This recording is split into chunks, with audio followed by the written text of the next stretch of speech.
Chapter 672. No one was clearer than Lu Ping about the huge benefits that the inheritance of the pure yang soul had brought him. This benefit did not seem to be reflected in the sharp increase in Lu Ping's cultivation and strength. However, Lu Ping knew that it was because of the inheritance of the pure yang soul that Lu Ping could go further in the future. The pure yang soul also brought to Lu Ping many secrets that were buried deep in the cultivation world. These secrets were enough for Lu Ping to clearly see the connections behind many things that happened in the cultivation world. It even included some speculations about the reason why large sects like Ying Tian sect and Fei Ling sect, which were once prominent in the cultivation world, were destroyed, as well as the culprit behind them, and so on. However, Lu Ping did not have the time to check all of these. After Lu Ping completely inherited the pure yang soul, the last sentence that appeared in Lu Ping's divine will was, "After the inheritance of the palace guardian spirit is completed, the Ying Tian dojo will collapse within 6 hours." At this time, Lu Ping's injuries were mostly healed due to the Dharma manifestation healing elixir, as well as the huge amount of vital essence that flowed into him when he inherited the pure yang soul. Lu Ping turned around and returned to the stone bridge. The forbidden space array that originally covered the space on both sides of the stone bridge had already begun to collapse. Lu Ping looked down and saw that the abyss under his feet that led straight to the shattered space seemed to have become much shallower. The belly of the mountain shook, and broken stones began to fall. Lu Ping ran across the stone bridge at his fastest speed and passed through the corridor in the belly of the mountain. When he came out of the stone door, the hill behind him shook for a while and finally collapsed with a loud bang, sending dust flying everywhere. According to the memory of the pure yang soul, Lu Ping ran towards the west of this hill. At the edge of this hill, there was a hill that was slightly higher than the surrounding hills. Lu Ping came to a gravel slope behind the hill and found the largest stone. He slashed down with the golden scale sword in his hand, and the stone immediately broke into two. In the center of the stone was an empty nest that was 1 foot square. A purple wooden box was placed in the empty nest. Lu Ping's eyes lit up. He picked up the purple wooden box and examined it before opening it. Inside was a thick book with a purple gold cover. Lu Ping put the book back into the purple wooden box and then carefully placed it in his storage ring. He then turned to the north. In the north of this hill, there was another legacy cultivation technique that was equivalent to the secret manual that Lu Ping had obtained. The Ying Tian sect had a legacy of more than 20,000 years. It had officially become a large sect in the cultivation world for more than 12,000 years. Whether it was its legacy or heritage, it far surpassed its overseas ally, the Fei Ling sect. In the 20,000 years of legacy of the Ying Tian sect, there had been a total of 4 Laozu who had achieved the true soul level. And the cultivation techniques that these 4 Laozu cultivated were called the direct legacy cultivation techniques by the Ying Tian sect. Before the Ying Tian sect was destroyed, these 4 direct legacy cultivation techniques were hidden by the Ying Tian sect's cultivators in 4 different directions on the hill in the middle of this grotto. The inheritance of the pure yang soul that Lu Ping had obtained was from the last peak Dharma adept of the Ying Tian sect, Fei Tian Laozu. On the eve of the Ying Tian sect's destruction, he used his final secret technique to activate the Ying Tian dojo and hide it in a crack in space. Fei Tian Laozu eventually died from his injuries. On the eve of his death, Fei Tian Laozu condensed the essence of his Dharma power, which he had cultivated for hundreds of years, into a pure yang soul and hid it in the belly of a mountain in the central palace grotto. It was used to suppress the central palace, and even the entire Ying Tian dojo, so that it could be used by future cultivators to inherit the Ying Tian sect's orthodoxy. After Lu Ping obtained the inheritance of Fei Tian Laozu, he naturally valued these 4 direct legacy cultivation techniques that could allow a cultivator to achieve the true soul level. There was only one such cultivation technique in Junling, and that was the mysterious ape water manipulation technique cultivated by Taishan Laozu, the only expert in the history of Junling who had achieved the true soul level. When Lu Ping arrived at the source of a spring at the foot of a hill in the north, he saw that the spring water had just dried up, and there was a huge pit about 10 feet deep at the source. His heart sank. The direct legacy cultivation technique of the Ying Tian sect had already been taken by someone else. Another loud noise was heard. This time, it was not the hill collapsing, but the sound of people fighting. From afar, Feng Shutao shouted angrily, Jiang Tianlin, you've gone too far. Do you want to keep this treasure all to yourself? Jiang Tianlin Laozu's loud laughter rang out. Feng Shutao, even though you and I discovered this treasure together, it's all yours. If you, brother Feng, had snatched it first, do you think you'd be able to split it with me? You, HMPH. Feng Shutao snorted from the sky, and then there was no more sound. It seemed like the Xianling sect had no choice but to swallow their anger. Lu Ping's heart skipped a beat. From the direction of the sound, there was indeed a place where the Ying Tian sect had hidden the treasure. However, the inheritance of the pure Yang soul did not mention it too clearly. It only said that there were some treasures hidden there. It was obvious that the treasures there were not worth Fei Tian Laozu's attention. Lu Ping thought about it.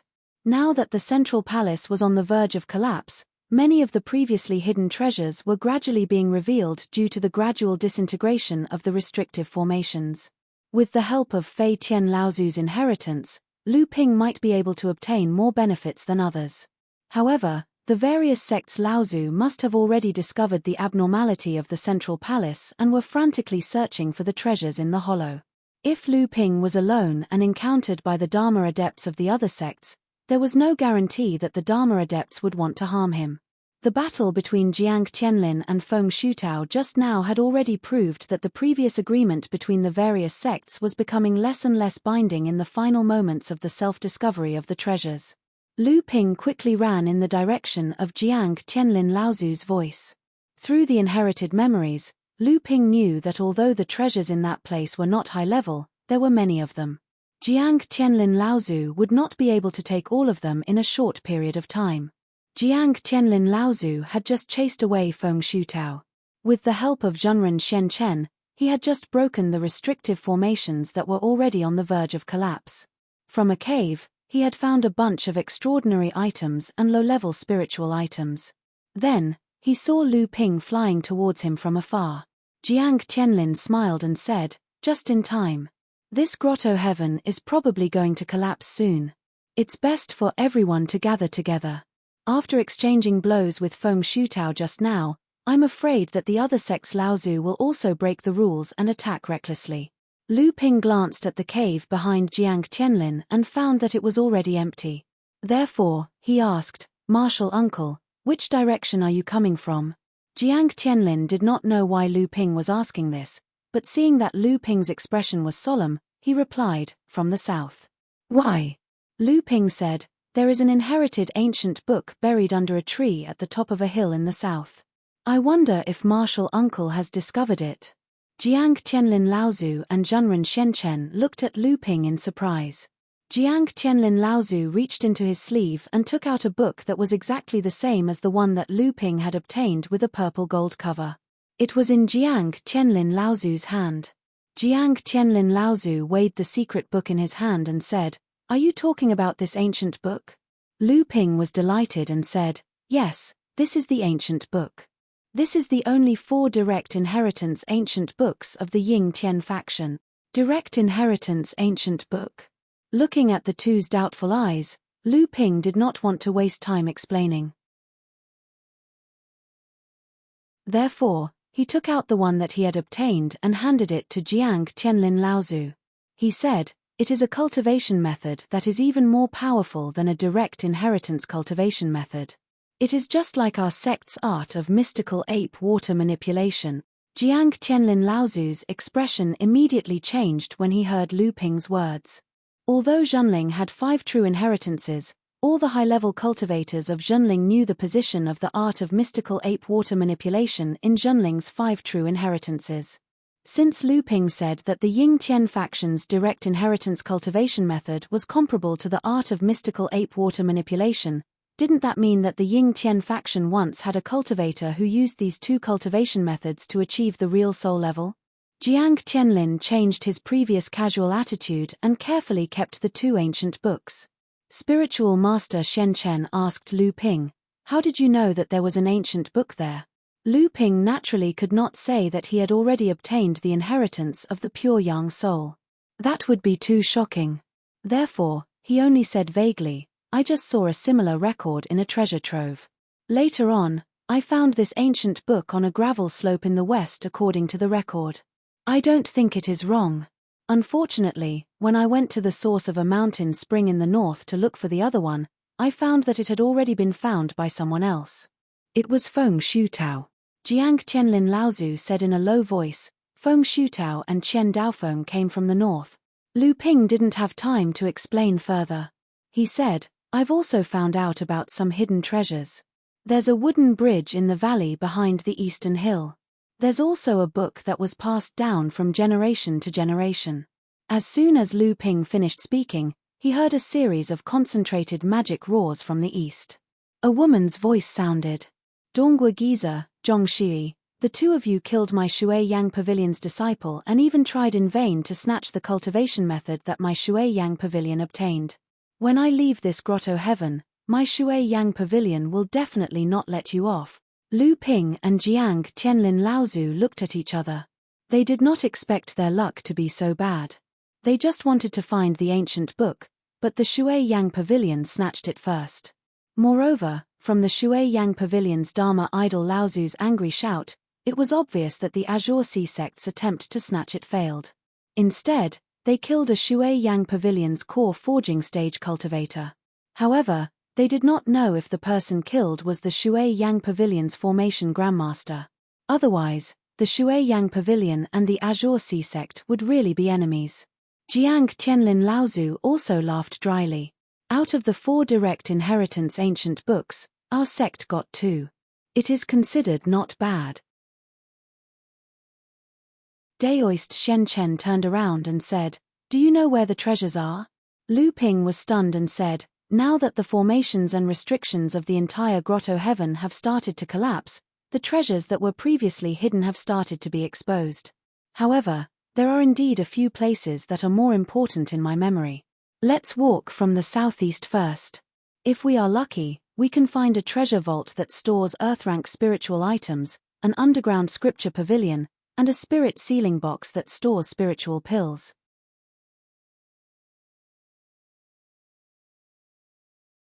Chapter 673.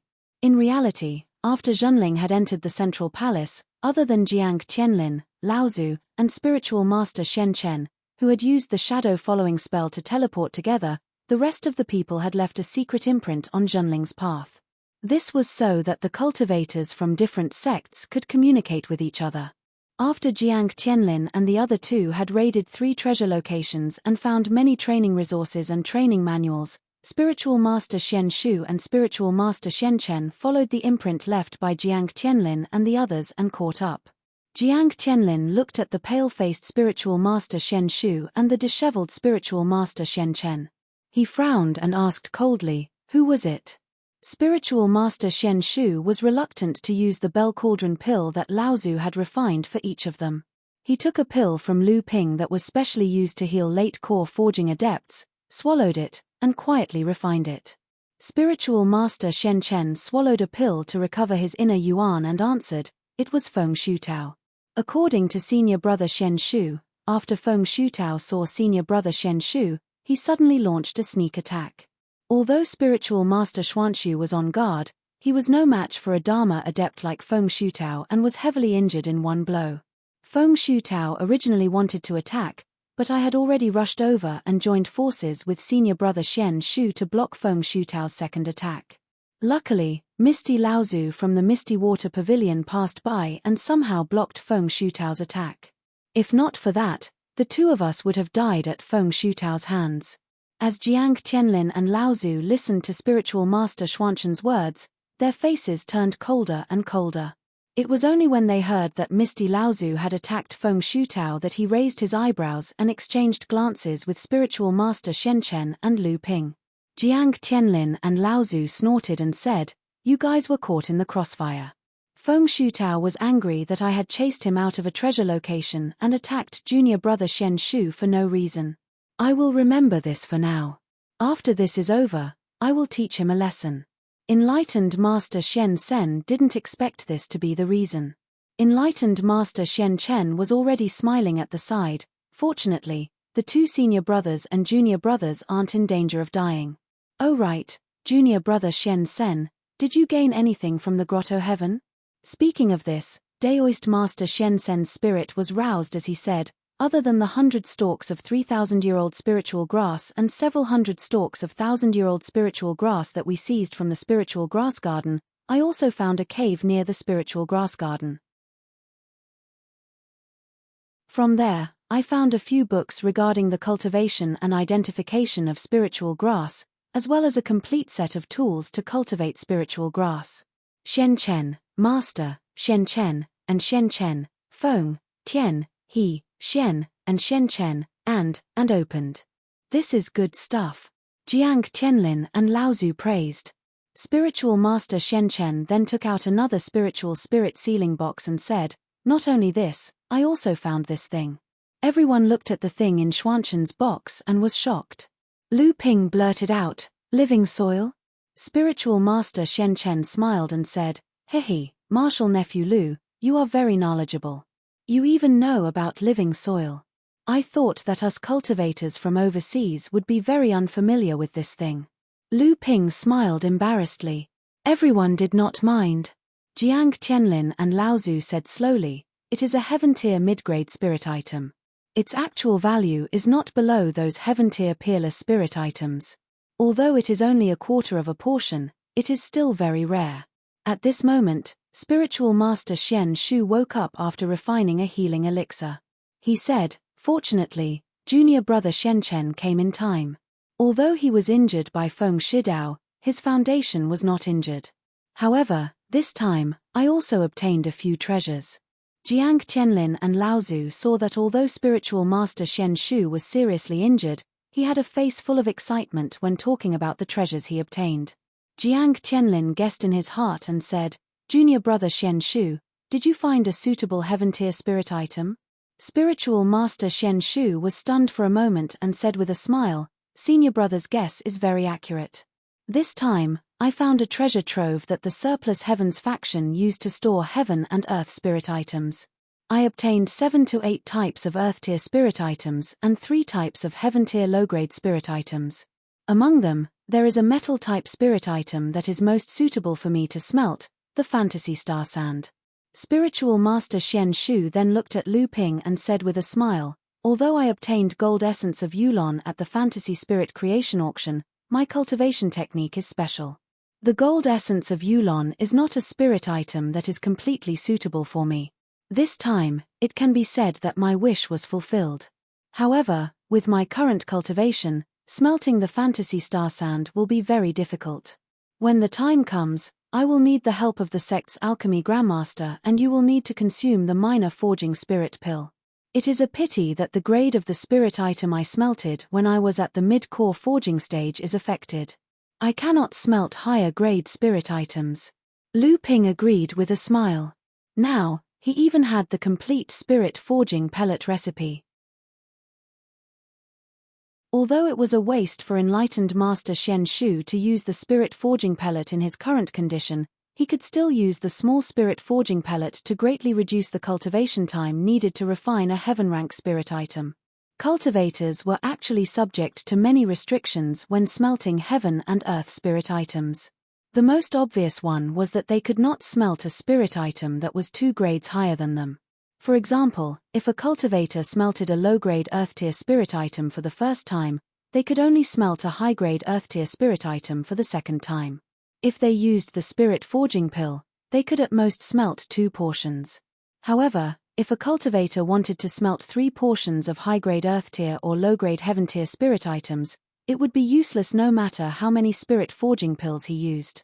Of course, this was only the most ideal situation.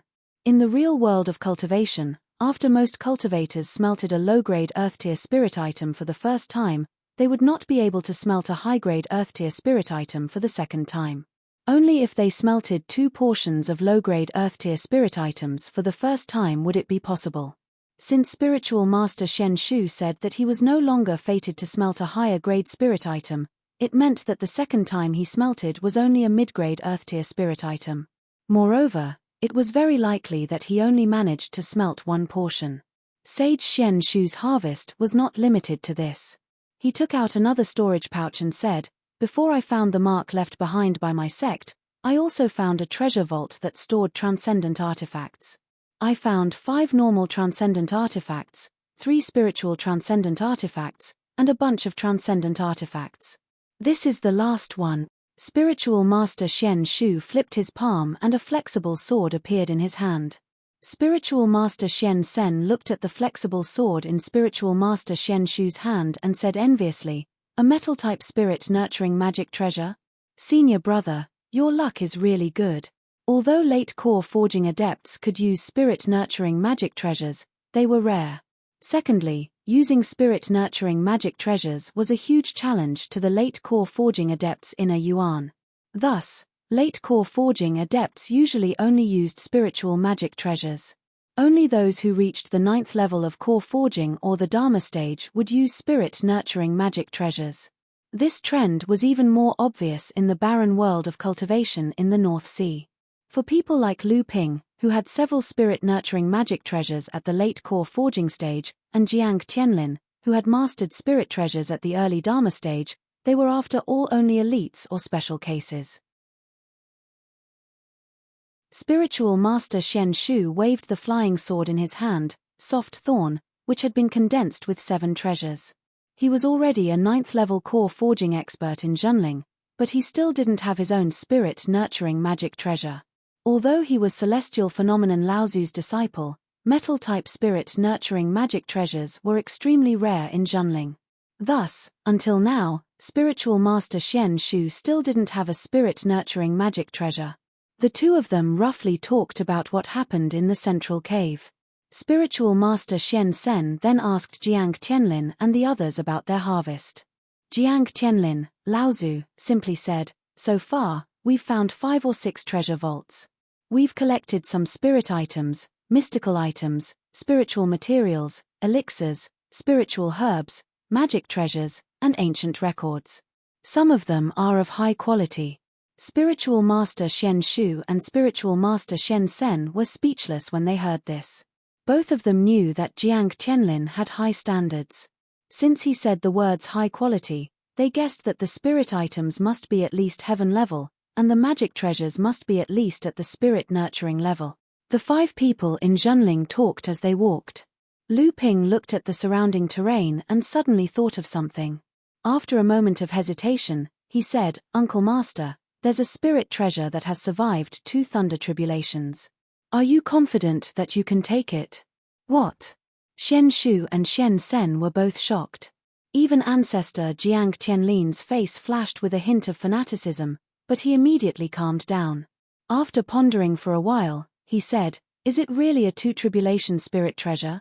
I didn't expect that after the Ying Tian sect went through the Battle of Annihilation, not only would they be able to leave behind a 1st calamity spirit treasure, the wine cauldron, they would also have a 2 calamity spirit treasure. This is going to be a little difficult. To subdue a 2 calamity spirit treasure, one must at least have the ability of a great adept. Although I think that my current ability is able to go up against a mid-Dharma adept, that's just me. I don't have the ability to suppress a 2 calamity spirit treasure." Jiang Tianlin Laozu sighed as he said this. It was obvious that he was very regretful that he could not subdue a 2 calamity spirit treasure. However, when Lu Ping and the others heard Jiang Tianlin Laozu's words, their hearts involuntarily skipped a beat. Jiang Tianlin Laozu's ability was already able to go up against a mid-Dharma adept. Jiang Tianlin Laozu naturally would not lie. Since he dared to say this, he must have his own confidence. Lu Ping and the others knew that Jiang Tianlin Laozu's ability far surpassed that of adepts of the same level, but no matter what, they would never have thought that his ability had already reached such a high level. It was no wonder that even though there were 2 Dharma adepts in the Kang Hai sect and Feng Shuzhao of the Shen Ling sect had reached the peak of the early Dharma stage, he still behaved so nonchalantly and did not seem to care about these people at all. After the Ying Tian sect had gone through the Battle of Annihilation, it was reasonable to say that the spirit-nurturing treasures and spirit treasures that the Ying Tian sect had collected should have long been used by the Dharma adepts of the Ying Tian sect to defend against their enemies. After the Ying Tian sect had been annihilated, these spirit treasures should have either been destroyed or become trophies of others. There should not have been many spirit treasures left in the Ying Tian sect. However, first, Jiang Tianlin Laozu had obtained a spirit treasure, the wine cauldron, and now, an even more powerful spirit treasure had appeared. How could this not surprise Jiang Tianlin Laozu? If not for the fact that Lu Ping had spoken so confidently, Jiang Tianlin Laozu's tone would not have been one of hesitation, but of suspicion. This numinous treasure was actually the Skysaw ancestor's intrinsic Dharma treasure. At the last moment, the Skysaw ancestor had hidden the Yingtian dojo in a spatial rift.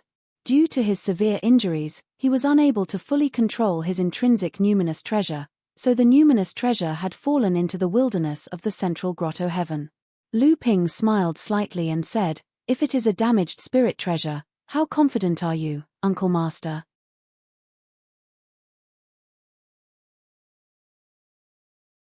Chapter 674. Lu Ping smiled and said, "If it's a damaged level 2 spiritual treasure, are you confident?" "Even if I'm not confident, I have to try." Jiang Tianlin Laozu smiled and said, "If it's a complete level 2 spiritual treasure, there's no way I can subdue it. Master Uncle Tianxiang has the only level 2 spiritual treasure in our sect, which was left behind by Grand Ginseng Laozu. It was only after Master Uncle Tianxiang became a great cultivator that he was able to use it completely. I've seen that treasure before, and I don't think it's possible to subdue it. However, if the spiritual treasure is damaged, with your help, perhaps there's a 30% chance of suppressing it. Don't even think about subduing it. Spiritual treasures have intelligence, and it's not something that can be subdued just because you want to 30% chance." Sage Shen Shu ignored his face that was flushed due to excitement and jumped up. "Let's do it. If we can't suppress it in the end, then forget it. If we let it go, we might regret it for the rest of our lives." Sage Shen Sen and Sage Shen Chen also nodded in agreement. Seeing this, Jiang Tianlin said, "In that case, we have to hurry up." Earlier, Martial Nephew Lu said that the Yingtian dojo would collapse in 6 hours. More than 2 hours have passed since we came here. We must suppress the spiritual treasure into the Yingshu treasured mirror as soon as possible. In the middle of the hills at the southeast edge of the central palace, there was a stream that was about half a mile long and 100 feet wide. The group of 5 from Zhenling sect was standing on top of the stream. Patriarch Jiang Tianlin's eyes suddenly opened, and Reverend Shen Chen, who was beside him, asked anxiously, "How is it?" Jiang Tianlin Laozu nodded and said, "There's indeed a faint pure yang qi below. It seems that there's indeed a spiritual treasure hidden in it, but I don't know what it is." Hearing this, everyone's faces lit up. Lu Ping naturally knew what the flying apsaras Laozu used to be, but he couldn't say it at this time, lest he aroused the suspicions of his martial uncles. Jiang Tianlin Laozu nodded at Sage Shen Chen and said, "Let's begin." Sage Shen Chen turned and left, circling around the stream to survey the terrain. At the same time, he placed the formation equipment on the surveyed ground. About 15 minutes later, perfected Shen Chen walked 1 round around the stream, and a large formation was already formed. Enlightened Master Shen Chen came before the crowd and used his hand to brush away the hair on his forehead that was drenched in sweat. He said, "This time, I've prepared a total of 3 sets of high-grade setup tools for this trip to the Central Plains. Previously, I've used 1 set to open the 6-colored restriction area and the restriction in the Central Palace. I was originally reluctant to use the last set, but for the sake of this numinous treasure, it's not a loss to destroy this set of tools." The tools used for setting up formations were different from the magic tools and magic treasures used by cultivators. Most of these tools were divided into 4 grades: top grade, middle grade, and low grade. Only a Grandmaster level array master could bring out the full power of a top grade array tool. Apart from a small number of formation equipment that could be used repeatedly, the rest would be useless after a single use. Therefore, it was extremely difficult for a sect to nurture a formation master. The cultivation resources needed to nurture a formation master were comparable to that of an alchemist. Jiang Tianlin Laozu looked at everyone and said, "After I use all my strength to pull out the treasure from the depths of the stream, all of you will wander around and restrain the treasure to prevent it from escaping. Don't fight it head on, or else you'll be seriously injured even if you don't die." Seeing how serious Jiang Qianlin Laozu was, everyone felt a chill in their hearts. A damaged level 2 tribulation spirit treasure still had such power? Ancestor Jiang Qianlin patted his chest, and a huge luan bird stretched out its neck and let out a long cry as it soared into the sky from behind him. The luan bird circled in the sky, then swooped down towards the stream. When it flew over the stream, its two sharp long claws reached into the stream. The water in the stream rippled, and the luan bird seemed to have caught something. The luan bird flapped its wings with all its might, and the grass, trees, bamboo, and stones on both sides of the stream were blown away. However, it could no longer fly into the sky. Patriarch Jiang Qianlin's expression was solemn. He flicked his sleeves toward the water surface, and 108 green leaf-shaped natal magic treasures fluttered and fell on the wings of the Dharma phoenix, forming a dense layer. The power of the phoenix's wings greatly increased when it flapped its wings. Finally, it carried the items under its feet and flew up shakily. The sound of water breaking rang out, and the treasure hidden in the depths of the stream finally revealed itself. Everyone looked at the luan bird's feet and saw a short, broad-bladed axe firmly grasped by the luan bird's claws. Even so, the huge axe was still jumping up and down. Every time the axe jumped, it would pull the luan bird down. At this time, the luan bird had no choice but to flap its wings with all its might, and at the same time, its claws tightened. Lu Ping could clearly see that every time the axe jumped, Jiang Qianlin Laozu's face would turn green, and his hands would begin to tremble, as if he had reached his limit. At this moment, the pitch-black axe suddenly struggled in the direction of the luan bird, and in an instant, it broke free from its claws. Not only was Jiang Qianlin Laozu caught off guard, but Lu Ping and the others didn't expect the axe to think of such a way to break free. No wonder Jiang Qianlin Laozu said that the treasure had intelligence. It really was very intelligent. After the axe broke free from Jiang Qianlin Laozu's grasp, it turned around and flew away. Lu Ping reacted the fastest. He swung a long spiritual whip in his hand, and it wrapped around the short handle of the axe. Lu Ping felt a huge force coming from the whip. He had clearly underestimated the power of the axe. Caught off guard, Lu Ping's entire body was lifted into the air by the axe, and then he landed on the water. As the axe flew, it created a huge wave on the surface of the stream. Lu Ping's entire body was soaked, and he was in a very sorry state.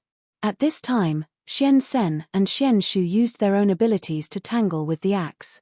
Xian Chen communicated with the formation, intending to completely trap the axe. In the water, Lu Ping hurriedly used the water control art.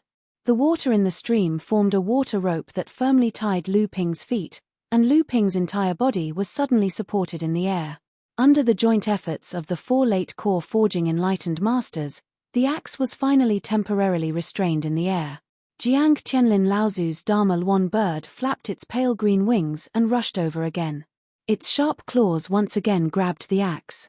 Unexpectedly, at this time, the bright white blade of the axe suddenly turned up, and a sharp blade light slashed towards the abdomen of the Dharma luan bird. Jiang Qianlin Laozu was shocked, and the Dharma luan bird let out an urgent cry. Its claws loosened, and it threw the axe away. At the same time, it quickly streaked across the sky in an attempt to avoid the blade light. The green leaf-shaped magic treasures on its wings flew down and stuck to the abdomen of the Dharma luan bird, making it look like it was wearing a green scale armor. In the end, the Dharma luan bird was unable to completely avoid the blade light. A white mark appeared on the scale armor on the abdomen of the Dharma luan bird. Fortunately, the scale armor was not chopped into pieces. The Dharma luan bird let out a mournful scream, and its huge body swayed in the sky. Below, Jiang Qianlin Laozu's face turned pale, and he coughed repeatedly. A few streaks of blood flowed out from the corner of his mouth. Lu Ping and the others hastily rushed forward to entangle the axe again. However, the axe suddenly spun in the air, and a series of circular blade lights slashed in all directions. Daoist Master Xian Sen and Daoist Xian Shu's divine abilities were immediately broken.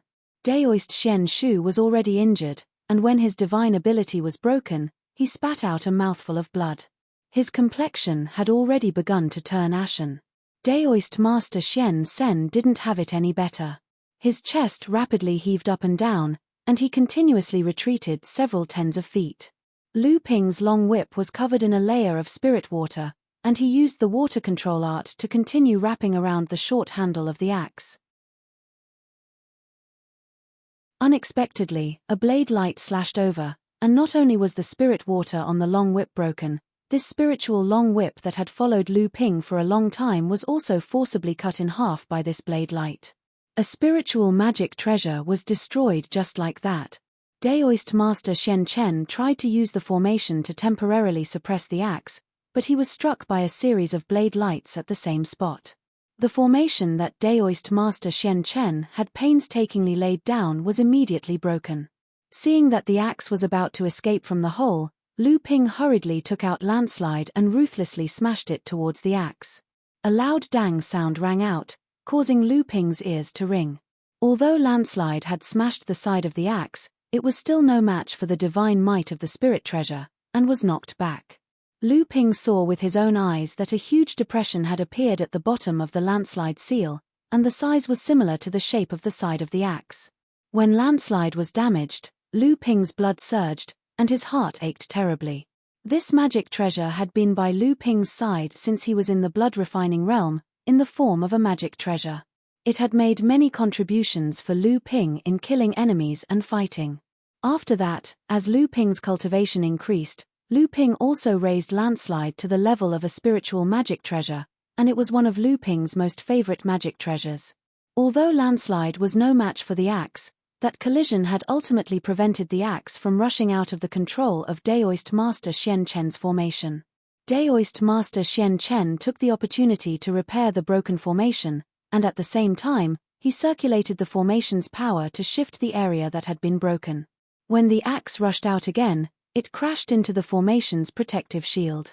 "Quick, the formation can't hold for long," Daoist Master Xian Chen shouted.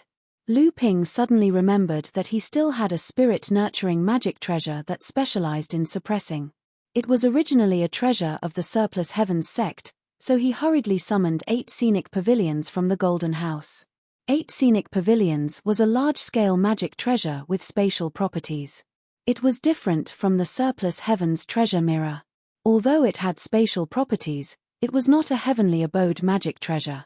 Instead, it was something similar to a sect's place for punishing, suppressing, or training its own cultivators. Although Lu Ping had yet to completely refine 8 scenic pavilions, he could just barely take it out and use it. 8 scenic pavilions rose from Lu Ping's palm, transforming into a giant tower that was 80 feet tall. The 8th floor of the tower lit up, and a purple thunderbolt of light extended downwards, combining the power of ice from the 7th floor of the tower, the power of wind from the 6th floor of the tower, and the power of earth, fire, water, wood, and metal from the 5th floor and below. Then, a grey light shot out from the bottom of the tower, nailing the axe in midair.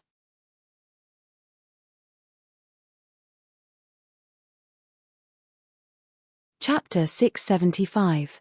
The appearance of Beijing Tower not only temporarily suppressed the axe spirit treasure, but even Jiang Tianlin and the others were surprised that Lu Ping had such a wondrous spirit-nurturing treasure in his hands. However, although everyone secretly sighed at Lu Ping's good luck, no one was slow. Daoist Xuanshan's array formation kept shrinking the space in which the axe could fly, so as to concentrate more of the power of the array formation. Daoist Shen Chen and Daoist Xuanshu also rushed over, ready to join forces to suppress the axe spirit treasure after it broke through the suppression of Beijing Tower. Jiang Tianlin Laozu activated the Yingshu treasure mirror, and a cyan beam of light covered the axe spirit treasure. The spirit treasure, which was about to break free from the suppression of Beijing Tower, calmed down again. Jiang Tianlin Laozu's Dharma idol, Cyan Luan, flew over and circled around Beijing Tower. Jiang Tianlin Laozu stretched out a finger, and the Cyan Luan's wings folded. 108 green leaf magic treasures all flew up and fell towards the suppressed axe spirit treasure layer by layer, wrapping the entire spirit treasure tightly. The snow-white blade also disappeared, and the previously mighty and heavy spirit treasure was now only cumbersome. The spirit treasure tried its best to break free from the triple shackles of Beijing Tower, Yingshu treasure mirror, and Jiang Qianlin Laozu's natal magic treasure. A series of tremors caused Lu Ping and Jiang Qianlin Laozu's faces to turn pale, and the true essence in their bodies poured out like flowing water towards the treasures in their hands. Jiang Qianlin Laozu controlled the Yingshu treasure mirror to cover the sky above the axe spirit treasure. The treasure mirror suddenly swelled up, and a light curtain formed on the mirror's surface, looking like a bright moon in midair. The cyan beam of light emitted by the Yingshu treasure mirror gradually shrank, and together with Beijing Tower, it was about to be absorbed into the Yingshu cave. At this time, the axe spirit treasure seemed to have realized that it was about to be suppressed, and an earth-shaking power suddenly burst out of the axe spirit treasure. The axe spirit treasure, which was originally pulled close by the light beam of the Yingshu treasure mirror, once again pulled away from the treasure mirror. At this time, Daoist Shen Chen was finally able to mobilize all the power of the array formation and began to push the spirit treasure into the space light curtain of the Yingshu treasure mirror. Daoist Shen Chen and Daoist Xuanxu were somewhat unable to intervene. Seeing that the spirit treasure was about to be suppressed into the Yingshu treasure mirror, the axe spirit treasure wrapped in Jiang Qianlin Laozu's natal magic treasure burst out several attacks like the previous white blade lights. However, before these blade lights were shot out, Qianlin Laozu Jiang spirit treasure, Jiang Qianlin, Laozu's natal magic treasure, and only left behind a white light that flashed.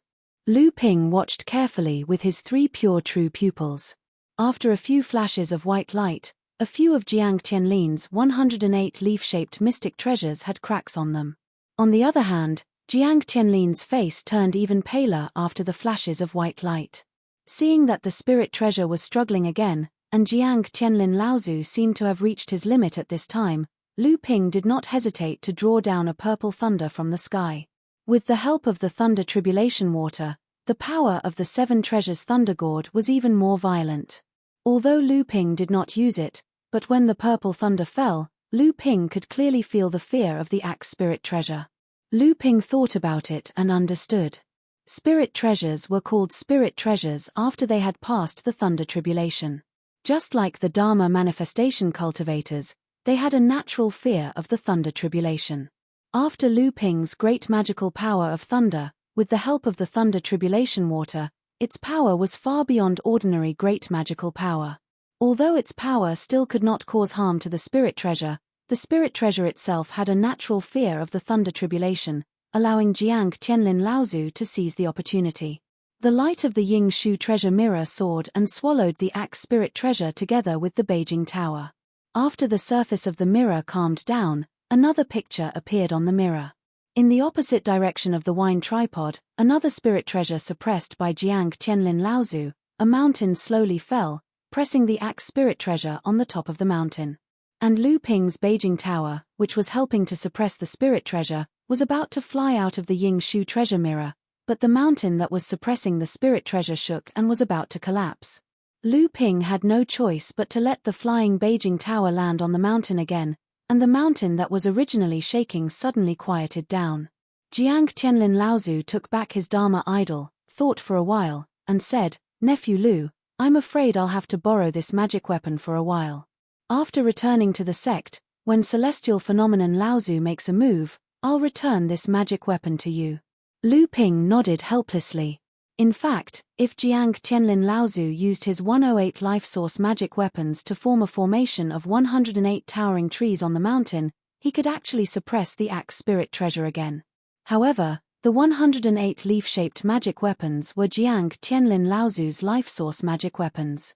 Now, whether it was the central palace or the Ying Tian dojo, or even outside the dojo, they were all in a crisis. Jiang Qianlin Laozu was the #1 expert who protected everyone. Without the help of his life source magic weapons, Jiang Qianlin Laozu's strength would undoubtedly be greatly reduced. Another 2 hours had passed since everyone began to discuss how to capture the axe spirit treasure. Now, there was only half an hour left before the collapse of the dojo. During this time, no one knew what the other sects had gained, but everyone knew that no matter what the other sects had gained, Zhenling's 2 spirit treasures were already the best among the sects, not to mention a medium-sized spirit stone vein, a magic weapon pill furnace, spirit forging pill recipe, 2 sets of heirloom cultivation methods, and several other sets of heirloom cultivation methods. In addition, Junling had collected more than a dozen heaven-grade spirit treasures. Jiang Tianlin Laozu smiled and said, "This trip to the Ying Tian dojo can be said to be quite fruitful for our sect. Now that more than 4 hours have passed, I think the treasures in the central palace should have been collected by the cultivators of the various sects. Now that the dojo is about to collapse, we should first get out of the central palace." As soon as Jiang Tianlin Laozu's voice fell, the ground under everyone's feet shook. Under everyone's horrified gazes, the water in the stream rapidly dropped. Jiang Tianlin Laozu's divine sense swept over and he exclaimed, "Not good, the space at the bottom of the stream has actually been split open by the spirit treasure. Previously, the dojo was embedded in the crack, so this grotto heaven could only remain intact. Now that we have pulled out the spirit treasure, this spatial crack has further expanded, and this grotto heaven is about to collapse in advance." As he spoke, the hills on both sides of the stream had already begun to collapse. Jiang Tianlin Laozu did not dare to tear open the space nearby to leave the central grotto heaven, so everyone could only return the way they came. Along the way, everyone found that the various restrictions in the grotto heaven were rapidly weakening. The range of their divine sense had gradually expanded, and the restrictions that forbade flying had also gradually lost their effectiveness. Everyone was overjoyed and began to fly. Their speed immediately increased, and at the same time, they used their divine sense to check their surroundings to see if they could find any treasures that they could conveniently take. However, the results were obviously disappointing. Along the way, everyone found many places where treasures were hidden. However, the restrictions inside had already been broken, and the treasures were empty. Just as Jiang Tianlin Laozu was looking for a relatively stable space to tear open the grotto heaven and return to the dojo, he saw Lu Ping suddenly stop. Jiang Tianlin Laozu frowned and said, "Martial nephew Lu, the space here is still a little close to the place where the collapse occurred. Now, we don't know what the Yingtian dojo has become. It's best for us to find a safe place to prevent other disasters from happening when we tear open the space." Lu Ping smiled mysteriously and said, "Martial uncles, please wait for a moment." After saying that, Lu Ping stomped on the ground, but the ground did not move. Lu Ping's expression immediately changed. Just as he was about to raise his foot and stomp again, he saw the ground not far away from everyone slowly bulge. Under everyone's surprised eyes, Dabao climbed up from the ground with his face covered in dirt. When he saw Lu Ping, he was just about to speak, but when he opened his mouth, an arrow of blood shot out. Lu Ping hurriedly went forward to support Dabao, who was on the verge of collapsing, and asked, "What happened?" Dabao fiercely wiped the blood from the corner of his mouth and said with a sad face, "Boss, I only took half of those 3 treasures. The rest were all taken by others. If it wasn't for Dabao's quick reflexes, I'm afraid I would have been killed before I could even use the earth-burrowing technique." Lu Ping was shocked and blurted out, "You met a Dharma adept?" As soon as the words left his mouth, Lu Ping knew that he had asked the wrong question. If he had met a Dharma adept, no matter how good Dabao's earth-burrowing technique was, he would not have been able to escape death. Indeed, Dabao rolled his eyes and said, "If I had met Dharma adept Laozu, would I still be alive?" As he said this, he carefully glanced at Jiang Tianlin and Laozu. In his mind, only Jiang Tianlin and Laozu were the scariest to him. The others gave Dabao a feeling that they were not as intimidating as Lu Ping. Hence, Dabao was not afraid of them. It turned out that the 3 treasures that Lu Ping had discovered along the way had been covered with restrictive spells that Dabao could not do anything about. Hence, he wanted to see if he could think of a way to get them from underground. Unexpectedly, right at this moment, the restrictions around these 3 treasures suddenly began to weaken. Bao was overjoyed and took all of the treasures in one of the treasures. However, just as Dabao excitedly began to collect the second treasure, a cultivator suddenly barged in. When he saw Dabao, he was obviously stunned. When Dabao realized that the person who had come was of a higher level than him, he slammed his head into the ground. Only then did he remember that Dabao seemed to have seen the person before. It was a late core forging adept under the 3rd Bright Laozu of the Chongming sect, who was in alliance with Junling. However, Dabao was cautious by nature. Although he knew that the person who came was a friend and not an enemy, Dabao was a demon cultivator after all. Who knew what kind of intentions the person had? Hence, he fled in the direction of the third treasure. It was a pity that Dabao only managed to collect 1/3 of the second treasure. The rest fell into the hands of the Chongming sect cultivator. Unfortunately, Dabao's luck was really bad today.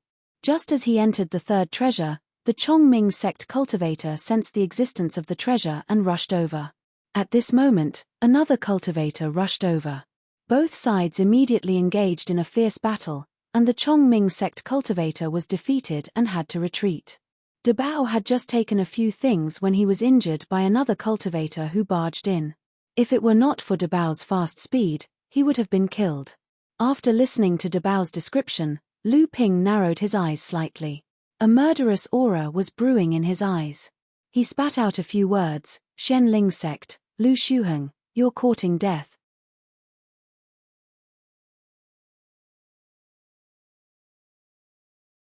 Chapter 676. Dabao's injury made Lu Ping very angry. In his heart, he had already classified Lu Shuheng as a dead man. However, the people of Zhenling did not think that Lu Ping's words were exaggerated. With Lu Ping's current strength, he was indeed qualified to say such seemingly arrogant words. Jiang Qianlin Laozu heard Lu Ping's words and said lightly, Shenling sect has received help from the Crystal Palace, and Lu Shuheng is about to form a high-level gold core. Immortal Shen Shu and the others were quite surprised that Lu Ping still had a backup plan like Dabao. Originally, after they obtained the Axe Spirit treasure, they had no chance to search for other treasures. They did not expect that Lu Ping had already left such a foreshadowing. Although they had only obtained 1.5 of the 3 treasures, it was still a pleasant surprise for someone of Dabao's cultivation level. On the other hand, Dabao quickly tossed his grievances of being injured to the back of his mind. Stepping on Lu Ping's light, he began presenting his treasures to Lu Ping. Boss, I don't think there's anything good in these 3 treasure chests. There aren't any heaven-grade spirit treasures like the ones we saw earlier. I only found some second-grade spirit materials, 1,000-year-old spirit herbs, a few low-grade earth-grade spirit items, a dozen mystical items, and a few ordinary mystic treasures. Boring. Immortal Shen Shu and the others were speechless when they heard Dabao's words. These things might not be useful in the eyes of late core forging realm cultivators, but it was absolutely impossible for them to not be tempted by these treasures. These things were things that Zhenling urgently needed. But Dabao dragged his tone, immediately attracting Immortal Shen Ji's attention again. Lu Ping knew Dabao's temperament, so he was not surprised by this. Although a lot of the treasures in the second and third treasure troves were taken by the other 2, I was the first to take the most important treasure in the third treasure trove. Looking at Dabao's proud smile, Lu Ping sensibly asked, "Oh, what is that?" Seeing that Lu Ping was really interested, Dabao suddenly became excited. He took out a brocade box from the storage pouch around his neck and handed it to Lu Ping, motioning for Lu Ping to open it. Lu Ping did not know what Dabao was trying to do, but he still opened the brocade box in his hand. Looking at the item in the brocade box, Lu Ping's face showed a hint of surprise. Beside him, enlightened Master Shen Chen also looked at the brocade box and exclaimed, "Ah, another spirit-nurturing treasure." When the others heard this, they took the brocade box from Lu Ping's hand and looked at the item inside. Spirit-nurturing treasures were used by the majority of Transcendence realm cultivators in the cultivation world. For late core forging realm cultivators, if they had 1 or 2 spirit-nurturing treasures to protect themselves, then they would often be existences that were not to be trifled with. Since Zhenling entered the Yingtian dojo, although he had obtained 2 spirit-nurturing treasures, he did not obtain many spirit-nurturing treasures. In addition to Lu Ping's Beijing Tower, Immortal Shen Shu's soft stab sword, Jiang Qianlin's Laozu obtained from breaking the 3-colored restriction area, and the 5-colored restriction area. In addition, when he broke the 6-colored restriction area, he found 7 spirit-nurturing treasures. Zhenling obtained 3 of the weaker ones, while the remaining 4 were divided between the Chongming sect and the Jade Sword sect. When he broke the Central Palace, he found a few spirit-nurturing treasures that were at least 8 spirit-nurturing treasures.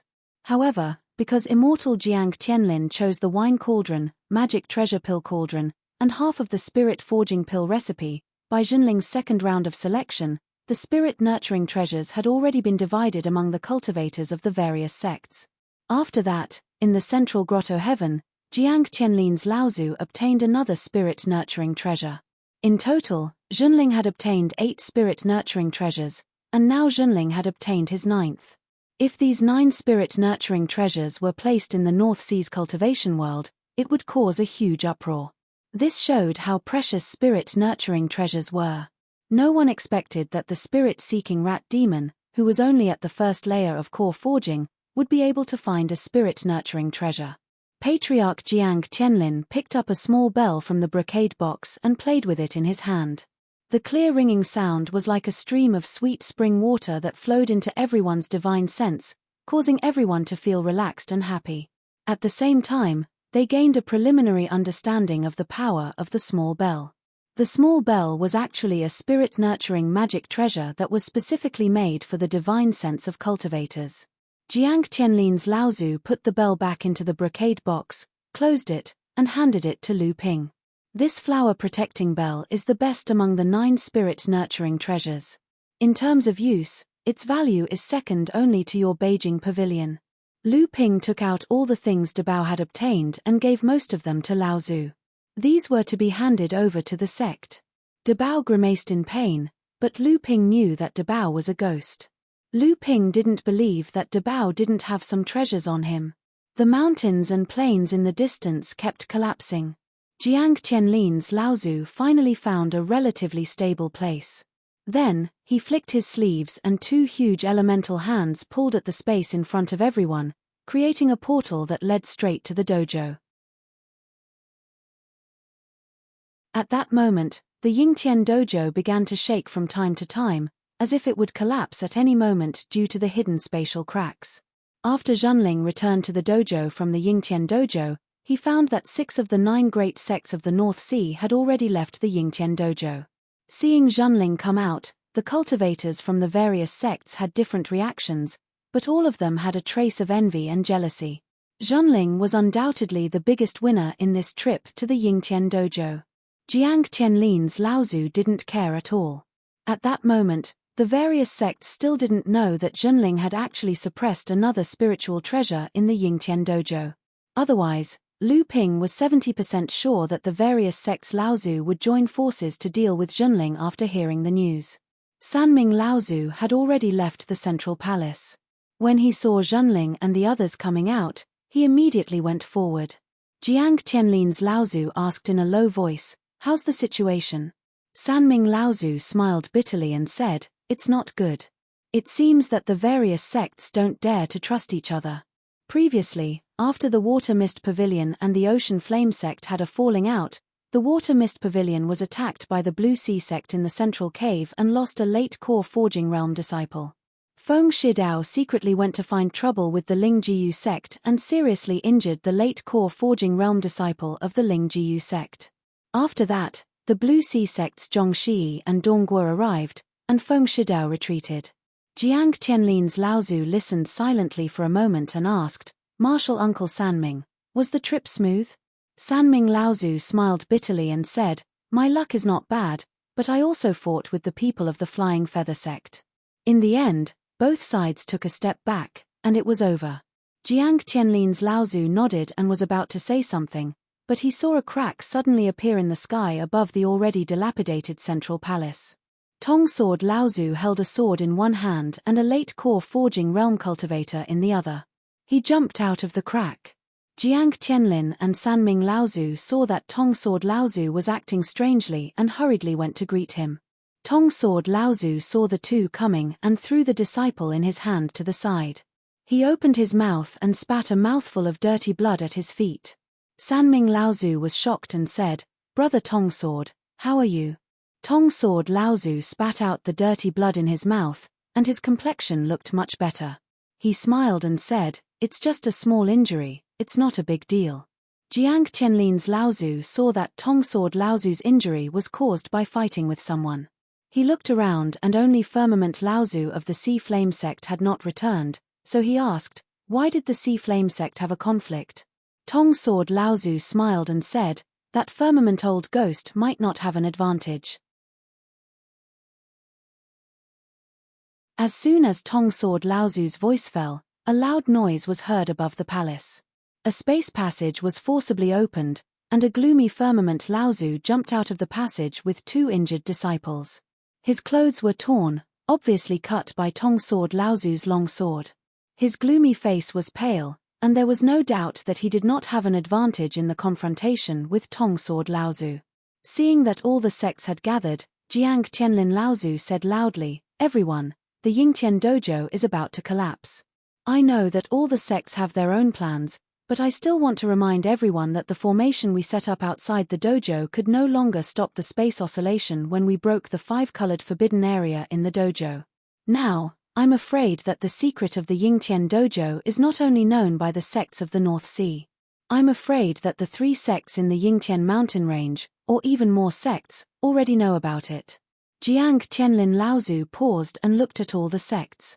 When Laozu saw that they did not refute what he said, it was obvious that they had already agreed with what he said, so he continued, the reason why these cultivators from the Middle Earth and the Northern Ice Plains did not enter the Yingtian dojo is probably because they are waiting for us to go out and catch us all in one fell swoop. At that time, everything we have obtained in the Yingtian dojo will belong to them. Jiang Tianlin Laozu's words caused the hearts of all the sects to tremble. Perhaps Jiang Tianlin Laozu's words were exaggerated, but all the Laozu had to admit that it was very likely that they would be besieged by the cultivators from the Middle Earth sects after they went out. When Jiang Tianlin Laozu saw that his goal had been achieved, he continued to speak of his plan. Therefore, in my opinion, after we go out later, we must not act on our own. Instead, we should advance and retreat together and work together to break the blockade of the cultivators from the various sects outside the dojo. After that, we will split up and break out. What does everyone think? Other than the Chong Ming sect and the Jade Sword sect, all the other sects remained silent. This suggestion came from Jiang Tianlin. If Laozu agreed to it, wouldn't it mean that all the sects would have to listen to Zhenling's orders? Right at the moment when the situation was in a deadlock, a voice suddenly resounded. I think that Marshal Nephew Tianlin's words are reasonable. After we leave the dojo, my Mistwater Pavilion is willing to break out together with Zhenling. All the Laozus looked at Mistwater Pavilion's Mistwater Laozu with a surprised expression. She seemed to want to express some hidden meaning. Among them, Ocean Flame sect's Firmament Laozu was even angered to the point of trembling. Mistwater Pavilion is going to side with Zhenling.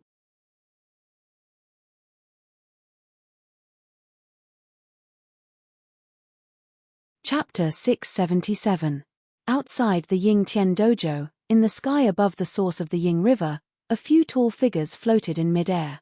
They looked down at the entrance of the Yingtian dojo, which was protected by a large formation. Waves of spatial fluctuations could still be felt from there. After the collapse of the central grotto heaven, the entire Yingtian dojo began to collapse. Changhe Laozu of the Ying River sect was also standing among these people, but at this moment, he was standing at the very back, and he looked very respectful. On his 2 sides were Wuji Laozu of the Yingshan sect and Yushong Laozu of the Daoyu sect. In addition, there were 3 early Dharma adepts, and their attire was similar to that of the mid-Dharma adept standing in front of the 2 adepts. They were probably from the same sect. One of the 2 leading adepts was the only mid-Dharma adept, and the other adept beside him who was chatting happily with him was only at the early Dharma stage. However, this early Dharma adept was clearly of a higher status than Changhe Laozu and the others behind him. In fact, when he was chatting with the mid-Dharma adept, it was the mid-Dharma adept who did most of the talking. The early Dharma adept was obviously much more reserved, only occasionally smiling, nodding, and occasionally exchanging a few words with the mid-Dharma adept. The mid-Dharma adept did not seem to be offended, and instead seemed to be even more interested in the conversation. At this moment, the mid-Dharma adept seemed to have thought of something, and he turned around to ask Changhe Laozu, who was behind him, Changhe, tell us roughly what happened that day. Although we were fully prepared, we still need to know our enemies well. Changhe Laozu acknowledged respectfully, and then he recounted how Changhe Laozu and the others had fought with Jiang Qianlin Laozu. He said, "That day, when the three of us were fighting with that person, there were other adepts of the same level watching us from all sides. They thought that they had done a good job, but they did not know that our sect really had a treasured mirror that we had obtained from the Ying Tian sect years ago. Through this mirror, we could detect the situation within a certain range of our surroundings. Their movements had already been seen by the three of us, and after that, the three of us discovered traces of many people. We discovered that there were about a dozen of them, and about 5 or 6 of them were at the Dharma stage, and it was highly likely that they were in cahoots. The mid-Dharma adept did not care about anything else, but when he heard that Changhe Laozu and the other two had actually joined forces to fight against the adept who had concealed his appearance, a cold glint flashed across his eyes. With a slightly serious expression, he asked, "Are you sure that the person who fought with the three of you was really at the early Dharma stage?" A look of embarrassment flashed across the faces of Changhe Laozu and the others.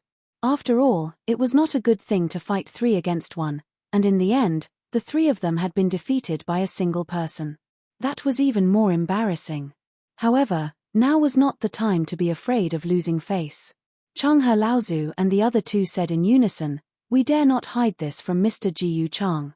That person is indeed at the early Dharma stage, but his abilities are indeed much stronger than ours." Mr. Jiyu Chang paused for a moment and said, "If that is really the case, although we have made some preparations this time, it will be difficult for us to defeat 5 or 6 early Dharma adepts. In such a hurry, it will be difficult for us to find more Dharma adepts to help us." The early Dharma adept beside Mr. Jiyu Chang smiled without saying a word. Beside him, Changhe Laozu said rather anxiously, "With Mr. Jiyu Chang's help, even if that adept is at the early Dharma stage, he can't possibly go up against Mr. Jiyu Chang, who is at the mid-Dharma stage. When the time comes, with Jiyu Qing, Jiyu Ming, and Jiyu Hui joining forces with us, and the other formation that we have set up outside of this concealment formation, do you think they will be able to escape?" Mr. Jiyu Chang said coldly, "If it is really as you say, the early Dharma adept who defeated the 3 of you single-handedly will most likely be able to escape." Changhe Laozu was stunned. His mouth moved as if he wanted to say something, but in the end, no words came out. Mr. Jiyu Chang looked coldly at Changhe Laozu before he calmed down and said, "Compared to what these people have gained from the Yingtian temple, I would rather know which sect they are from. After all, just like the person you mentioned earlier, in the Central Plains, adepts like him are mostly from famous sects. Moreover, to send out 5 or 6 early Dharma adepts at once, if they are not from famous sects, how could they have such power? If we become enemies with these people today, even if the Jiyu family has some power, we will not be a match for those famous sects." Changhe Laozu said anxiously, "These people could be from the same sect. If they were from the same sect, when the 3 of us surrounded that person that day, those Dharma adepts who were watching from the sidelines would definitely not have stood by and watched. It is also impossible for them to be from a famous sect. If that was the case, the people who came to the Yingtian temple now would not just be early Dharma adepts. I am afraid there would have been great adepts who would have come out to take control, and they would not have set up such a covert array." Mr. Jiyu Chang smiled and said, "You have calculated it well. Even so, I am sure that the adepts in the temple would have expected us to ambush them. Even if the Dharma adepts are weak, they will not die so easily. This time, we have set up an ambush. At most, 3 or 4 of those 5 or 6 Dharma adepts will be killed." Changhe Laozu wanted to argue, but he heard Mr. Jiyu Chang's tone change as he said to the early Dharma adept beside him, "However, if Brother Yuan helps us, it is not impossible for us to kill all 5 or 6 of them this time." The adept beside him smiled and said modestly, "Mr. Jiyu, you must be joking. Yuan is only an early Dharma adept. What can he do?" Although this person's words were modest, there was a hint of arrogance and confidence in his reservedness. Mr. Jiyu Chang laughed and said, "Brother Yuan is too modest. Who doesn't know that the adepts of the Yuan clan are difficult to defeat at the same level?" Just now, Changhe said that the early Dharma adept who fought against 3 of them alone, "Don't you want to meet him, Brother Yuan?"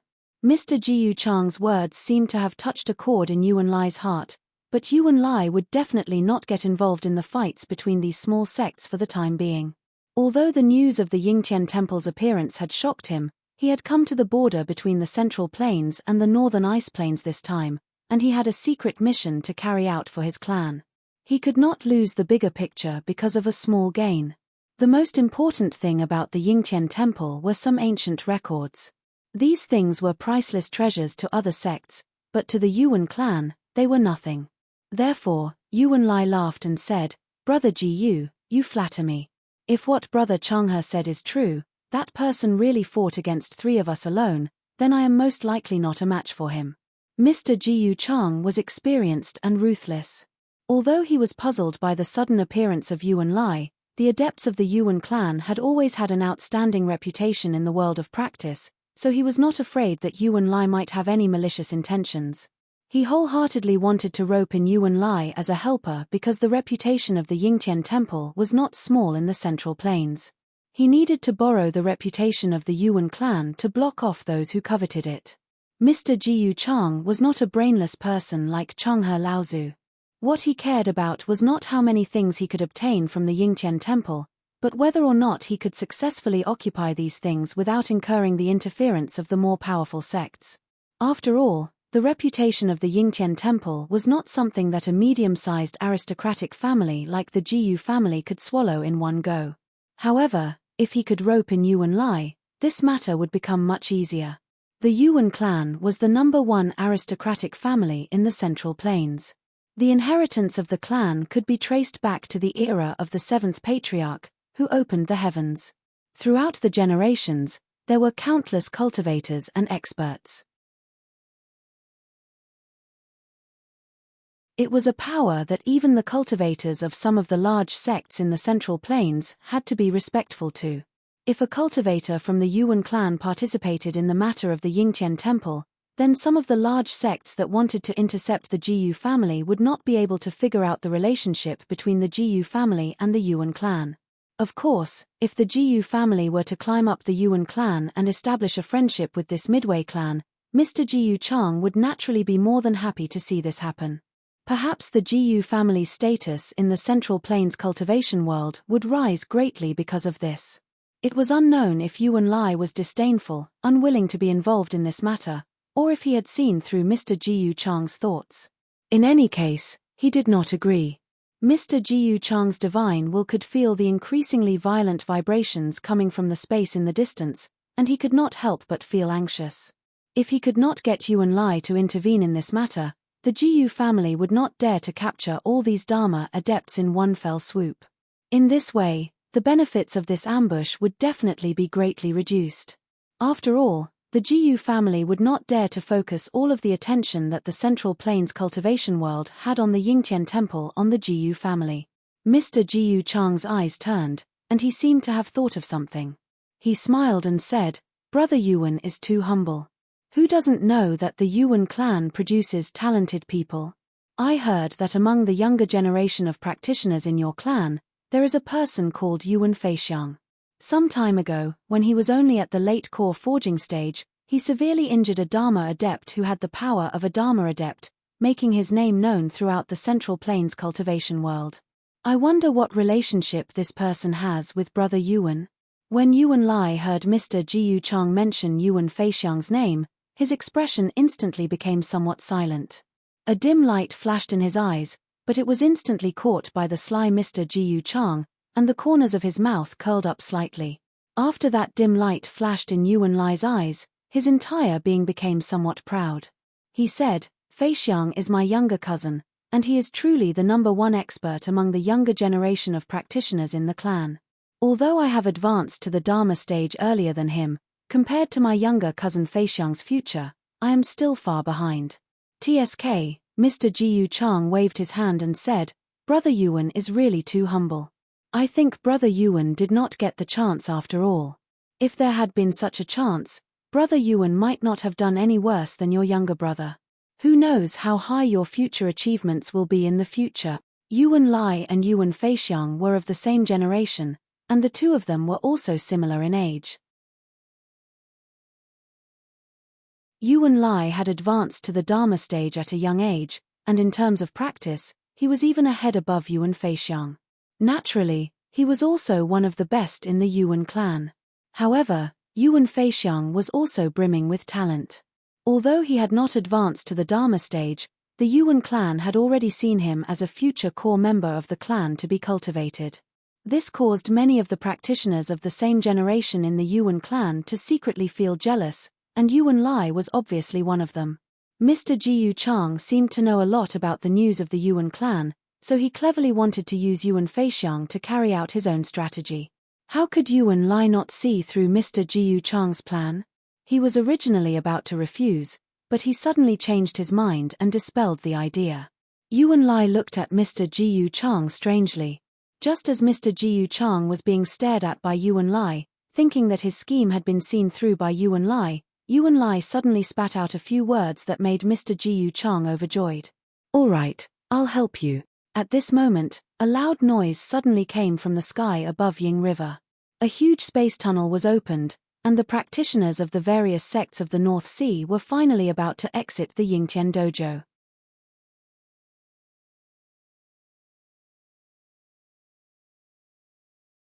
Chapter 678. This spatial passage was big enough for the people inside to come out, but no one came out. Jiyu Chang, Laozu, and the others had a bad feeling in their hearts. At this moment, there was another loud bang, and the spatial passage widened once again.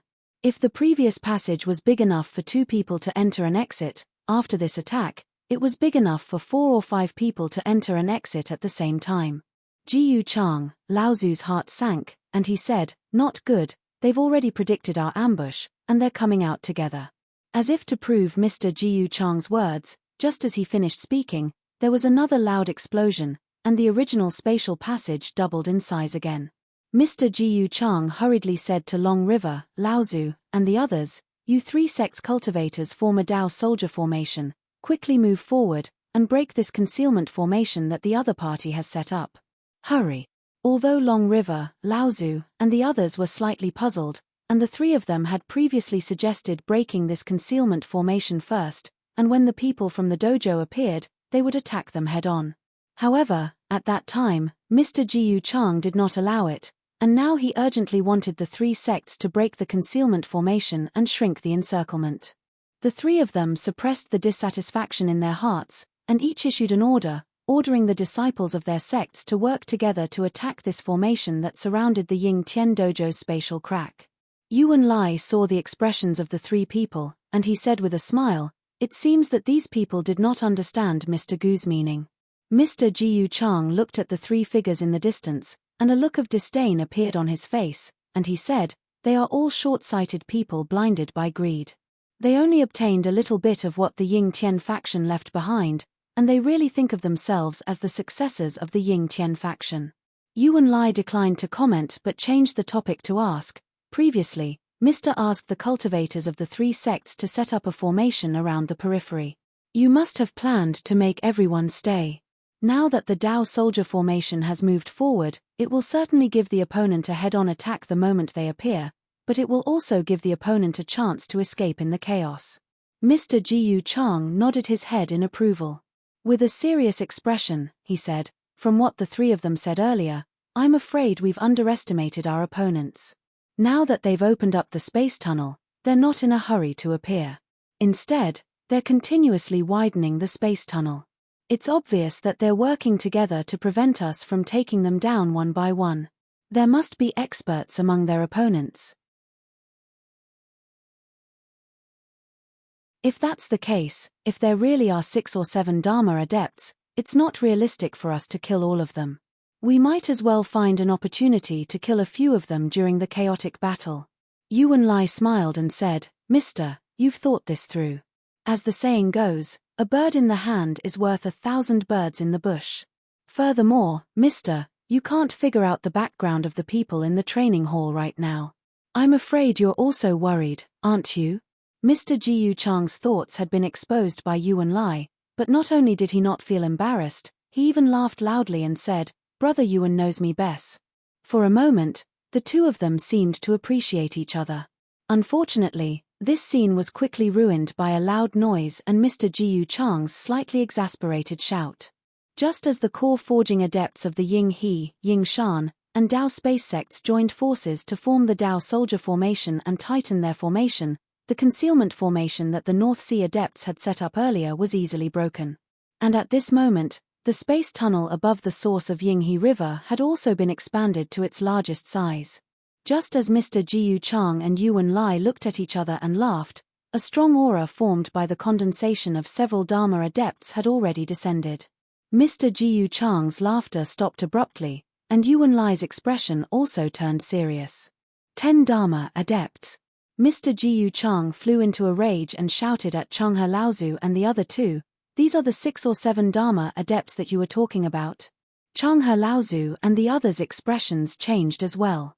10 early Dharma adepts were equivalent to a third of the strength of a large sect. Seeing so many Dharma adepts surging out from the training hall, the adepts of the 3 sects were in an uproar, and the Dao soldier formation that they had formed was also thrown into disarray. Jiang Tianlin, Laozu, and the other 10 Dharma adepts had attacked together. Although they had predicted that there would be people lying in ambush outside the training hall, they had not expected there to be so many people. There were already 8 Dharma adepts, and among them, there was even a mid-Dharma adept. There was also a Dao soldier formation that was formed by tens of mid and late core forging adepts. However, what really made Laozu of the various sects feel a lingering fear was this Dao soldier formation.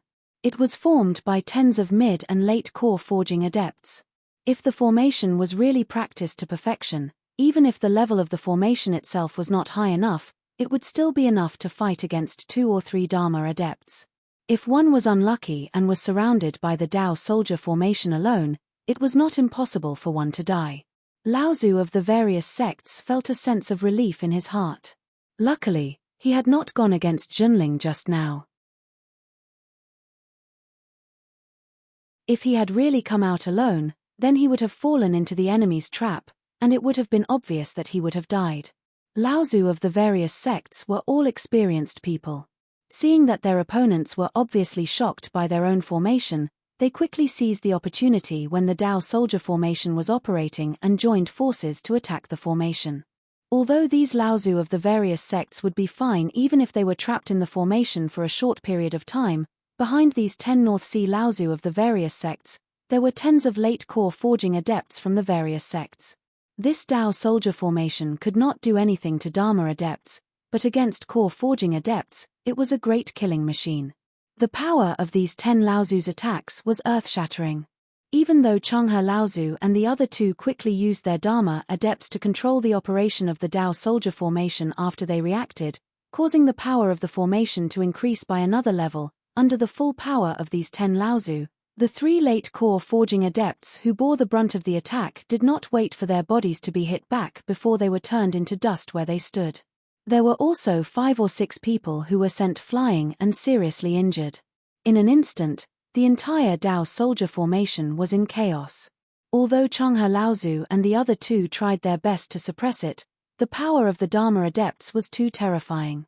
Although the disciples of the 3 sects barely managed to set up the Dao soldier formation, the 3 sects' cultivators did not belong to each other, and they had not practiced it beforehand to familiarize themselves with it, so it was difficult for them to fully unleash the power of the formation.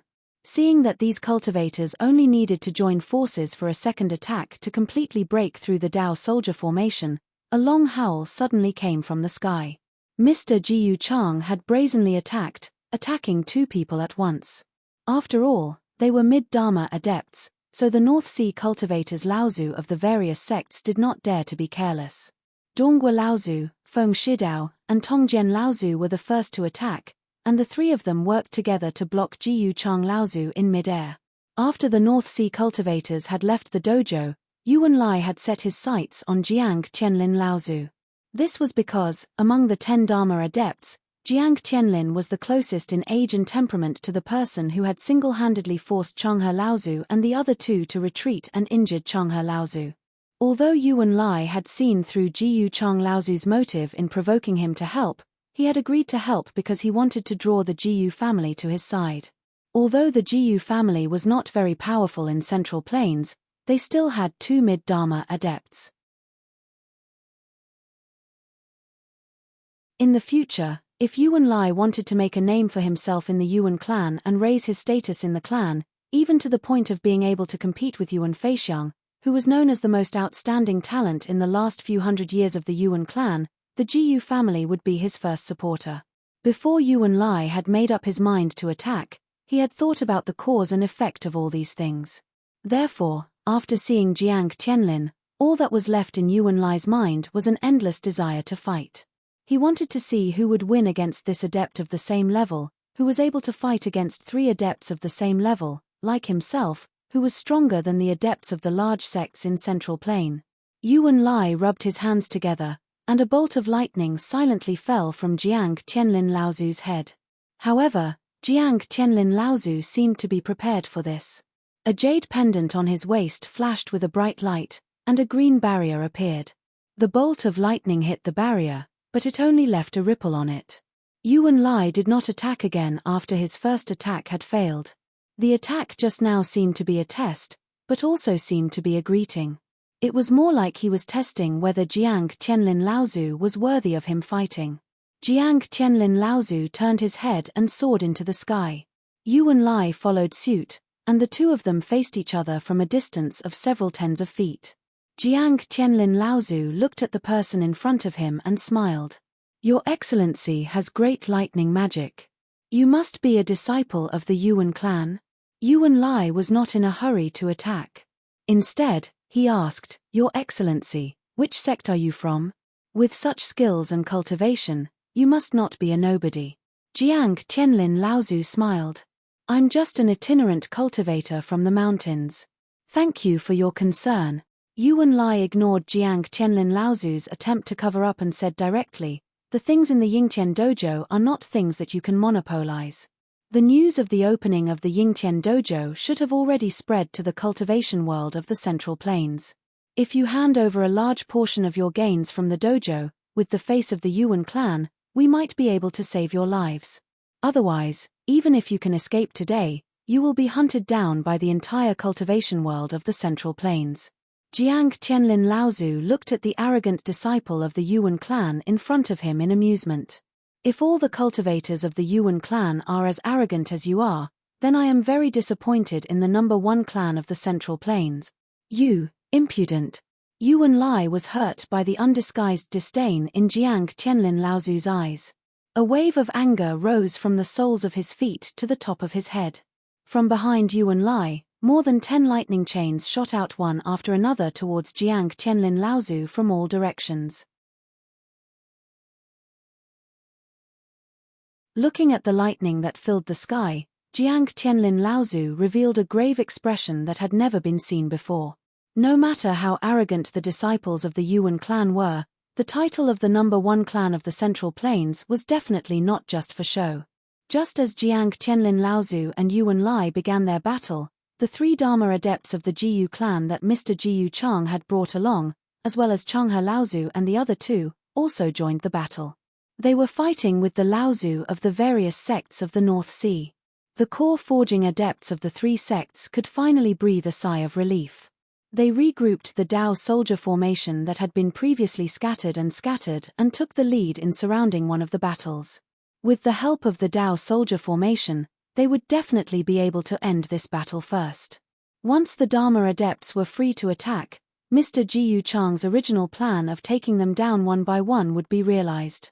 However, just as the Dao soldier formation surrounded Changhe Laozu from the Misty Water Pavilion and Misty Water Pavilion, more than 10 treasures suddenly surged out from the space tunnels that Laozu of the various sects had opened up earlier and attacked the cultivators of the 3 sects who had just formed the formation. The first to appear was a huge golden sword that carried an unstoppable momentum. Under the panicked gazes of the cultivators of the 3 sects, it slashed down.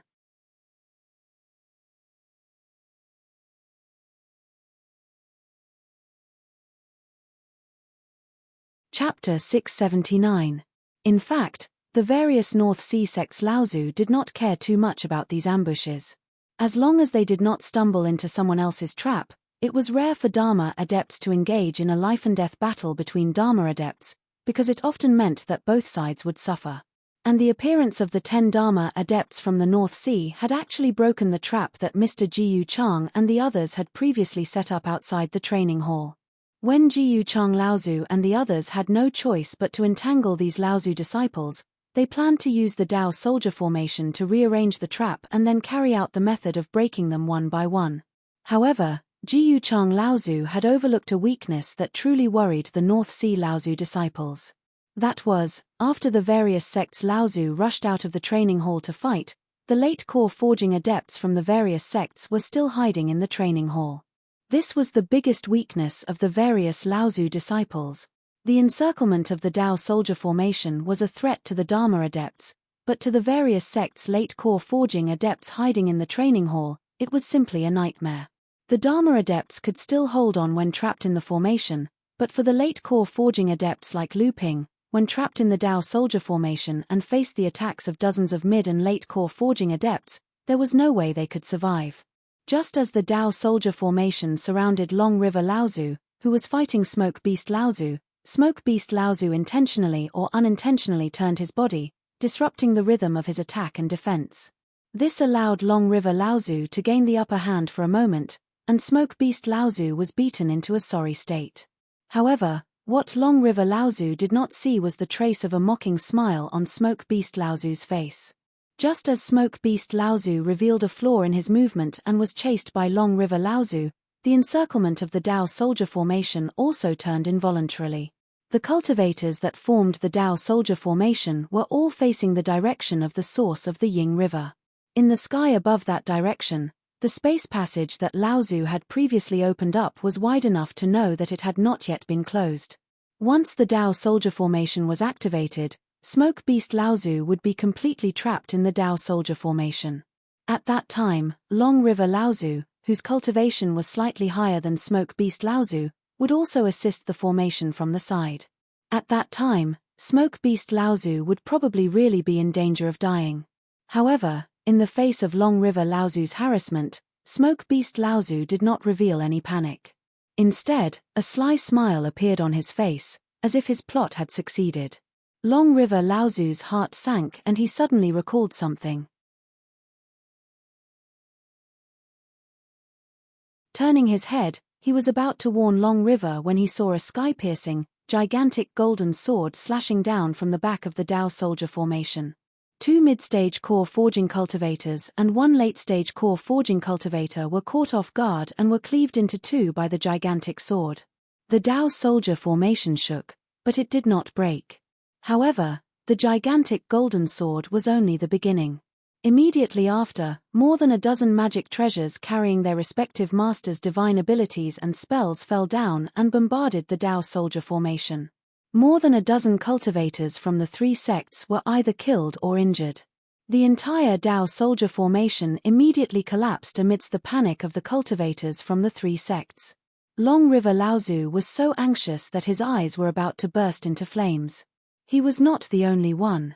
On the other side, Wu Ji Laozu and Yu Shong Laozu also had a look of grief and indignation on their faces. They roared angrily and wanted to rush towards the disciples of their sects who were being slaughtered.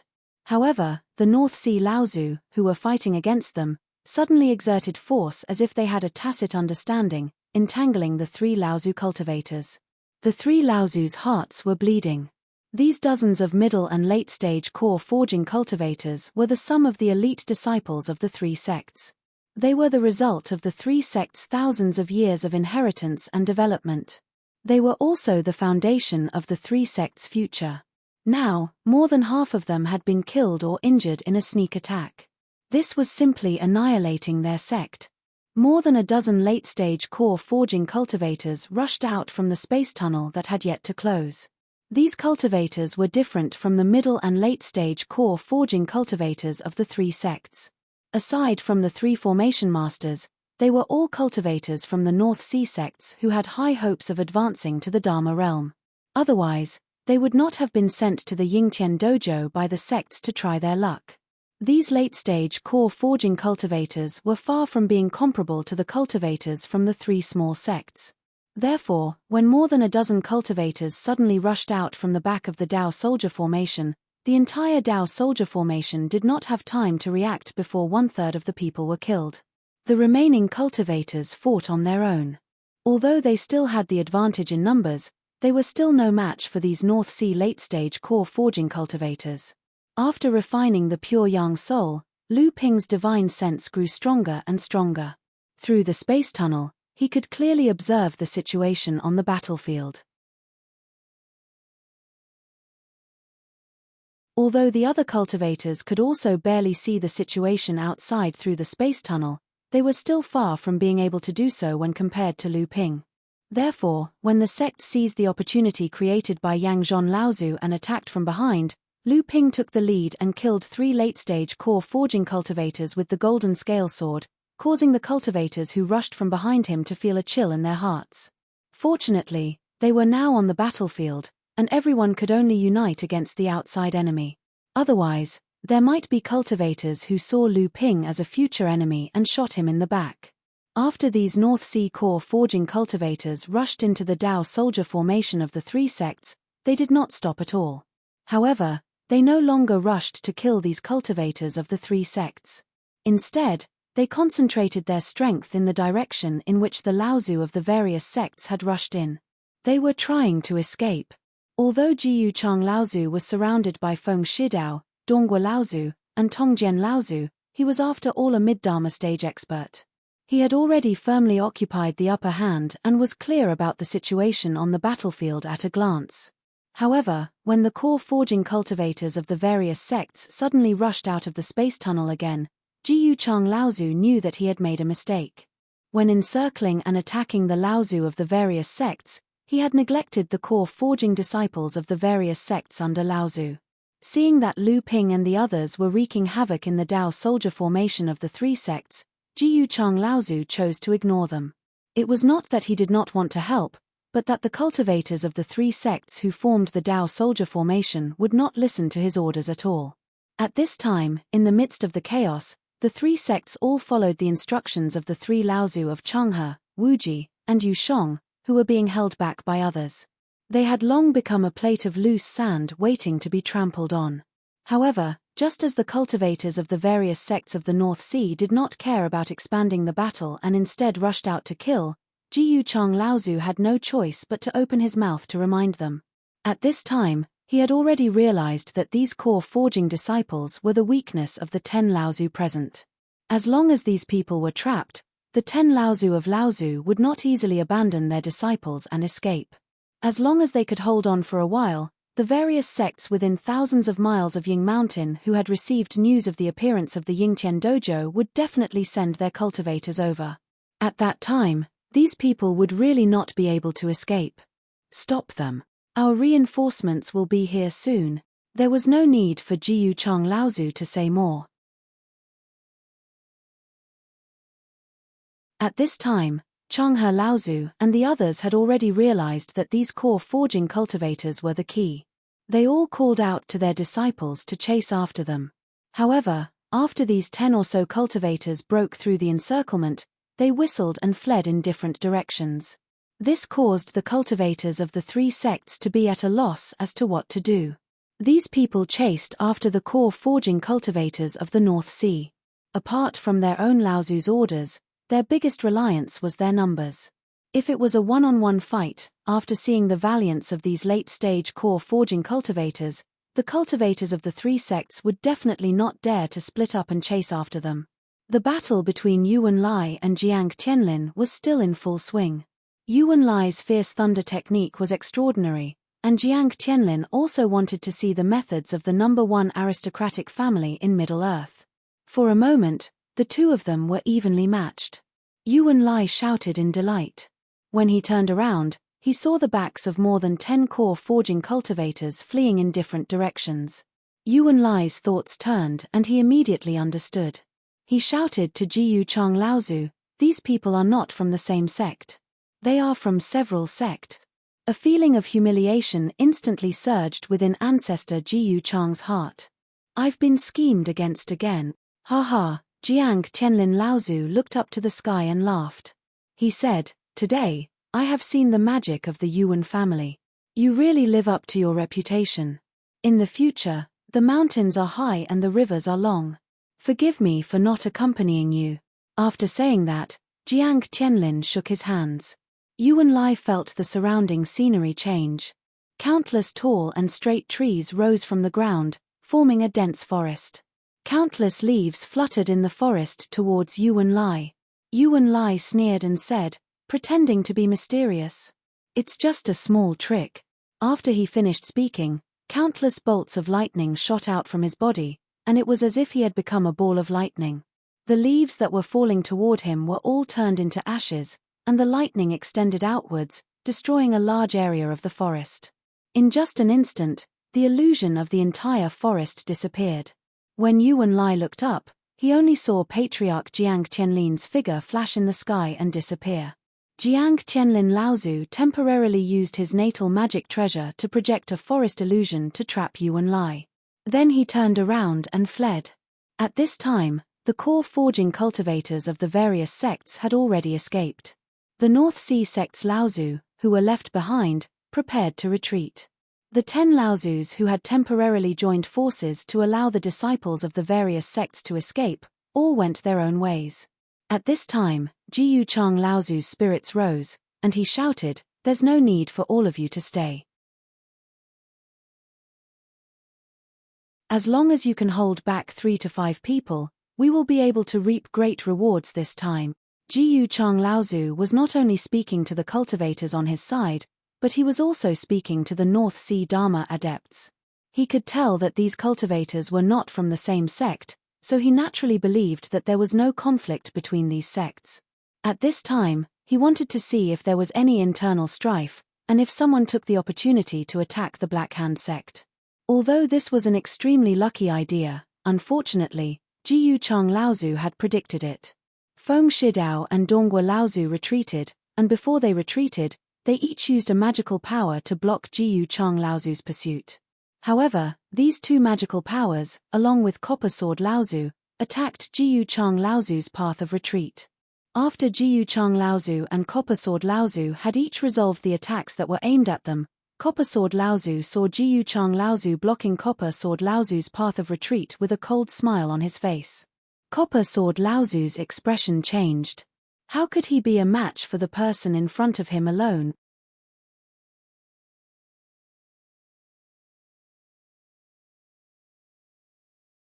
Chapter 680. Jiyu Chang Laozu was about to make a move, but his expression suddenly changed. He turned around and slapped his palm behind him. There was a crisp sound, and Jiyu Chang Laozu's body shook in surprise. Behind Jiyu Chang Laozu, Jiang Tianlin Laozu took a few steps back. The two's palms seemed calm and ordinary, but one could tell that this move was extremely dangerous just by looking at the distorted space around it. When Jiyu Chang Laozu turned around, he saw a dense forest suddenly appearing in the air not far away. A lightning was raging in the forest, turning the trees into nothingness. Copper Sword Laozu was overjoyed when he saw Jiang Tianlin Laozu suddenly appear. He slashed with the copper sword in his hand, and a golden light flew towards Jiyu Chang Laozu. The golden light shrunk in the air, but the sword light became more and more dazzling. This was originally a sword move that Copper Sword Laozu had prepared to use against Jiyu Chang Laozu. At this time, with Jiang Tianlin Laozu's help, Copper Sword Laozu had a chance to escape. However, this sword technique could only be used, but could not be withdrawn. Copper Sword Laozu simply took advantage of the time when Jiyu Chang Laozu was unstable to use this sword technique on Jiyu Chang Laozu. Not mentioning Jiyu Chang Laozu, who was clumsily blocking Copper Sword Laozu's full blow, Jiang Tianlin Laozu suddenly appeared beside him and said, "Don't continue fighting, retreat quickly." Copper Sword Laozu was shocked and quickly retreated behind Jiang Tianlin Laozu.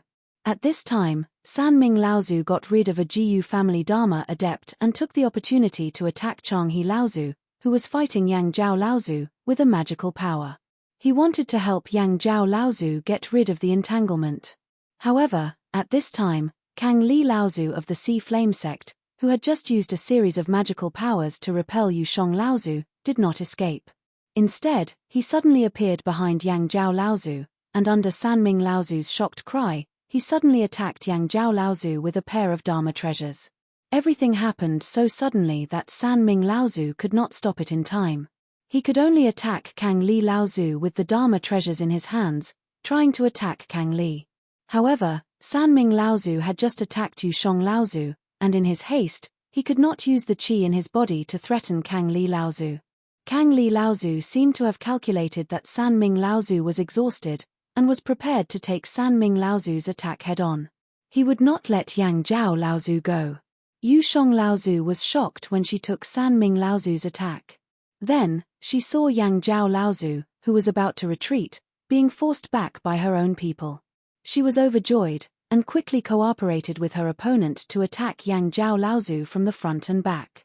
Yang Zhao Laozu saw that he was about to fall into a hopeless situation again. He screamed and was about to fight back, but he saw a green light coming from the sky, nailing Kang Li Laozu in the air. Then, San Ming Laozu, who had only used 30% of his strength, severely injured Kang Li Laozu and made him vomit blood. The Ying Shu treasured mirror and the copper sword floated above Jiang Tianlin Laozu's head. Yusheng Laozu looked at the Ying Shu treasured mirror above Jiang Tianlin Laozu's head, pointed at him and shouted, "It's you. You're the one who obtained the Ying Shu treasured mirror that night."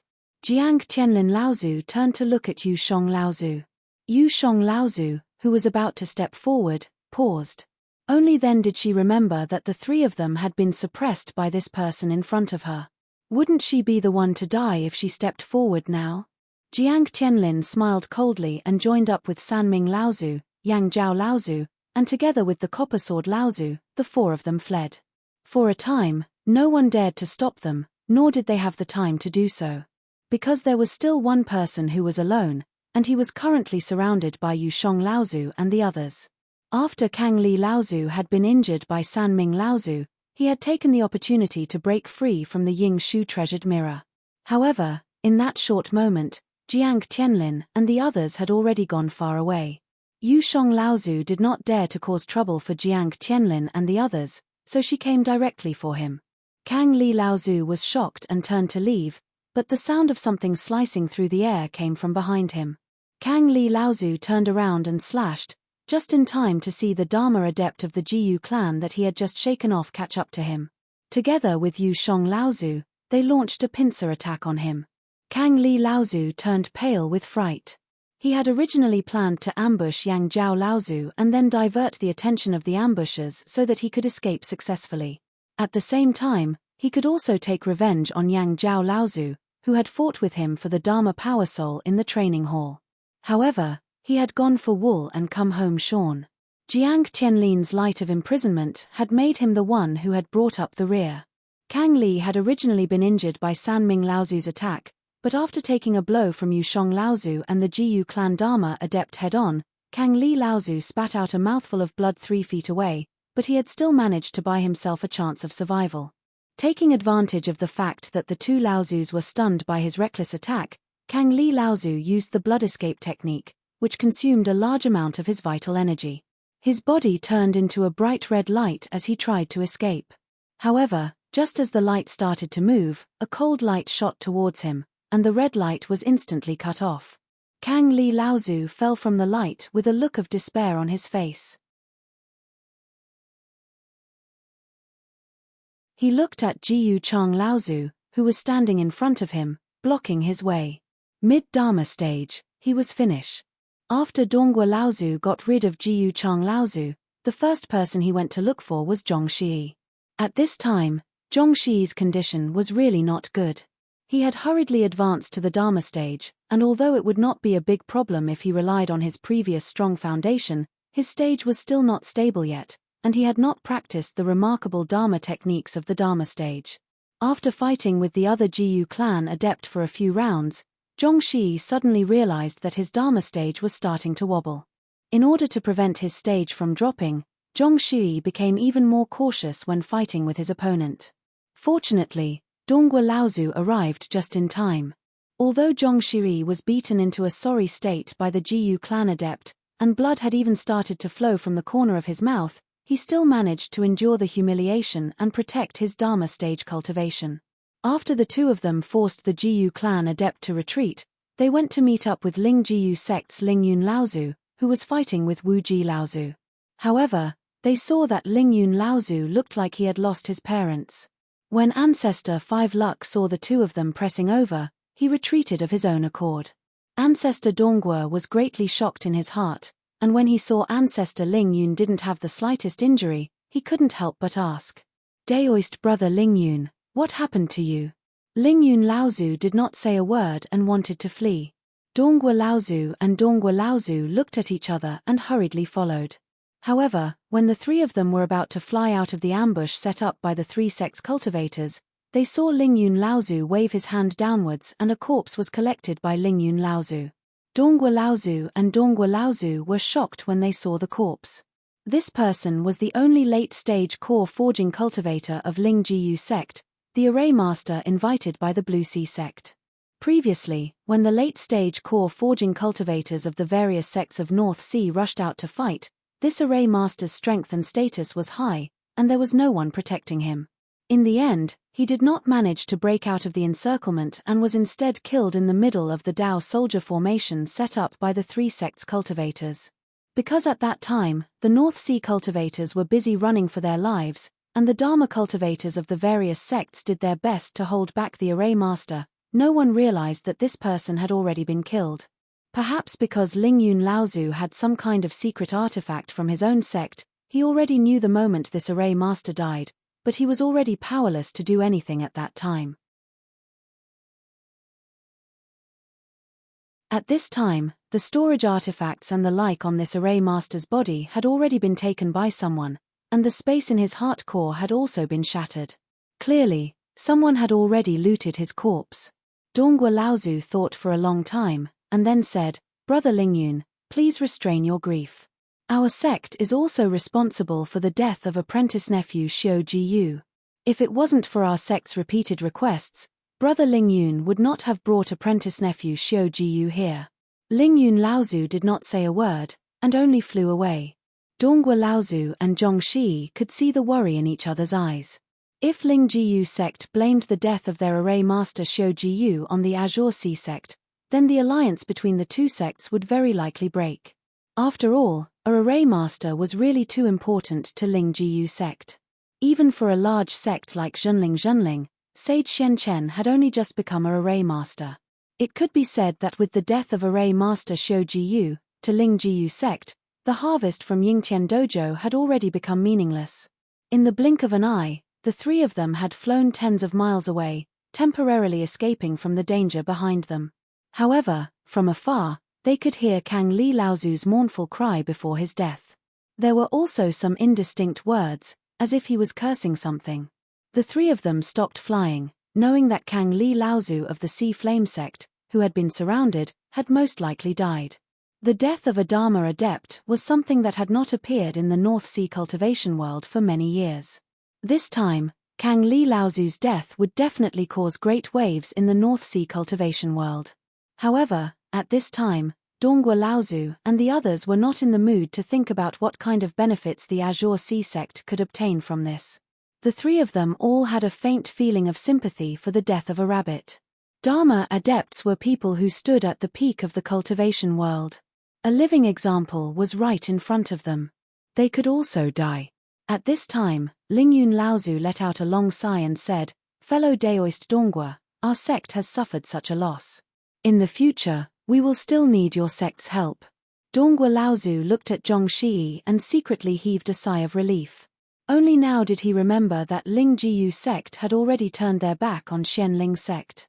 If they were to get into a fight with the Azure Sea sect again because of perfected Shogu's death, then which other sect in the North Sea cultivation world would dare to get close to Ling Jiyu sect? Dongguo Laozu had only thought that Ling Jiyu sect might vent their anger on the Azure Sea sect because of perfected Shogu's death, but he had forgotten that Ling Jiyu sect was actually more afraid of being isolated than the Azure Sea sect.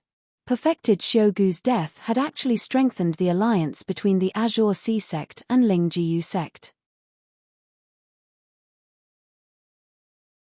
Dongguo Laozu hurriedly said, "Fellow Daoist Ling Yun, please rest assured. Our sects are already allies, and there is no reason for us to stand by and do nothing." Ling Yun Laozu nodded and sighed. He did not say anything else.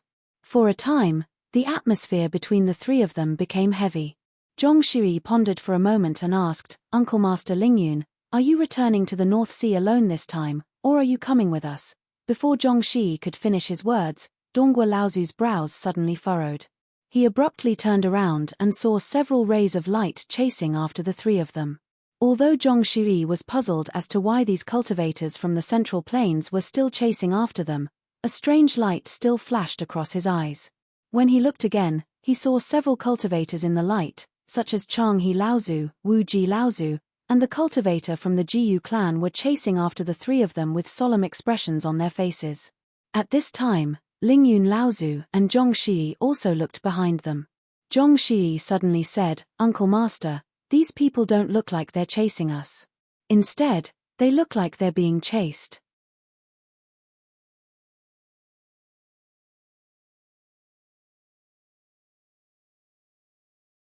Chapter 681. After Lu Ping broke out of the encirclement, he flew in the direction of Ying River. After a while, he realized that there was no one behind him. Lu Ping dove into Ying River and flowed with the current. In less than an hour, he returned to the rocky cave abode. Inside the cave abode, Du Jialuo was practicing a fist technique. This was a set of fist techniques that Lu Ping had found in the Inheritance Jade Scroll of the Ying Tian sect. This set of fist techniques was meant for mortals who had yet to start refining their blood. There was only one purpose: to strengthen the mortal's physical body to the greatest extent before they started refining their body. When Lu Ping saw this set of fist techniques, he was rather surprised. He sighed to himself that the inheritance of the Ying Tian sect was indeed very complete. They even had fist techniques that could help mortals build their foundation. Although this set of fist techniques seemed to have a very limited effect on physical strength for cultivators, it was already very impressive for a mortal. At Lu Ping's level of cultivation, he naturally knew what a strong physical body meant to a cultivator who had advanced to the Dharma phase. Du Jialuo had mistakenly eaten a spirit fruit that strengthened his physical body. His physical body was already strong, and now that he was practicing this fist technique, it was even more beneficial. Not only would his physical body continue to strengthen under the conditioning of the fist technique, but part of the medicinal power that was originally hidden in Du Jialuo's blood would also be stimulated and absorbed by his physical body. Unfortunately, Zhenling did not have this fist technique. At Lu Ping's current level of cultivation, this fist technique was no longer of any use to him. Seeing that Lu Ping had returned, Du Jialuo hurriedly came up to greet him. Lu Ping saw that his entire body was drenched in sweat.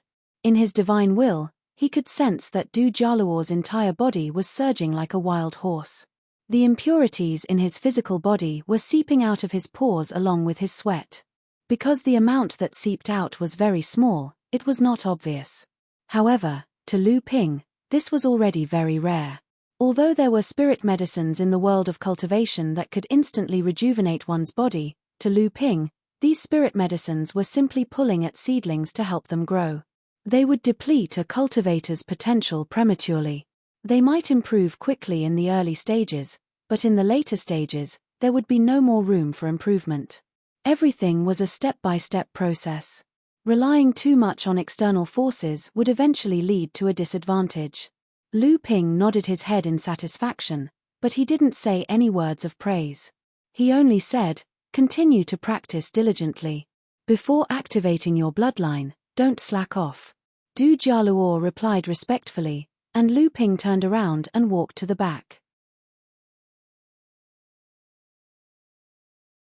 Du Jialuo once again took up his stance, exhaled, and began to practice punch after punch. From the corner of his eye, Lu Ping saw Madame Du holding her fox daughter as she stood in front of a stone room and looked at Lu Ping. When Lu Ping saw the little fox in Madame Du's arms, something flashed across his mind. He stopped in his tracks and turned around. "Is there something you need?" Madame Du walked forward and knelt down with the little fox in her arms. "Immortal, please accept my daughter as your disciple.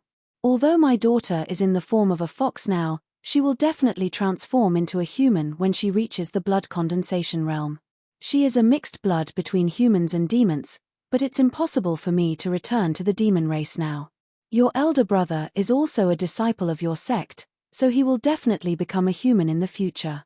With her identity, if she doesn't have the protection of your sect, there will be no place for her in either the human or demon race in the future. Lu Ping looked at the little fox in Madame Du's arms, who was staring at him with her big eyes. For some reason, he thought of his good friend, Yin Shenchu. He couldn't help but sigh and murmur to himself, even if she joins our sect, she might not be able to protect her mixed-blood identity. Although Lu Ping was muttering to himself, Madame Du was a late-stage core-forging demonic cultivator after all. She naturally knew what would happen to her daughter if her mixed-blood identity was exposed. If she still had her cultivation, she might be able to protect her daughter. But now, she had lost more than half of her cultivation. Even if Lu Ping treated her, possession was too much of a drain on a cultivator's innate talent. At most, she would be able to transform again and live for a few hundred years. It was impossible for her to return to her previous late-stage core-forging demonic cultivation, let alone advance further. The scene of her daughter being hunted down in the future flashed through Madame Du's mind. She couldn't help but feel sad, and tears fell from her eyes. The little fox wriggled in her mother's arms. It raised its head and stuck out its tongue to lick the tears left by its mother. A dong sound came from behind Lu Ping. Lu Ping frowned and turned around to see Du Jialuo kneeling on the ground. It turned out that Du Jialuo had clearly heard the conversation between his mother and Lu Ping. When he saw Lu Ping turn around, Du Jialuo kowtowed to the ground and said, "Immortal Elder, please accept little sister into our sect. Little sister doesn't need to activate her bloodline to cultivate. She's much stronger than this disciple." Lu Ping snorted coldly and said, "Have you finished practicing your fist technique?" Du Jialuo shrank back and said bitterly, "No, not yet." However, as he finished speaking, his voice became softer and softer. Lu Ping said coldly, "Since she is your sister, she should naturally be protected by you. If you keep begging others, why should others help you?" Du Jialuo had a look of fear on his face as he retorted, "If you bully my sister, this disciple will naturally give up his life to protect her. It's just that you're not strong enough right now. Not only can you not protect your sister, you can't even protect yourself, right?" "Yes, that's right," Du Jialuo said somewhat dejectedly. He was, after all, a 12-year-old child, and Lu Ping's harsh words made Du Jialuo lose his confidence the most. "Humph," Lu Ping said with a cold expression, "if that's the case, then why did you stop? If you're not strong enough, you can still cultivate. But if you think that you won't be able to protect your family in the future, then why bother dreaming of becoming a cultivator? Isn't it better to stay at home and be a fisherman?" At this time, Du Shi also opened his mouth and said, "Luo, it's not easy for you to enter the sect that the Immortal Elder is in. You must not waste the chance to activate your bloodline again." Du Jialuo looked at the fox sister in his stepmother's arms, then looked at Du Shi, gritted his teeth and said, "Yes." Then, he got up from the ground and began to practice his fist technique again. One move after another, he used even more force between moves. It was obvious that Lu Ping's words had greatly stimulated him. Lu Ping glanced at Du Shi, thought for a moment and said, "Since this child has already entered our sect will naturally not ignore his family and disciples. Although you are a demon, you have already taken over the body of a human, and you have some magic power in your hands. After we return, I will send you to a place where there is a good friend of mine, and you can work under him. I'm afraid that our sect will not accept any more mixed-blood humans as disciples, but that good friend of mine may not be the case. If your daughter is fated, she will naturally be protected by him." Du Shi was, after all, an old demon who had taken over the body of a human for more than 10 years. She naturally understood the hidden meaning in Lu Ping's words, so she hurriedly kowtowed to Lu Ping. The fox in her arms seemed to know that the person in front of it had given it a great favor, so it hurriedly imitated its mother and extended its forelimbs in front of its head, kowtowing. Lu Ping heard Du Jialuo's shouts as he practiced his punches. Lu Ping could tell that Du Jialuo's punches were stronger than before, and his shouts were filled with excitement. He couldn't help but smile. Then, he snorted coldly and walked back to his stone room. After everyone left the cave, only the previously injured Daoist Shen-ju stayed behind. Seeing that Lu Ping had returned, Daoist Shen-ju was already waiting at the stone room's entrance to greet him. He had seen everything that had happened to Lu Ping. Lu Ping saw that Daoist Shen-ju's face had already recovered and smiled. Looks like Uncle has recovered well. Elder Fornax's Bell Cauldron Elixir is indeed the best healing elixir in the North Sea. Daoist Shen-ju smiled and glanced at Du Jialuo, who was practicing his fist technique. He said in a low voice, "Why, has our sect's water sword deity finally decided to accept a disciple?" Lu Ping sighed and said, "If this disciple can successfully awaken his bloodline, he must be very talented. Even if he is not very intelligent, as long as he works hard, he will definitely become a Dharma adept in the future. Who wouldn't want a disciple like this?" Daoist Shen-ju nodded and smiled. "It's not just you. Even I have the thought of accepting a disciple. I'm afraid Brother Shen-sen, Brother Shen-shu, and the others have the same thought. It's just that you were the one who recommended him to the sect.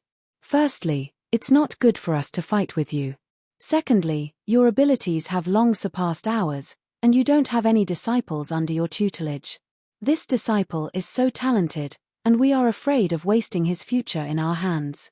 We might as well hand him over to you, the number one disciple of the third generation.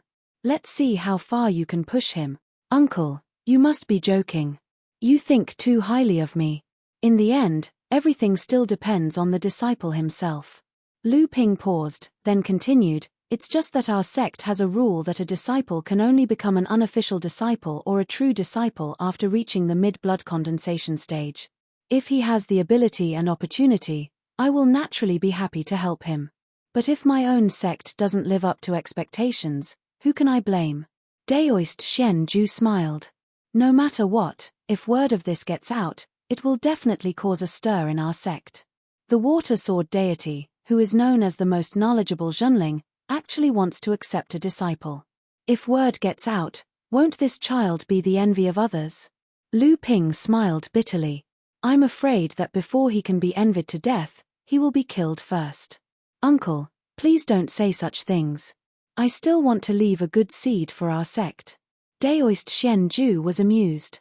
See, there are still at least a dozen years before he can become your disciple. It's hard to say whether he will be willing or not, but you're thinking too much on his behalf." Lu Ping might look calm, but deep down, he was very proud. Otherwise, he wouldn't have been called the most knowledgeable by the fourth-generation disciples.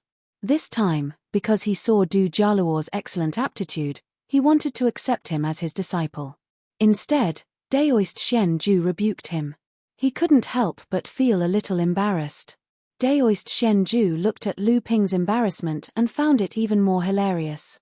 However, she didn't want to tease Lu Ping anymore, so she smiled and said, all right, I'm a core disciple of our sect. Of course, I know what's important. Don't worry, if this child really activates his bloodline cultivation, no one will look at him differently. It's just that you entered the Yingtian dojo smoothly. How come you're the only one who came back now?" What Lu Ping didn't notice was that throughout the conversation, Daoist Shen-ju was speaking to him as if they were peers of the same generation. Perhaps even Daoist Shen-ju herself didn't notice it, but unknowingly, Lu Ping's position in Daoist Shen-ju's heart had become the same as hers. He was no longer just a third-generation disciple, a junior. In fact, it wasn't just Daoist Shen-ju herself. Daoist Shen-sen, Daoist Shen-shu, Daoist Shen-chen, and the other second-generation disciples, after witnessing Lu Ping's various achievements and strength, had imperceptibly put Lu Ping on the same level as themselves. And the root of all this was Lu Ping's growing strength and gradually increasing influence in the sect. Lu Ping roughly recounted his encounter in the Yingtian dojo to Daoist Shen-ju and said, "Disciple is fast and took the shortest route, so I came back the earliest. But looking at the time, the three martial uncles and martial uncle Jiang should be back by now." As soon as Lu Ping's voice fell, the restriction at the entrance of the rocky cave shook. When Lu Ping and Daoist Shen-ju raised their heads to look, their faces changed. Daoist Shen-sen was covered in blood. He grabbed Daoist Shen Shu, who was on the verge of death, with one hand and supported the unconscious Daoist Shen Chen with the other. After seeing Lu Ping and Daoist Shen Ju, his body fell down. Daoist Shen Ju was about to go forward, but Lu Ping had already appeared in front of Daoist Shen Sen with a flash of light. He supported Daoist Shen Sen, who was about to fall, and stuffed a precious origin tracing pill into Daoist Shen Sen's mouth without any explanation. The origin tracing pill melted in Daoist Shen Sen's mouth. The powerful medicinal power caused Daoist Shen Sen's dispirited expression to shake. He anxiously said, "Azura, it's an Azura, there's also a devil cultivator. They've surrounded us. Senior brother, danger." After saying that, Daoist Shen Sen, who had forcefully gathered a mouthful of true yuan to bring the heavily injured Daoist Shen Shu and Daoist Shen Chen back, could no longer hold on and completely fainted. Luckily, Lu Ping stuffed the origin tracing pill into his mouth at the first moment, preventing his injuries from worsening. At this moment, Daoist Shen Ju also came to the side and helped Lu Ping to lift Daoist Shen Chen up. He said, "How is it? What should we do?" For a moment, Daoist Shen Ju did not care about it and placed all his hopes on Lu Ping. He forgot that he was Lu Ping's martial uncle and should stand up at this moment. Lu Ping glanced at the anxious Daoist Shen Ju. His divine sense had already finished inspecting Daoist Shen Shu and Daoist Shen Chen's injuries. He said, "Martial uncle Shen Shu has fainted due to the exhaustion of true yuan. Although his injuries are serious, it does not harm his foundation. He will recover after a few years of rest. Martial uncle Shen Chen's divine sense has been damaged. Azura thirsts for blood, devil cultivators devour souls. It seems like he has really encountered a devil cultivator." Daoist Shen Ju panicked when he heard that. Divine sense has been damaged.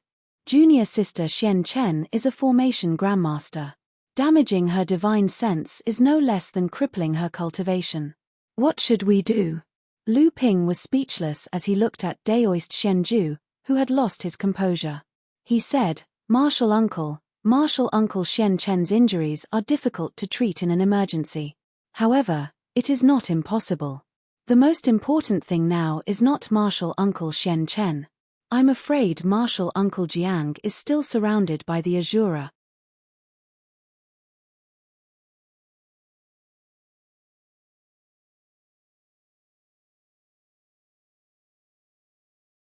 Chapter 682.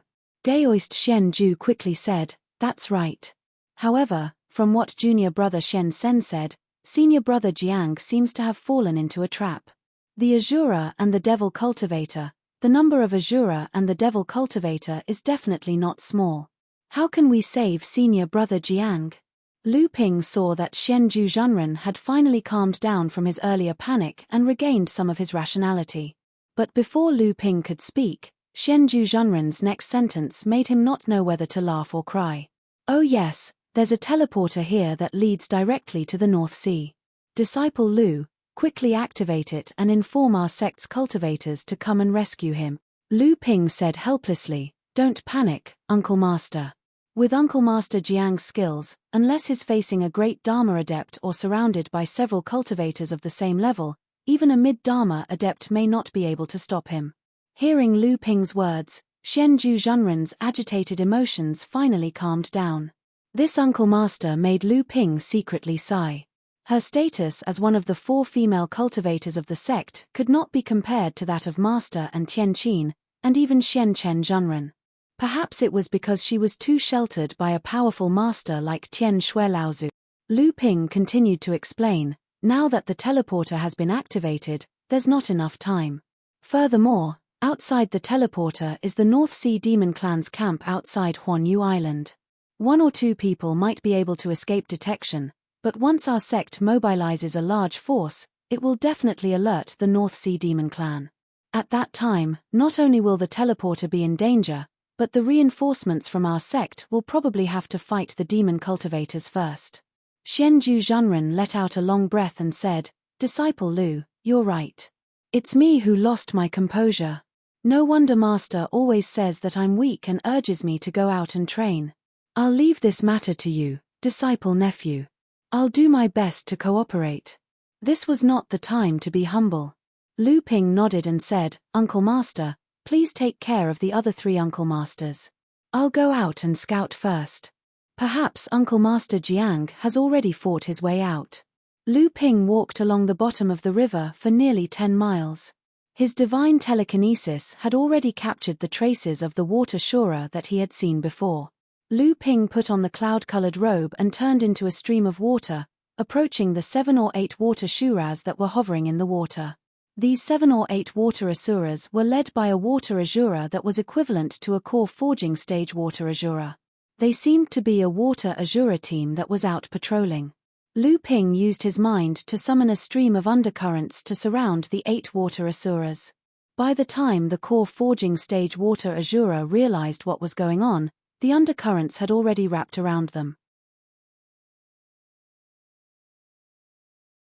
The water Shura in the core forging stage shrunk and elongated its body, and it managed to escape from Lu Ping's water manipulation spell. However, before it could escape, its eyes were suddenly filled with horror. Then, the Shura's head flew into the air, and a stream of clear blood gushed out from its neck. Lu Ping reached out his hand, and a weapon that was held by the water Shura fell off and flew towards Lu Ping's hand. The other 7 water Asuras in the blood condensation stage all had crazed expressions on their faces. They struggled with all their might, but they could not break the water surrounding them. However, blood gushed out of their chests like flowing water, and they died after struggling for a while. Lu Ping reached out his hand, and the netherwater sword suddenly appeared in Lu Ping's hand. Lu Ping stepped forward and collected the weapons in the hands of the 7 water Asuras. These weapons were second-class mutated spiritual materials that had been roughly refined and polished into weapons. When used against enemies, they only relied on the hardness of the second-class spiritual materials. However, the weapon in the hands of the core forging stage water Azura was a genuine magic treasure. Lu Ping had read about Asuras in ancient books, and knew that Asuras had an innate ability to nurture magic treasures. When a Azura was born, it would choose a spiritual material as its companion weapon. As the Azura grew, the quality of the companion weapon would also increase. When the Azura became a Grand Azura in the blood condensation stage, the companion weapon would become at least a second-class mutated spiritual material. When the Azura became an Azura equivalent to the core forging stage, the companion weapon would also grow into a magic treasure. Once the Shura grew into a blood Shura that could shock the entire cultivation world, each of these Dharma stage experts would have a weapon that was equivalent to a spirit treasure. Often, when fighting against Dharma stage experts from the human clan or the demon clan, the blood Shura would use his companion weapon that was equivalent to a spirit treasure to beat the human clan or the demon clan of the same level until they could not lift their heads. Lu Ping put away these spiritual materials and magic treasures. These were a great harvest for any Zhenling core forging stage cultivator. However, in Lu Ping's eyes, after the trip to Yingtian Dojo, these things were no longer enough to make Lu Ping feel the joy of harvest. The corpse of the water Azura killed by Lu Ping slowly dissolved in the Ying River. Other water Asuras, such as the wood Asuras, the earth Asuras, and the ice Asuras, would also turn into dead wood, rocks, and ice after death. Therefore, there was a saying in the cultivation world that Asuras were actually life forms formed from the essence of the 5 elements, wind, and ice. Although this legend had not been proven, many people in the cultivation world believed it. During the discussion at the dojo, Jiang Tianlin and Laozu's escape route was more or less the same as Lu Ping's. They both followed the direction of the Ying River. Lu Ping searched upstream along the Ying River. After a while, there were more water Asuras in the Ying River. Most of these Asuras were at the blood condensation stage, which was equivalent to a Grand Azura. Occasionally, there were some core forging Asuras leading them. These Asuras were not much of a threat to Lu Ping, but there were too many of them. Lu Ping could not kill all of them in a short time. Once he attacked, he would definitely alert the powerhouses in the Azura clan. Once he was noticed by the Blood Azura, Lu Ping would not be able to withstand an attack from the Blood Azura's accompanying spiritual treasure. Lu Ping thought for a while, and suddenly a set of stone armor appeared on his body. Then, he covered his body with the 5 elements cloud raiment and slowly passed through the water asuras from the bottom of the Ying River. With Lu Ping's current mastery of the water magic power, coupled with the help of the 5 elements cloud raiment and the stone armor, it would be difficult for anyone below the Dharma realm to see through Lu Ping's movements unless they had mastered a very special magic power. Lu Ping traveled a few more miles in the Ying River. There were almost no ordinary asuras in the river. Along the way, he saw a few strong asuras in the middle and late stages of the core forging realm. Lu Ping's heart sank. He knew that he was getting closer to the inner part of the Asura camp. At this moment, Lu Ping faintly felt a roar coming from above his head. Even though Lu Ping was deep in the Ying River, he could feel the great power contained in the faint roar. This was definitely a scene that could only appear when Dharma realm cultivators were fighting. Lu Ping's heart skipped a beat. Jiang Qianlin Laozu might be trapped here by the Asuras. However, to trap Jiang Qianlin Laozu, at least the Blood Asura would have to make a move. At this moment, Lu Ping was very hesitant. After all, he was only a late core forging realm cultivator.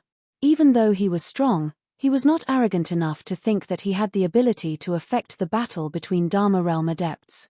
Jiang Qianlin Laozu, San Ming, Tong Jian, and Yang Ling had just broken through the encirclement and escaped for a few dozen miles. The 4 Laozu were about to say goodbye to each other and meet up with their own disciples, preparing to return to the North Sea. At this moment, Jiang Qianlin Laozu's divine will suddenly cut through the air like a wave. Under the shocked gazes of the other 3, an obvious ripple appeared in the air and spread out in all directions. Immediately, the 3 ancestors seemed to have realized something, and they all became vigilant. Tong Jian Laozu frowned and was about to ask something, but he heard Jiang Qianlin Laozu gasp and say, "Not good, run." Although the 3 Laozu did not understand why Jiang Qianlin Laozu said this, the 3 of them had already seen Jiang Qianlin Laozu's strength. Since he had said to run, there was naturally a great danger coming. The 3 of them looked at Jiang Qianlin Laozu's anxious tone and felt a chill in their hearts. Unfortunately, it was too late. Just as the 4 of them were about to escape, there was a strange fluctuation in the space in front of the 4 of them. A small brilliance suddenly appeared, and the surrounding clouds condensed. When the brilliance stabbed in front of Tong Jian Laozu, it had already turned into a 3-foot-long water sword. Tong Jian Laozu let out a strange cry and said, "Water Asura." The copper sword in his hand drew a yellow light and slashed at the water sword that was close at hand. However, when Tong Jian Laozu's magic weapon slashed on the water sword, it passed through the water sword and only splashed a few water droplets. The water sword was still undamaged and stabbed at Tong Jian Laozu. Tong Jian Laozu's eyes widened and he shouted. He had to use his protective magical power to resist the water sword, but the water vapor in front of him suddenly condensed into a water mirror. The water sword pierced through the water mirror, but it appeared behind Tong Jian Laozu, allowing Tong Jian Laozu to escape. It's Blood Asura, a Dharma stage Blood Asura. Tong Jian Laozu did not have time to thank Smoke Scorpion Laozu, who was next to him, and he hurriedly shouted. The water sword flew forward for a distance, and a pale, almost transparent palm suddenly appeared in mid-air and grasped the water sword. At this moment, on the other side, Sanming Laozu suddenly shouted, and 3 lights suddenly appeared above his head. The lights hovered above Sanming Laozu's head, forming a simple 3-man formation. A cold wind suddenly blew, and Sanming Laozu shivered for no reason. He was even more frightened. The 3 lights above his head swayed. If Sanming Laozu had not tried his best to maintain it, it would have been blown out by the cold wind just now. Sanming Ancestor felt a chill run down his spine. His voice trembled as he said, "Feng Asura, Dharma form." A gust of cold wind swirled around a strand of chi, and a cyan silhouette flashed and disappeared. The ancestors of the 3 bright sects saw a mocking smile on the face of the cyan silhouette. Sanming, Tong Jian, and Smoke Scorpion quickly stood together, back to back, and looked at the Blood Asura that surrounded them.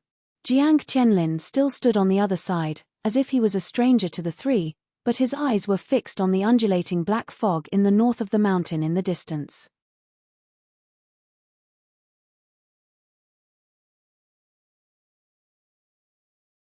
Chapter 683. The three Dharma adepts Laozu were surrounded by two Dharma adepts Bloodsurer. This might sound unbelievable, but it was the truth. 3 oil lamps circled above Sanming Laozu's head. One of the 3 sparks on the wick was a heaven-level spiritual fire, while the other 2 were earth-level spiritual fires. Sanming Laozu had obtained another heaven-level spiritual fire in the Yingtian dojo. He had planned to refine it on his oil lamps after returning to the North Sea, so that the power of his 3 natal oil lamps would increase by another level. Once his 3 natal oil lamps gathered 3 heaven-level spiritual fires, the power of the 3 lamps would be comparable to a spirit treasure. If that was the case, Sanming Laozu would not have a headache facing the omnipresent attacks of the spirit treasure in the hands of the Wind Shorer. Compared to Sanming Laozu, Copper Sword Laozu was even more aggrieved. Copper Sword Laozu fought with great vigor. In the North Sea cultivation world, Copper Sword Laozu was known for his bravery. This time, when he was fighting with the water attribute Bloodsurer, it was as if every move of the sword, which was full of power, hit empty air. The feeling of not being able to withstand the force made Copper Sword Laozu very uncomfortable. The water sword in the hands of the Bloodsurer was even more unpredictable, making it difficult for Copper Sword Laozu to defend. If it were not for Smoky Laozu's help, Copper Sword Laozu's body would have been pierced through by this strange spirit treasure. At the same time, there was a shrill cry. Jiang Tianlin Laozu, who had been floating motionlessly in the air, suddenly tilted his head back. His face instantly turned pale, and half a mile in front of him, a wave of divine thoughts suddenly exploded in the void. In the distance, the undulating black fog behind the mountain suddenly shrank back, as if a person who was about to climb to the top of the mountain had suddenly slipped and fallen. Bloodsurer, soul-devouring. Although Sanming Laozu and the other 2 Bloodsurer were in full swing, Jiang Tianlin's strange state had worried them. Jiang Tianlin was the strongest among the 4. If something happened to him, the other 3 would not be spared. However, when the 3 saw the wave of divine thoughts exploding in the void not far away, and the shrill cry from behind the mountain peak, their faces became increasingly ugly. Jiang Tianlin had actually attracted the attention of a demon shorer. No wonder he had been standing still just now. It turned out that he had started a divine thoughts competition with the demon shorer.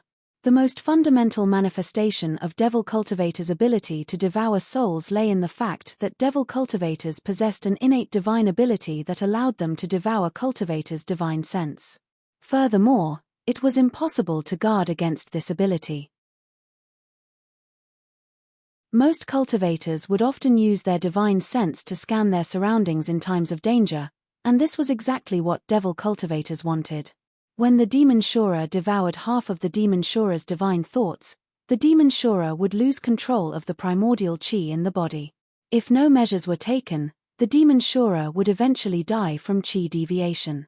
At the same time that ancestor Jiang Tianlin sensed that there were shuras lying in ambush around him, the Shomo also sensed that among the 4 of them, ancestor Jiang Tianlin had the most powerful divine sense. In the eyes of the Shomo, such a powerful divine sense was like an incomparably delicious dish. Naturally, the Shomo immediately targeted him. However, the demon shorer had still underestimated Jiang Tianlin Laozu. Although Jiang Tianlin Laozu was caught off guard and suffered a small loss under the demon shorer's sneak attack, he quickly realized the demon shorer's existence. A huge burst of divine thoughts caught the demon shorer off guard. The demon shorer's powers had been broken, and the immense pain caused the demon shorer to howl. Jiang Tianlin's divine thoughts also seemed to have suffered a heavy blow, and his face was as white as a sheet. Fortunately, after the demon shorer's powers were broken, his divine thoughts returned. Although he did not suffer much damage, there were many restrictions on using his divine thoughts again. This Dharma stage demon shorer had never suffered such a huge loss before. After being forced back by Jiang Tianlin, a black fog rose up from the back of the mountain.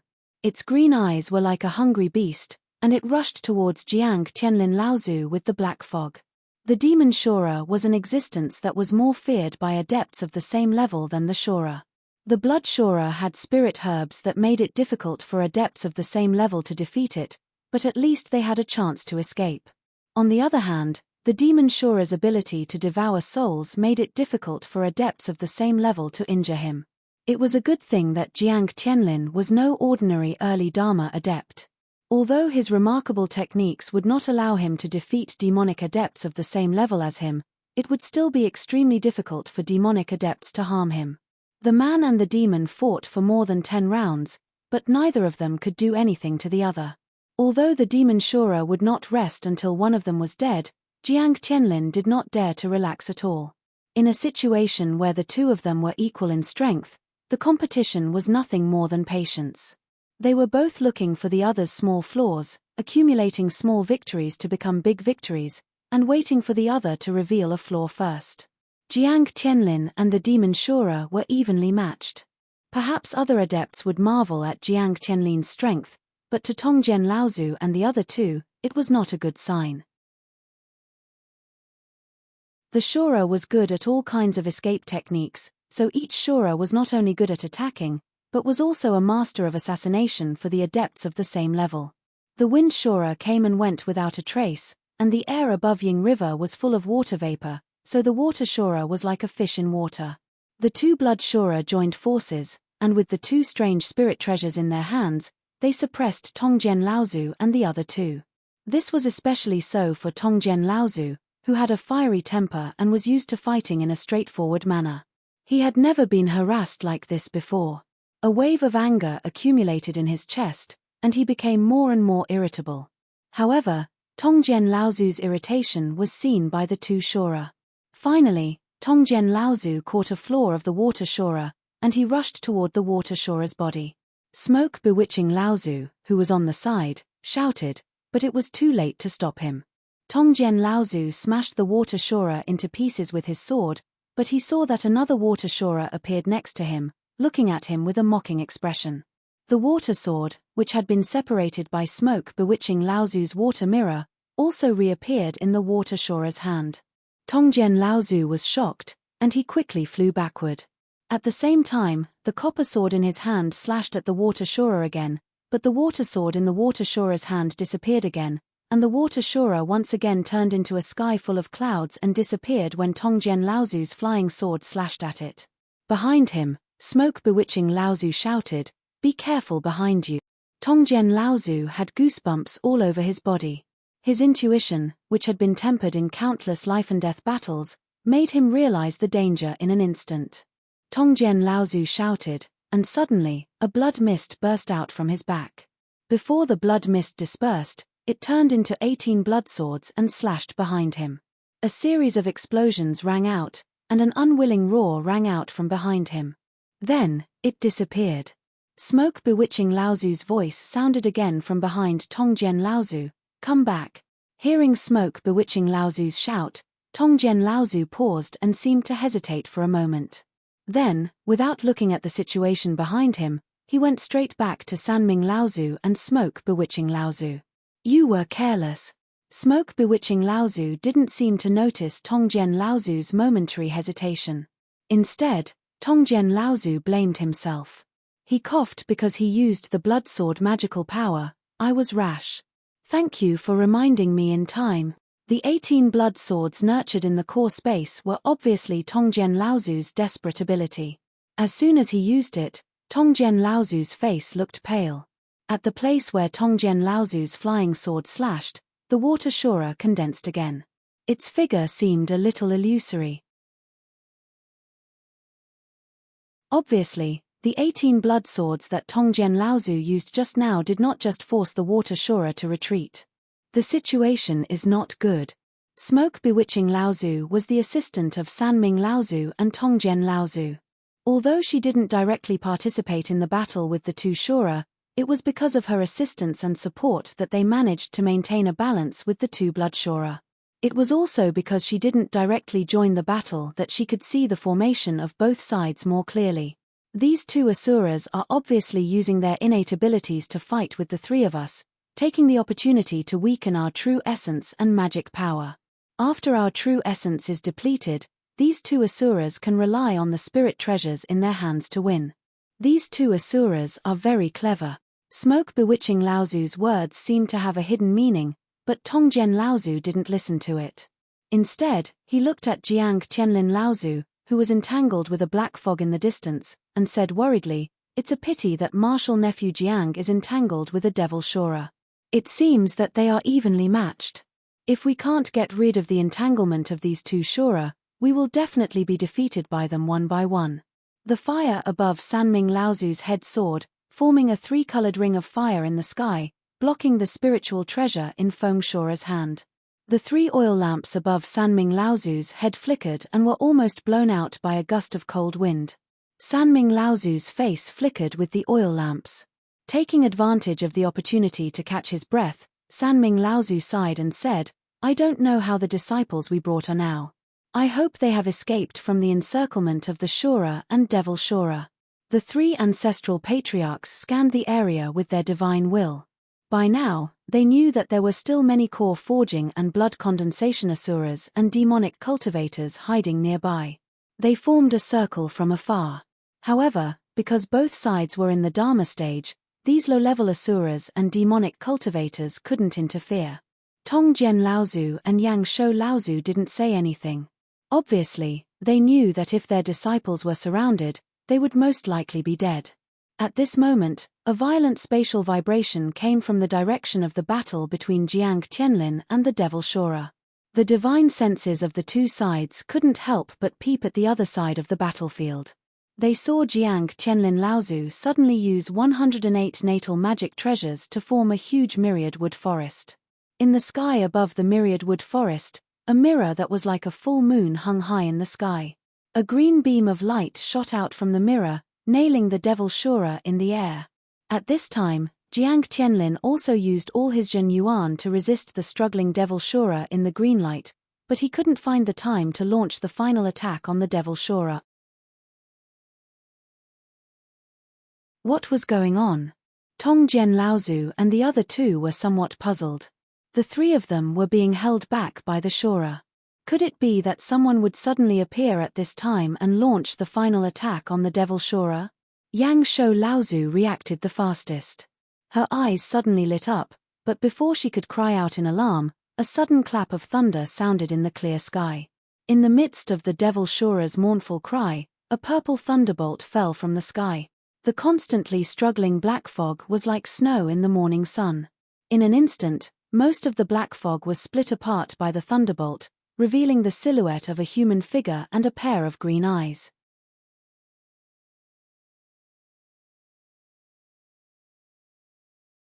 Chapter 684. Why was Yuan family known as the #1 family in Middle-earth? The identity of Peng Daren's direct descendant had granted Yuan family a noble status, and the unique thunder bloodline power was indeed powerful.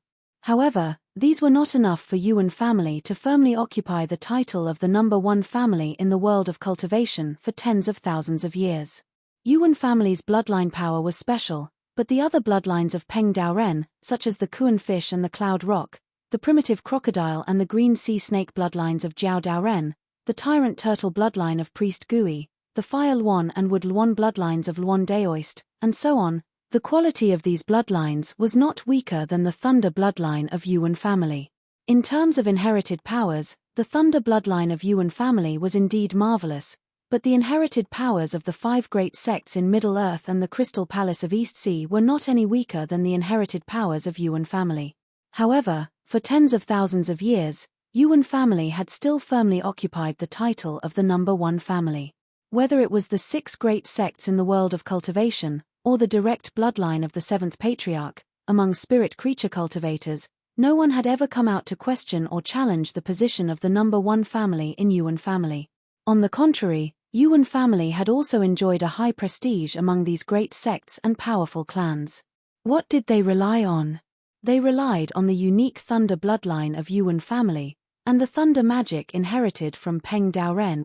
Thanks to these lightning-type abilities, the Yuan family had made great contributions to the cultivation world when the Shura and Xiao Mo cultivators had ravaged the world of cultivation in the past. Although the Yuan clan's lightning techniques weren't necessarily much stronger than the techniques inherited from the major clans, the Yuan clan's unique lightning attribute bloodline made the Yuan clan's lightning techniques the #1 lightning technique in the cultivation world. According to legends, Asura and devil cultivators were formed from the origin of this world. Every few hundred, thousand, or even 2,000 or 3,000 years, they would appear in the cultivation world on a large scale to wreak havoc on the world. These strange creatures with innate abilities had an absolute advantage in battles between cultivators of the same level. And the only thing that could restrain them was the lightning technique. This was especially true for devil cultivators. They were born to devour souls, so they were naturally restrained by all kinds of lightning techniques and divine abilities. Because of this, every time a great tribulation descended and the world of cultivation was plunged into a reign of terror, the Yuan clan's lightning technique, which could be said to be the #1 lightning technique in the cultivation world, became a decisive force to restrain Asura and devil cultivators. A large sect might be several times stronger than the Yuan clan, but when a great tribulation descended, their role wouldn't even be half of the Yuan clan's. From this, it could be seen how important the Yuan clan was in the cultivation world. Moreover, the Yuan clan seemed to be very willing to contribute their strength in every great tribulation. Every time a great tribulation descended, the cultivators of the Yuan clan could always be seen at the forefront of the battle against Asura and devil cultivators. And after every great tribulation, the Yuan clan's talents would wither and their strength would be greatly damaged. Because of this, the Yuan clan's status didn't only come from their strength, but also from their selfless dedication to the cultivation world when a great tribulation descended. The reason why the top 6 martial institutions were recognized by the cultivation world was probably because of their dominating power. However, the reason why the Yuan family was recognized by the cultivation world was not only because of their rich resources, noble bloodline, and powerful heritage, but also because of their benevolence and righteousness, which had saved them from the most dangerous situations. The Yuan clan's lightning technique had such a great effect in restraining Asura and devil cultivators during the Great Tribulation. It wasn't that no one in the cultivation world wanted to obtain the lightning technique inheritance from the Yuan clan, but without exception, they all failed.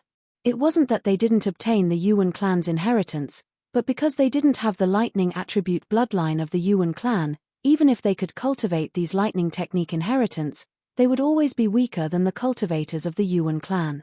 The Yuan clan's bloodline was inherited from the head of the 7th patriarch, Peng Daoren. This lightning attribute bloodline was only possessed by the Peng bloodline of the 7th patriarch, and Peng Daoren only passed this bloodline to the Yuan clan. It wasn't that no one cultivated the lightning technique inheritance in the cultivation world. Aside from the Yuan clan, there were actually many lightning technique inheritance in the cultivation world. For example, Lu Ping's water attribute bloodline could also be used to cultivate the divine Kuei water lightning among the lightning technique inheritance. At the beginning, this kind of technique was called the lightning fall technique, lightning palm, and so on. They were mostly the same, but once its power rose to the level of a small technique, it would become the yin Kuei water lightning, and when it rose to the level of a great technique inheritance, it would be called the divine Kuei water lightning. However, whether it was the yin Kuei water lightning or the divine Kuei water lightning, in the hands of the Yuan clan, the power of this kind of technique would be 30% more powerful than other cultivators. Moreover, for a water attribute bloodline like Lu Ping, apart from the yin Kuei water lightning, other lightning technique inheritance such as the divine Kuei water lightning and the divine Kuei earth lightning couldn't be cultivated directly. However, the cultivators of the Yuan clan were clearly not subject to this restriction. Whether it was the divine Kuei water lightning, the divine Kuei water lightning, the divine Kuei water lightning, the divine Kuei water lightning, the divine Kuei water lightning, or the divine Kuei water lightning, as long as it was a lightning technique inheritance, the cultivators of the Yuan clan could cultivate it more easily than other cultivators. Moreover, the effect of the cultivation was still better than the cultivators of other bloodlines. Moreover, in addition to the various attributes of the divine Kuei water lightning, the cultivators of the Yuan clan could also cultivate a direct lightning technique inheritance. This lightning technique was not divided into the 5 elements, wind, or ice. It could also be a fusion of the divine abilities of these attributes to form a non-attribute divine lightning similar to the lightning tribulation. It was also called the divine chaos lightning by them. This kind of lightning technique was the true inherited divine ability of the Yuan clan that relied on the tens of thousands of years of bloodline inheritance to truly stabilize the clan's fate. In the hands of the cultivators of the Yuan clan, once this kind of divine ability was successfully cultivated, it would have the power of a great divine ability. If they could take it a step further, it would be a supreme lightning technique that would strike terror into the hearts of Asura and devil cultivators. In the world of cultivation, other than the Thunder Gem Calabash, this kind of supreme lightning technique could only be cultivated by the disciples of the Yuan clan. As for the Thunder Gem Calabash, the legendary number 1 divine weapon in the hands of Peng Daoren, it was said that its refining method had long been lost. It was also said that among the Kuan Fish clan and the Yuan clan, there might still be fragments of the refining method passed down, but the people of the two clans had never acknowledged it. If the lightning technique could reach the level of a great divine ability, it would be able to have a certain restraining effect on Bloodshura and Blood Demon at the Dharma stage. However, the only thing that could really cause great damage to Bloodshura and Blood Demon in a battle of powers was the supreme lightning technique. In the face of this lightning technique, regardless of whether it was a devil cultivator, an Asura, or a spirit treasure in the Asura's possession, they would all suffer great damage. This was especially true for devil cultivators and Asura's spirit treasures. Needless to say, devil cultivators were naturally more restrained by the lightning technique than Asura. However, the accompanying magic treasures of Asura, although after Asura reached the Dharma stage of Bloodshura, their accompanying magic treasures would also be upgraded to the level of spirit treasures. However, these accompanying spirit treasures only had the power of spirit treasures, but had not been tempered by the thunder, so they did not have the spirituality of a real spirit treasure. Therefore, the accompanying spirit treasures of Asura were most restrained by the lightning technique, and even Asura were restrained by the lightning technique. To a large extent, this was because the accompanying magic treasures and accompanying spirit treasures of Asura would lose most of their power under the attack of the lightning technique, and even Asura's own strength would be suppressed by more than half. Therefore, during the battle between Jiang Qianlin and devil cultivators, after receiving a telepathic message from Lu Ping, who had snuck into the vicinity of the battle with the help of the stone armor and the 5 elements cloud robe, Jiang Qianlin and devil cultivators immediately used this method of mutual confinement, which seemed unwise to outsiders. This gave Lu Ping the opportunity to command the 7 Treasures Thunder Calabash to use the Great Magic Thunder technique to directly hit the defenseless devil cultivator, causing great damage. The appearance of the Great Thunder technique not only severely injured the defenseless Blood Demon in one fell swoop, but also shocked the 2 Bloodasuras who were besieging the 3 ancestors. They hurriedly withdrew their symbiotic spiritual treasures that they used to attack. Having grown into Bloodshuras, they naturally knew the damage that the Great Magic Thunder technique could do to their accompanying spiritual treasures. Reinforcements had arrived. The eyes of Tong Jian Laozu and the other 2 lit up. This time, the 3 of them did not hesitate at all.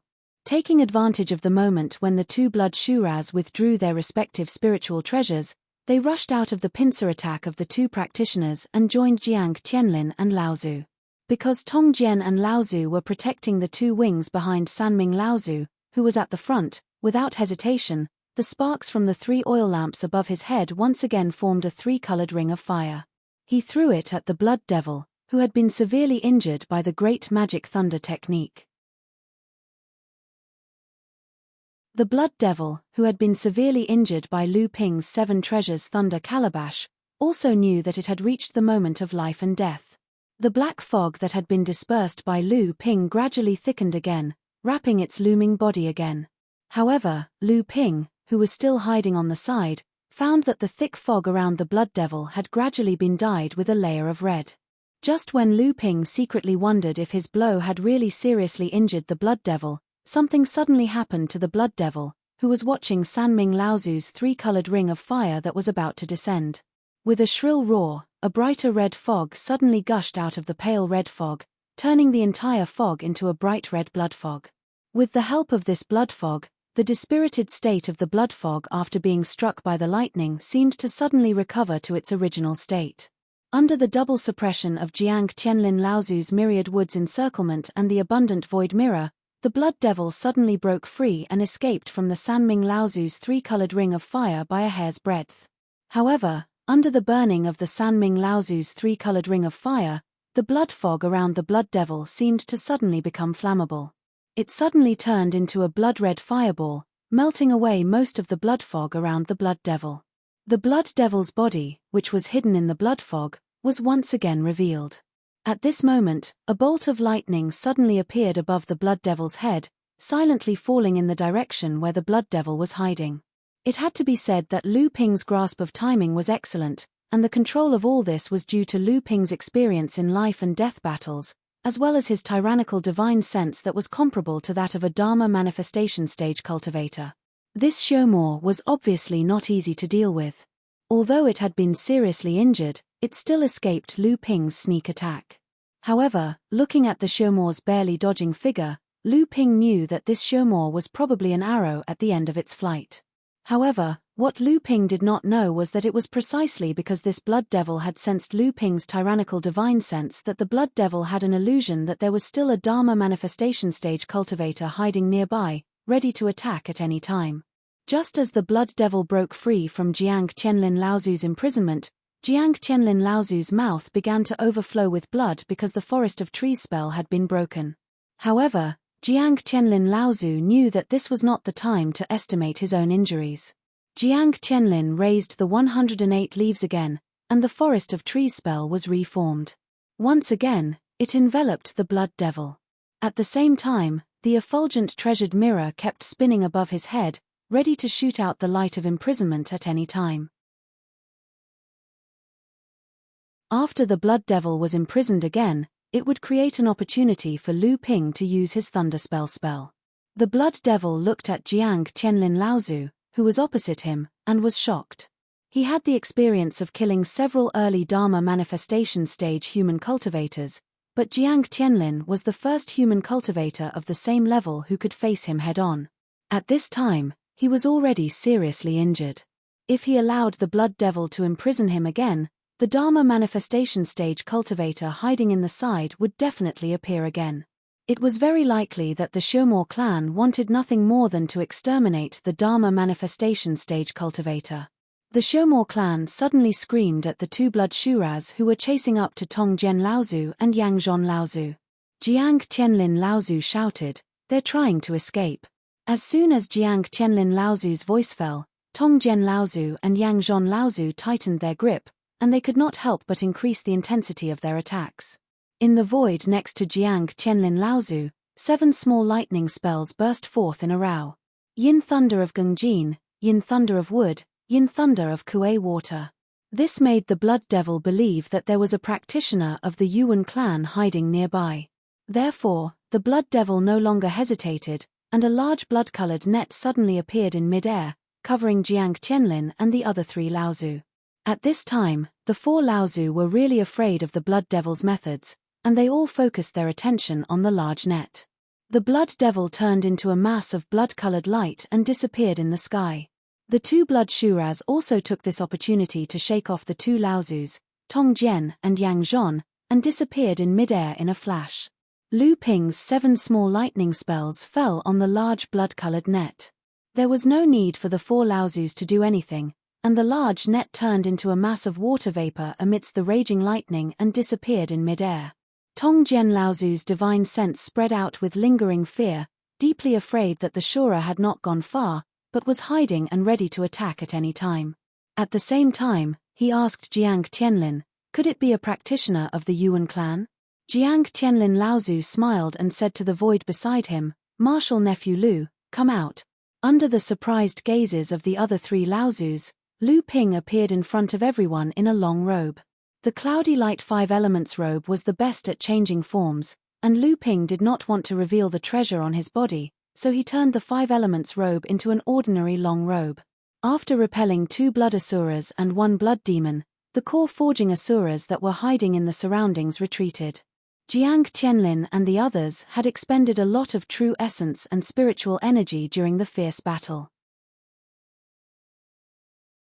At this time, they no longer had the mood to chase after these earth asuras.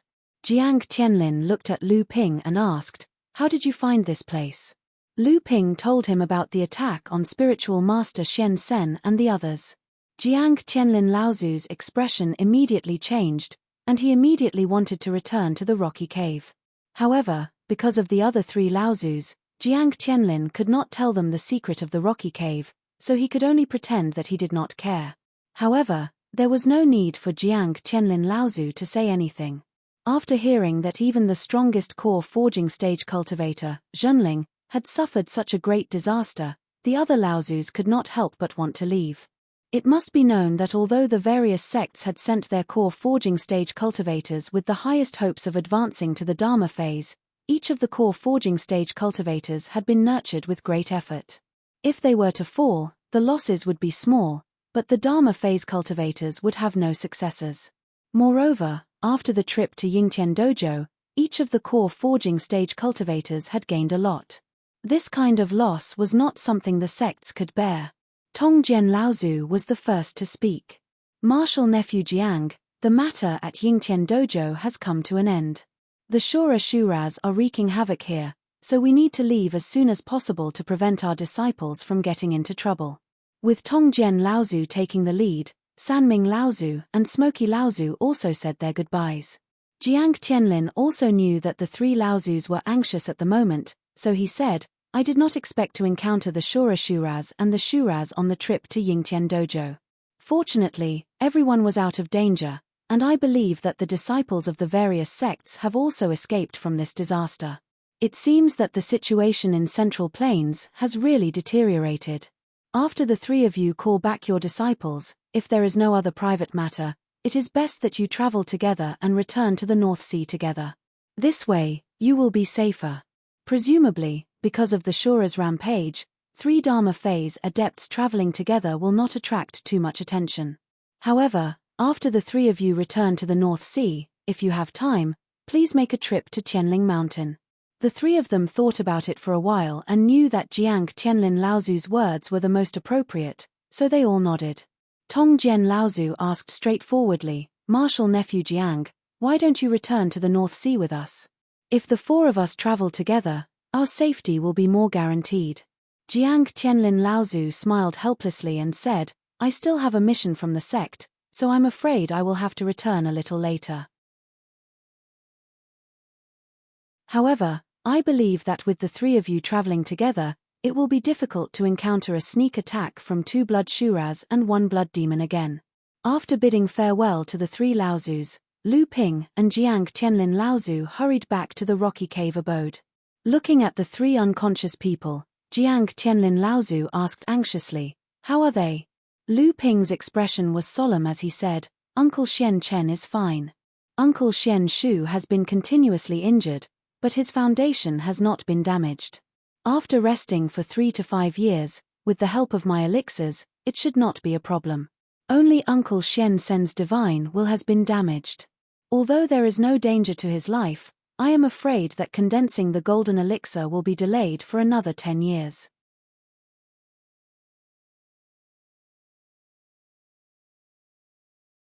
Chapter 685. Xianju Zhenren panicked and asked, Nephew Lu, didn't you say that Sister Xuanzhen's will was damaged, but Brother Xuanzhen's injury is not serious? Lu Ping sighed and said, Uncle, the situation was urgent. I only did a quick check and saw that Uncle Xuanzhen's life was not in danger. That's why I said that. Sister Xuanzhen's will was indeed damaged, but it was not as serious as Uncle Xuanzhen's. Xianju Zhenren wanted to say something, but Jiang Tianlin Laozu spoke first. Is there a way to save him? Delaying condensing the golden elixir for decades is not a small matter. Perhaps this delay will affect Brother Xuanzhen's hopes of entering the Dharma stage in the future. Lu Ping nodded and said, Actually, I just found a way. Xianju Zhenren asked anxiously, What way? Lu Ping rummaged through his storage device and found a jade slip.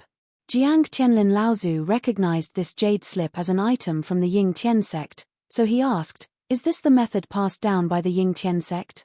Lu Ping nodded and said, The North Sea doesn't have a way to heal a cultivator who's been injured by a demon's innate skill. At least, our sect doesn't have one. But this time, we found this jade scroll in Ying Tian Dojo. It contains a medicinal pill recipe that can save junior Marshal Uncle Shen Senator. Coincidentally, we also came across the main ingredient used to concoct this medicinal pill. I've already left a tracking mark on it, but I don't know if it's discovered it or not. After Lu Ping said that, he couldn't help but feel a little proud of his sudden inspiration. Jiang Qianlin Laozu narrowed his eyes and said in shock, "You mean that demonic cultivator?" Lu Ping saw that Jiang Qianlin and Laozu had a serious expression on their faces, so he said solemnly, "Yes, it is. This elixir recipe is called the soul-returning elixir. It is a miraculous elixir for the Dharma stage. It uses the soul-devouring crystal of a Dharma stage blood demon as a catalyst, along with a few other precious 3,000-year-old spirit herbs and more than 10,000-year-old spirit herbs. It has a miraculous effect on healing the divine will of a cultivator who has been injured by demonic cultivation. The soul-devouring crystal was the foundation of the soul-devouring divine art that devil cultivators relied on. This was a method unique to devil cultivators. The soul-devouring crystal was condensed in the core space of a devil cultivator. Most devil cultivators would self-destruct their core space before they died, so it was usually necessary to kill a devil cultivator by surprise to obtain it. How long can junior brother Schwanson's injuries last? Disciple gave Marshal Uncle a pill to strengthen his divine sense. It can last for 3 days, but after 3 days, Marshal Uncle Shen Sen's divine sense will fade and his cultivation will decline. Only after a few decades of diligent cultivation will he be able to recover. Jiang Qianlin Laozu frowned and said, "Only 3 days? That's not enough time to return to Tianling Mountain to gather more people." Lu Ping smiled bitterly and said, "Actually, we only have 1 to 2 days. After all, I've never cultivated this kind of soul return elixir before. If I want to be confident, I'll have to make 2 batches of elixirs. If I spend 2 days, I can only hope that I can successfully cultivate the first batch of elixirs." Xianju Zhenren mumbled, "What should we do?" After Donghua Laozu, Zhongxi, and Lingyun Laozu broke out of the encirclement, they saw that Jiyu Chang Laozu, Changhe Laozu, and the rest had actually caught up to them again. Their faces turned pale with fright, and they did not have the time to think about what was the point of these people chasing after them anymore. With a flash of light, the 3 of them tried to escape again. However, before the 3 of them could escape, they saw 2 more streaks of light flying in their direction from the right. The 3 of them could not be more familiar with these 2 streaks of light. They were Feng Shutiao from Shen Ling sect and the Dharma adept from Fei Ling sect. When Feng Shutiao and Changhe Laozu saw Donghua Laozu and the rest in front of them, a hint of joy appeared on their faces. The 2 streaks of light that had originally been flying past the 3 of them suddenly changed direction and landed in the direction of the 3 of them. Zhongxi seemed to realize something, and he turned around to look at the Dharma adepts who were chasing after them. His eyes shone with a strange light, and it was obvious that he was also using some kind of eye technique. "Uncle." Zhongxi's expression changed, and he said in a low voice, "These people don't look like they're chasing us. Instead, it looks like they're being chased." Donghua Laozu's expression darkened, and he saw that Feng Shutiao and Changhe Laozu had already landed in front of the 3 of them. Without waiting for Donghua Laozu to ask any questions, Feng Shutiao said anxiously, "Mr. Donghua, we can't go any further. A group of asuras led by 3 blood asuras and 2 blood demons is about to catch up to us." 3 blood asuras and 2 blood demons. "Feng Shutiao, are you sure?" Donghua Laozu's expression changed immediately, and his tone of voice was no longer as calm as before. "Uncle, I'm afraid that what he said is true, and there's more to it than that." Donghua Laozu looked in the direction that Zhongxi was pointing in. Behind Jiyu Chang Laozu, Changhe Laozu, and the others, there were a few strange streaks of light flashing in quick succession. Chasing after Jiyu Chang Laozu and the others were 3 balls of black mist that shrank and shrank in size, emitting ear-piercing screeches as they flew.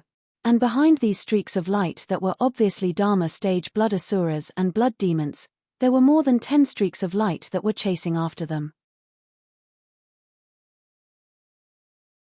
These streaks of light were obviously core forging stage asuras, and within these streaks of light that were flying, thick black mist could be seen churning and churning.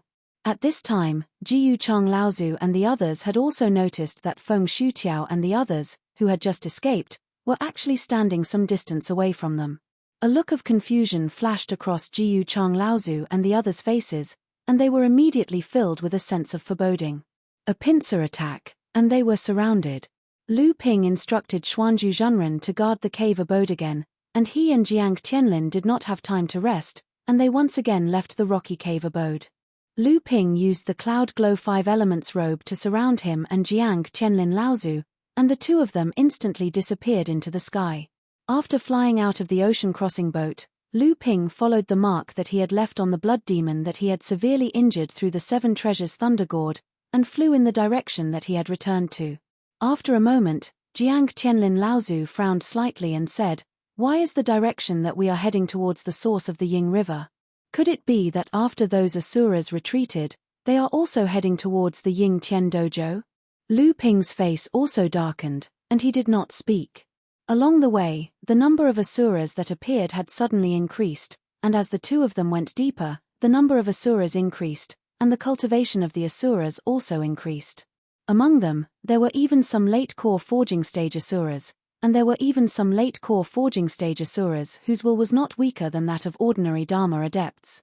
Lu Ping had to carefully use his will, which was also comparable to that of a Dharma adept, and the miraculous Cloud Glow 5 Elements robe, to avoid the attention of these asuras and demon asuras along the way, so as to avoid attracting the attention of even stronger asuras and demon asuras. At this moment, there was suddenly a continuous roar of spells in front of them. The two of them looked at each other, and Lu Ping nodded, a look of joy on his face. He said, "It's over there." Jiang Tianlin Laozu's slightly pale face smiled slightly, and he said, "Looks like our luck is not bad. Perhaps there is a chance that we can take advantage of." Chasing behind Jiyu Chang Laozu and the other Dharma adepts were 6 blood asuras and 3 blood demons. In addition, there were also dozens of core forging stage asuras and demon asuras. As they flew, they formed a mysterious formation, and they secretly surrounded Jiyu Chang Laozu and the others from both sides. The dozens of core forging stage adepts that Ying He, Dao Yu, and Ying Shan had used to form a formation to ambush the various North Sea sects did not follow. Looking at Changhe Laozu and the others, who looked as if they had lost their parents, it was obvious that these adepts had been killed by the Shura army's sudden attack. Jiyu Chang Laozu was the first to land in front of the 5 North Sea Laozu. At this time, he had already seen the strange light that was chasing after Feng Shutao and the others. It was the same light that the blood asuras and blood demons were chasing after them. How could he not know that they had already been surrounded by the Shura and demon asuras?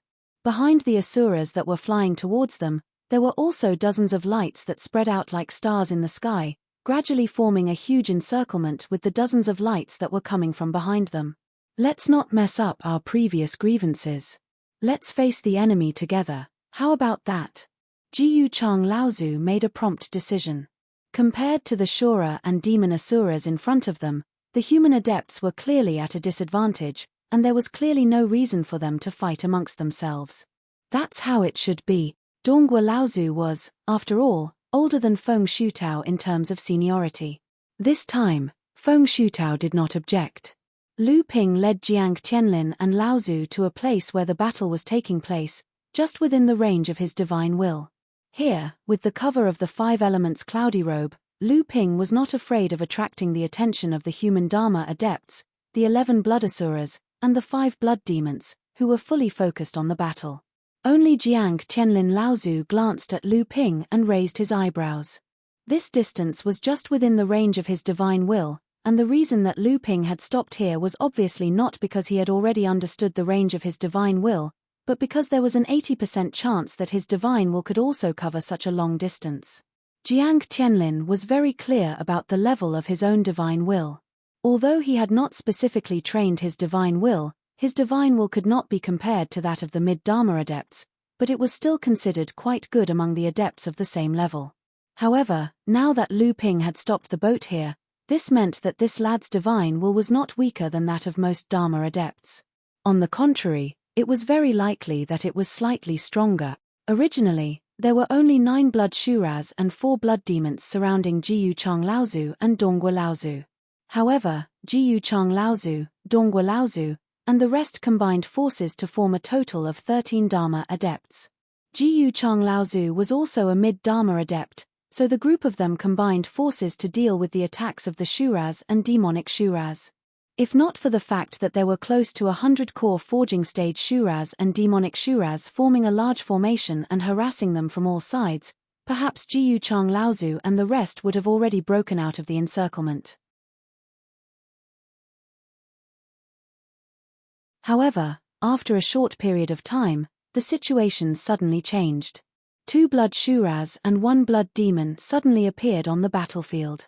Although one of the blood demons looked to be in a bad condition and could only support the attacks of the other Shuras and demonic Shuras on the outside, with the addition of these 3 Dharma adepts, the situation took a turn for the worse for Jiyu Chang Laozu and the rest. With the spiritual treasures in their hands, the 13 Dharma adepts of the human race were immediately at a disadvantage. At this time, Yuan Lai from the Yuan family began to display the power of his thunder techniques in front of the many Shuras and demonic Shuras. All kinds of thunder techniques flickered in the sky with different colors of light, wreaking havoc on the surrounding Shuras and demonic Shuras, causing the surrounding Shuras and demonic Shuras to hide in fear. The Shuras and demonic Shuras that had previously surrounded the human race also gave up on attacking Yuan Lai. It could be said that no one was able to stop him. The Dharma adepts and demonic Shuras were able to dodge, but the core forging stage Shuras and demonic Shuras that had formed a large formation to help surround the human race cultivators were not so lucky. In the explosion of the thunder techniques, many core forging stage Shuras could not dodge in time and were turned to dust by the thunder, disappearing from the world. As for the core forging stage demonic Shuras that were struck by Yuan Lai's thunder, the black fog surrounding the demonic Shuras was like snow that had come into contact with boiling water, disappearing completely, revealing extremely handsome or extremely ferocious faces. However, these faces had one thing in common, and that was that they were pale, extremely sickly pale. If not for Yuan Lai's sudden outburst, with the addition of the 3 Dharma adepts, the 13 human Dharma adepts would most likely have collapsed long ago. Everyone, we only need to hold on for an hour. The old man has already sent out a jade talisman to request reinforcements. After an hour, the Jiyu family's Dharma adepts, as well as the sects that have Dharma adepts in the surrounding 10,000 miles of the Yingshan mountain range, will receive the news and rush over. At that time, we will be able to defeat this group of Shuras and escape. Jiyu Chang Laozu saw that everyone was struggling to hold on and could not help but speak up to encourage them. However, Dongguo Laozu, Feng Shutao, and the rest exchanged looks and remained silent, waiting for the reinforcements to arrive. They were not going to chase the wolves away from the front door and let the tigers in from the back. Just at that moment, something strange happened again. The heavily injured blood demon, who had been cruising in the periphery to coordinate with the other blood asuras and blood demons in besieging the human race cultivators, had just flown to a spot in the air where he was temporarily separated from the core forging stage asuras, who had formed a large formation to assist in besieging these human race cultivators when a familiar yet terrifying green light suddenly appeared and nailed him in the air. Without waiting for the blood demon to struggle, the familiar myriad woods net wall immediately appeared and completely imprisoned the blood demon in mid-air. In the past, Jiang Tianlin and Laozu had been able to imprison the blood demon even when they were fighting face to face. Now, the severely injured blood demon was imprisoned even more tightly than before. Everything had happened extremely abruptly, and Jiang Tianlin and Laozu had concealed their presence extremely well. As a result, the other blood Shuras and blood demons were unable to react in time when the blood demon was pinned in mid-air by Jiang Tianlin and Laozu. How could the core forging stage Shuras and blood demons that were roaming around them break through Jiang Tianlin and Laozu's imprisonment? The imprisoned blood demon knew very well what was going to happen next. Before he was severely injured, he was unable to break through Jiang Tianlin and Laozu's imprisonment. Although Jiang Tianlin was also slightly injured now, his injuries were undoubtedly much lighter than the blood demon's. Hence, the blood demon did not have the strength to break through the imprisonment.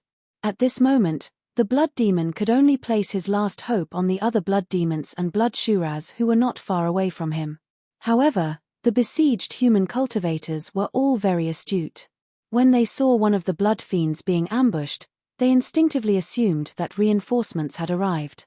Thus, their attacks intensified as they did everything they could to pin down the blood fiend before them so that the reinforcements could successfully kill off the blood fiend cultivator at the Dharma form stage.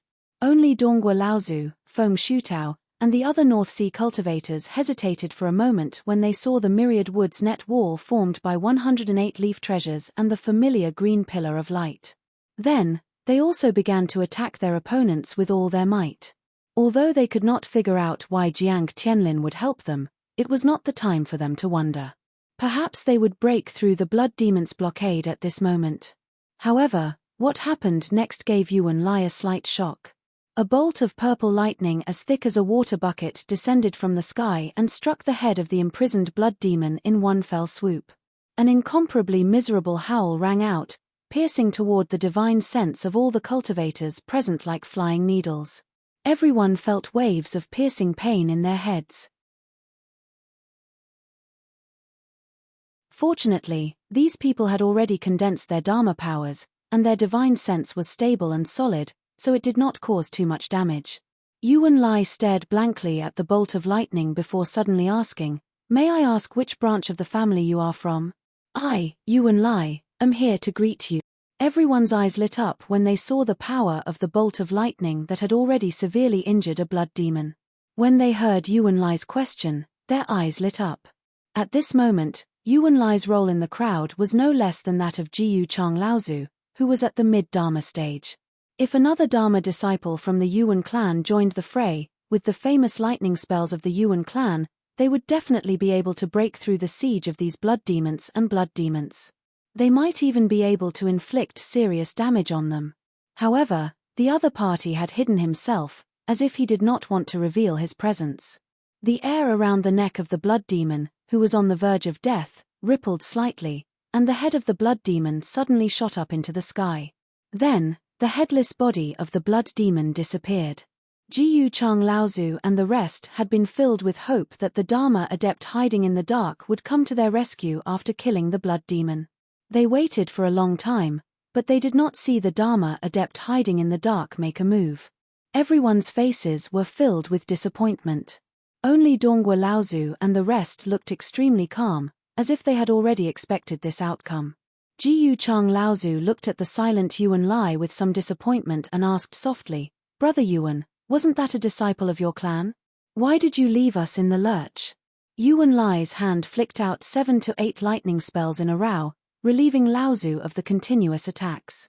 He smiled and said, "Even I can't explain the matters of the Yuan clan." Jiyu Chang Laozu replied with an "oh" and did not pursue the matter further. He obviously did not believe Yuan Lai's explanation. However, when he saw that Yuan Lai was calm and did not seem to be angered by the fact that his clan's disciples did not come to his rescue, the doubts in his heart grew even deeper. Could it really not be a disciple of the Yuan clan who was passing by? But what was up with that purple lightning that was obviously much more powerful than the ordinary 5 elements lightning spell, the divine thunder of ice, and the divine thunder of wind?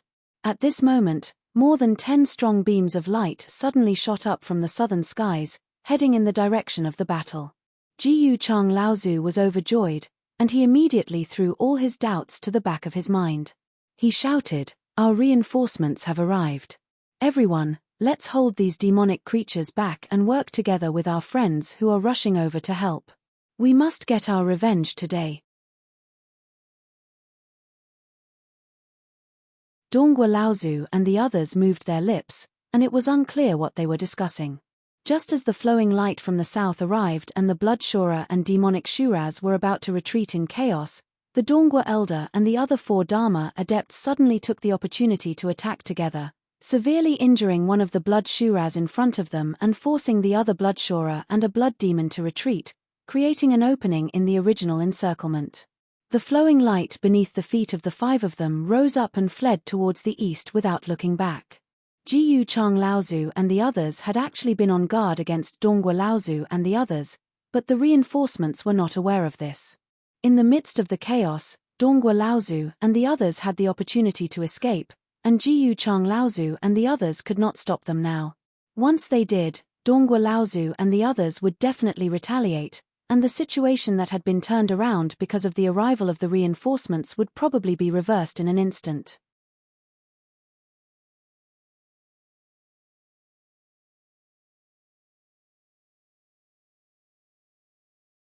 Chapter 686. After obtaining the NH1 cauldron, what level had Lu Ping's alchemy skills reached? Lu Ping did not rely on treasures like the purple crystal royal jelly that could be used to increase the success rate of alchemy.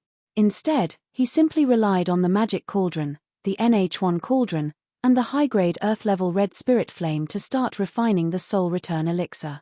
One day later, Jiang Qianlin Laozu held the only soul return elixir that Lu Ping had refined. He looked at the grey elixir suspiciously and said, "This is the soul return elixir." Lu Ping nodded with certainty and said, "This is the soul return elixir. After the blood demon's soul crystal is crushed into powder, it can support the refining of 2 batches of soul return elixir. It's a pity that I only managed to refine one in my first batch." Jiang Qianlin nodded and said, "I didn't expect the calamity to have reached such a level.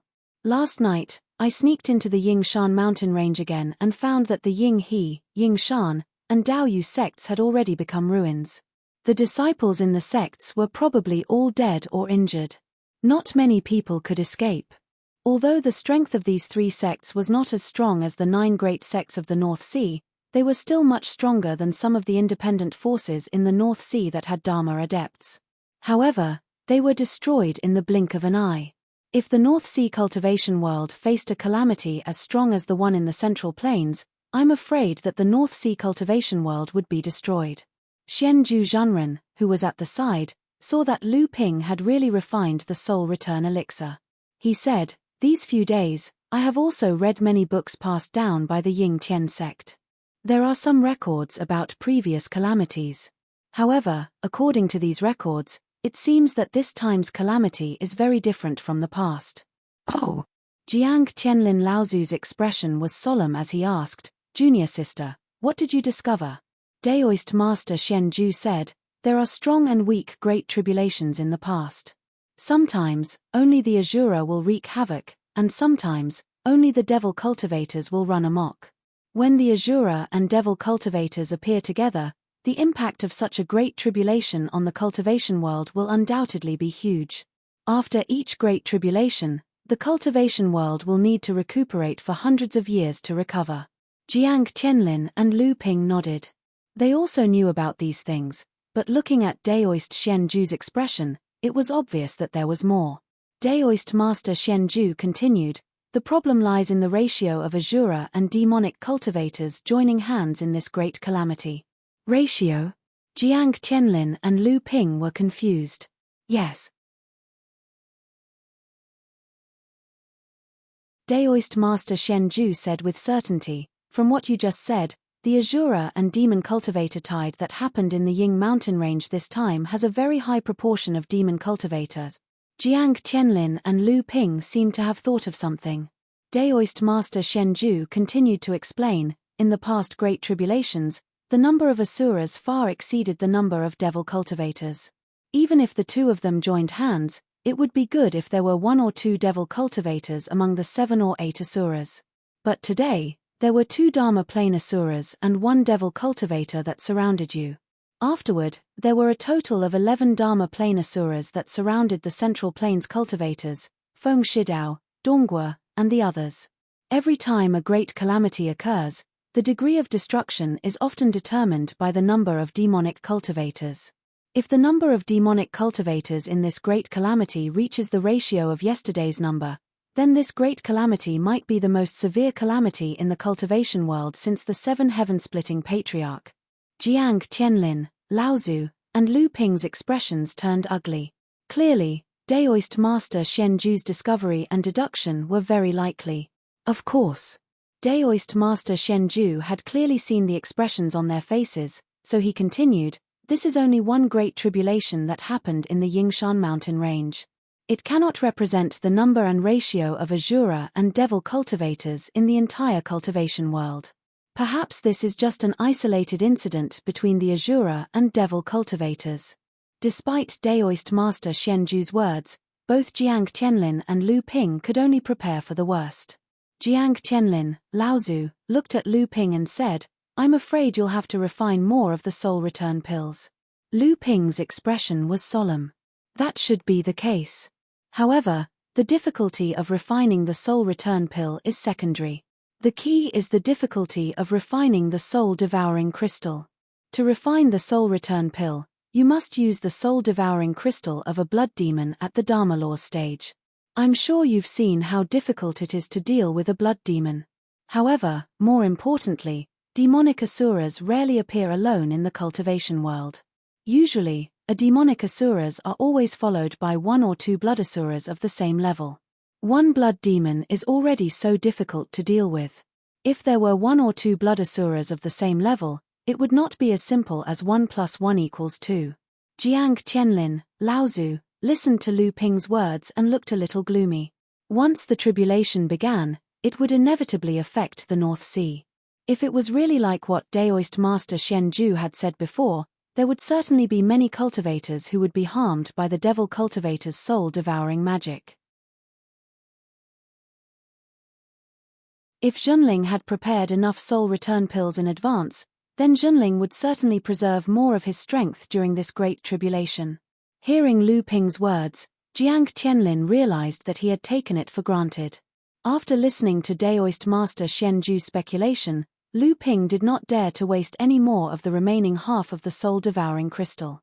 The next day, when Lu Ping refined the soul return pill, he used the amethyst royal jelly brewed by the amethyst queen bee, Zilan, who had advanced to the core forging stage. After opening the alchemy furnace, Lu Ping obtained 3 soul return pills. A few days later, Daoist Master Shen Sen, who had taken the soul return pill, finally woke up. Although his face still looked a little pale, the injury to his divine will had actually healed by more than half. His strength had already recovered by 80 to 90%. As long as he carefully recuperated for a few more months, Daoist Master Shen Sen's cultivation would return to its peak. As for Daoist Master Shen Chen and Daoist Master Shen Shu, with Lu Ping by their side, their injuries also recovered very quickly. In the days after recovering, Jiang Tianlin, Laozu, and the others were not in a hurry to return to the North Sea. Instead, everyone began to bury their heads in sorting out their harvest from the Yingtian dojo, immersing themselves in the world of cultivation. On this day, a 5-colored brilliance suddenly flashed in the rock cave. The array formation that covered the entire cave suddenly began to collapse under the sweeping 5-colored brilliance. Not good. In the stone room, Lu Ping was cultivating and consolidating his cultivation, which had reached the peak of the 7th stage of the core forging realm due to the refinement of the pure yang soul. Suddenly, he noticed the change in the cave. He hurriedly injected a stream of true essence into the small stone incense burner that controlled the array formation of the entire cave. This caused the collapse of the array formation to slow down. At this moment, in the other stone room that emitted the 5-colored brilliance, Daoist Master Shen Chen hurriedly made a few hand seals to reveal the 5-colored brilliance. Daoist Master Shen Chen walked out of the other cave and found a few items from his storage magic tool. With a wave of his hand, he threw them into the stone wall. Then, he made a few hand seals and shot an arc of light towards the array formation in the stone wall. The array formation that had originally been dissolved by the 5-colored brilliance was restored to its original state. Daoist Master Shen Chen's movements in the stone room caused everyone to come out to check. They saw Daoist Master Shen Chen excitedly walking out of the stone room, holding a 5-colored talisman that was half a foot long in his hand. Hiss, this is. Everyone looked at the talisman in Daoist Master Shen Chen's hand and gasped. A 5-colored restriction-breaking talisman. The talisman in Daoist Master Shen Chen's hand was actually a 5-colored restriction-breaking talisman. Furthermore, looking at the surface of the talisman that had yet to calm down, it was clear that this 5-colored restriction-breaking talisman had just been completed. Originally, in Junling, only Tian Shui Laozu, who was at the mid-Dharma stage, could successfully create this talisman. Now, in the hands of Daoist Master Shen Chen, who was at the peak of the 8th level of the core forging stage, he had successfully created it. Lu Ping had a look of surprise on his face as he asked, "Senior uncle, you've managed to reach such a level in such a short period of time?" Lu Ping had no choice but to admit that Daoist Master Xian Chen's strength and adaptability were lacking. He was unable to become a cultivator in Junling, but his talent in creating talismans was extremely high. It was no wonder that Tian Shui Laozu had accepted Daoist Master Xian Chen as her personal disciple and nurtured him to become the vice pavilion master of Junling's talisman crafting pavilion. There was indeed a reason behind this. Lu Ping had also seen the complete set of restriction-breaking talismans. Within it, there were some records of the talisman crafting geniuses of the Ying Tian sect, who had created the 5-colored restriction-breaking talisman. Among them, the most talented disciple was at least at the 8th or 9th level of the core forging stage. It was clear that Daoist Master Xian Chen's talent in creating talismans was in no way inferior to the disciples of the large sects. Daoist Master Xian Chen proudly kept the 5-colored restriction-breaking talisman in his hand and said, "This is all thanks to the complete set of restriction-breaking talismans that you've obtained. Otherwise, I, your senior uncle, would only be able to forcefully create the 5-colored restriction-breaking talisman like Master did after advancing to the transcendent stage."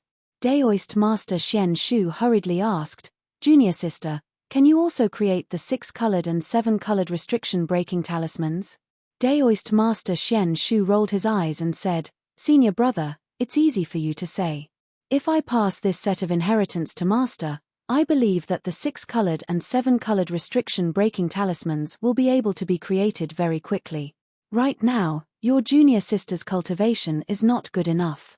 At most, I can only create the 5-colored restriction-breaking talisman." Daoist Master Xian Shu had already seen the power of the 5-colored restriction-breaking talisman in the Yingtian Temple. It was also because he realized the usefulness of the high-grade restriction-breaking talisman in exploring ruins and treasures that Daoist Master Xian Shu could not wait to ask about it.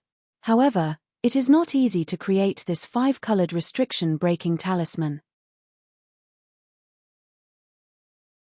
This time, if it were not for the high-grade talisman papers that you all obtained from the Yingtian Temple and the talisman brush that senior brother Tianlin gave me, it would not have been easy to create this 5-colored restriction-breaking talisman.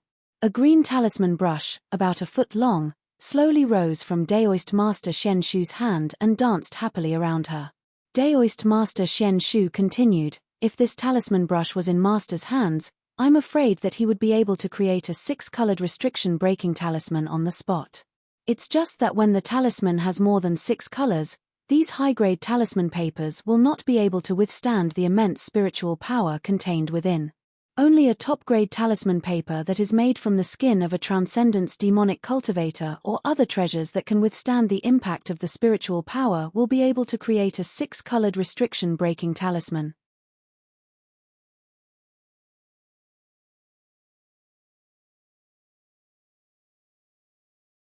Chapter 687.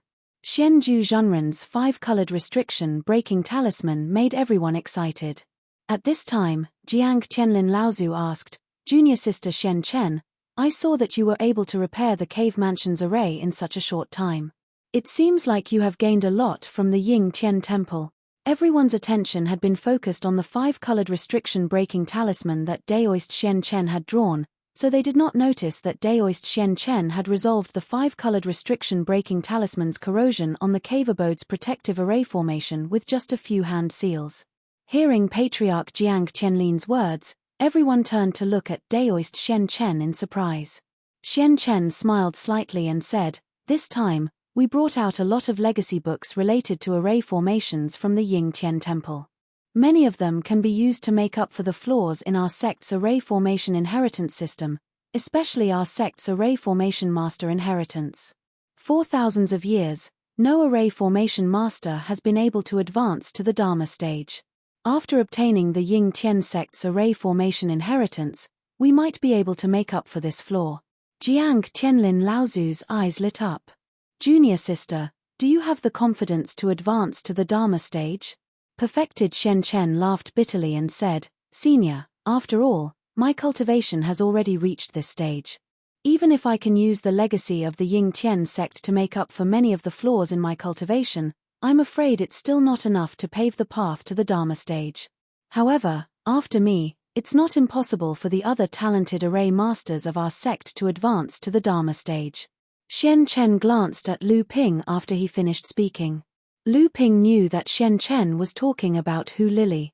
Among the third generation of Zhenling, Hu Lili's array formation cultivation was the highest. This time, Lu Ping had obtained the entire Ying Tian sect's array formation foundation inheritance, which could be used to strengthen Hu Lili's array formation cultivation foundation. Jiang Tianlin Laozu followed Xian Chen's gaze and glanced at Lu Ping. Under everyone's puzzled gaze, Jiang Tianlin Laozu said in surprise, "When did you reach the peak of the 7th stage of the core forging realm?" Originally, after Lu Ping received the pure Yang soul, his cultivation almost reached the peak of the core forging realm. Fortunately, Lu Ping's heart was firm and he forcefully compressed the violent and pure spiritual energy into his flesh and bones.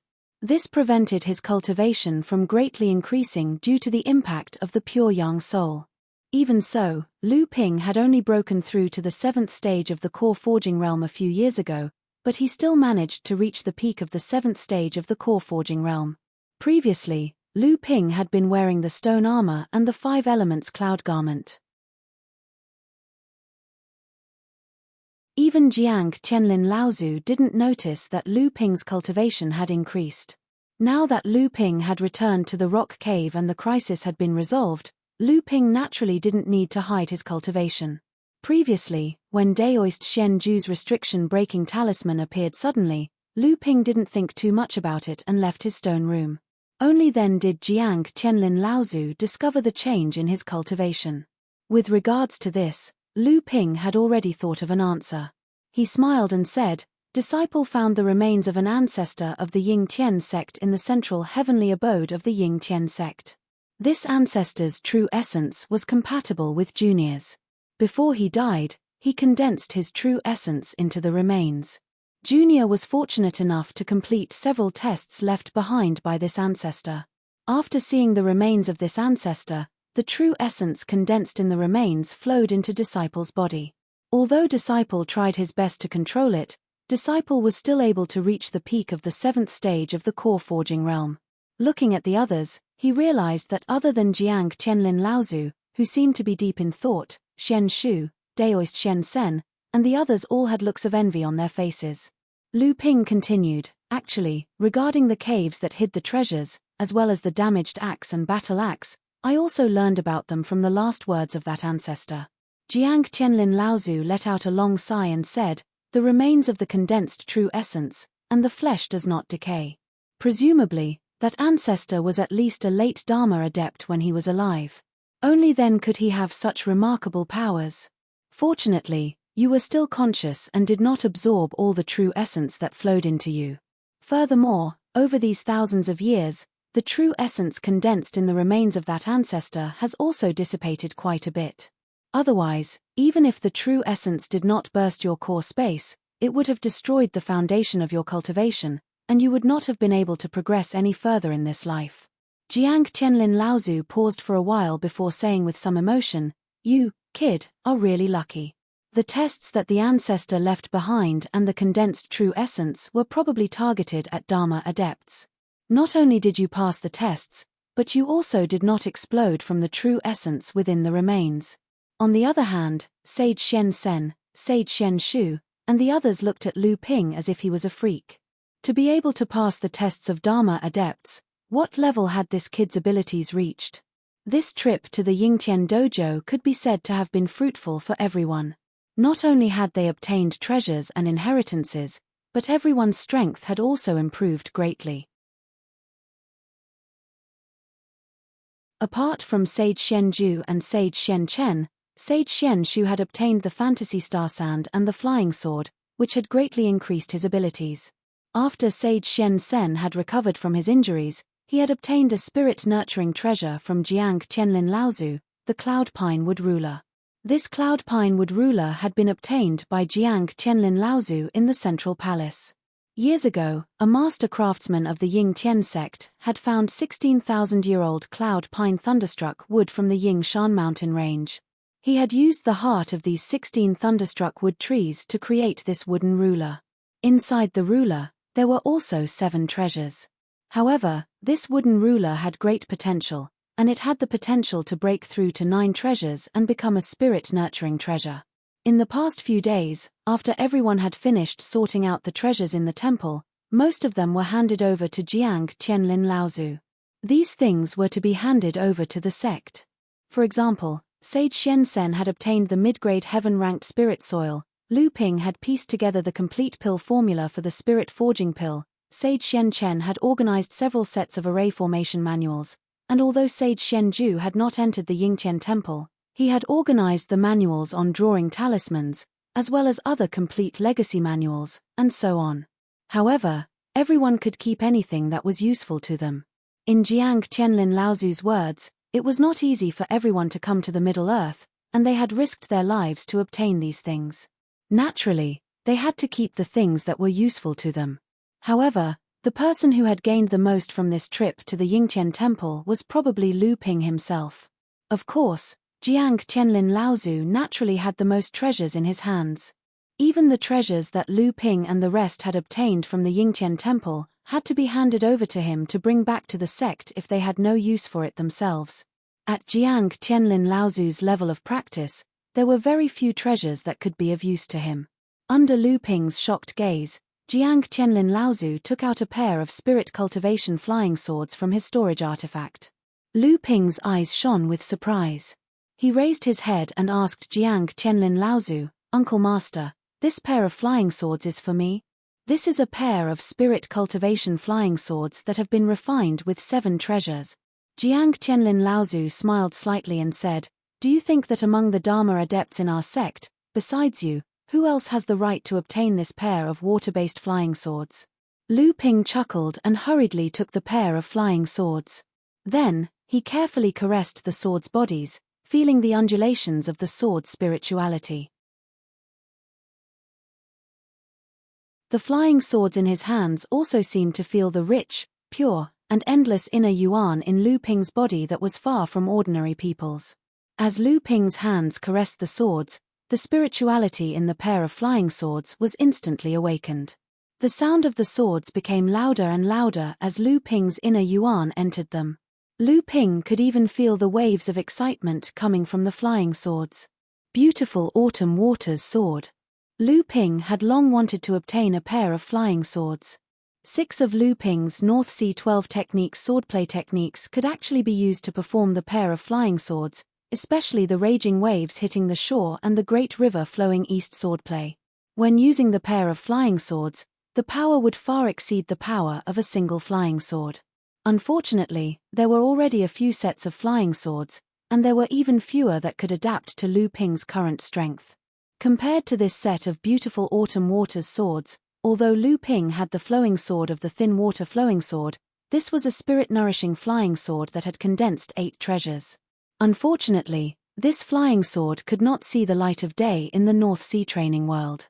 Previously in the Yingtian temple, he could only use the golden scale sword that had condensed 6 treasures.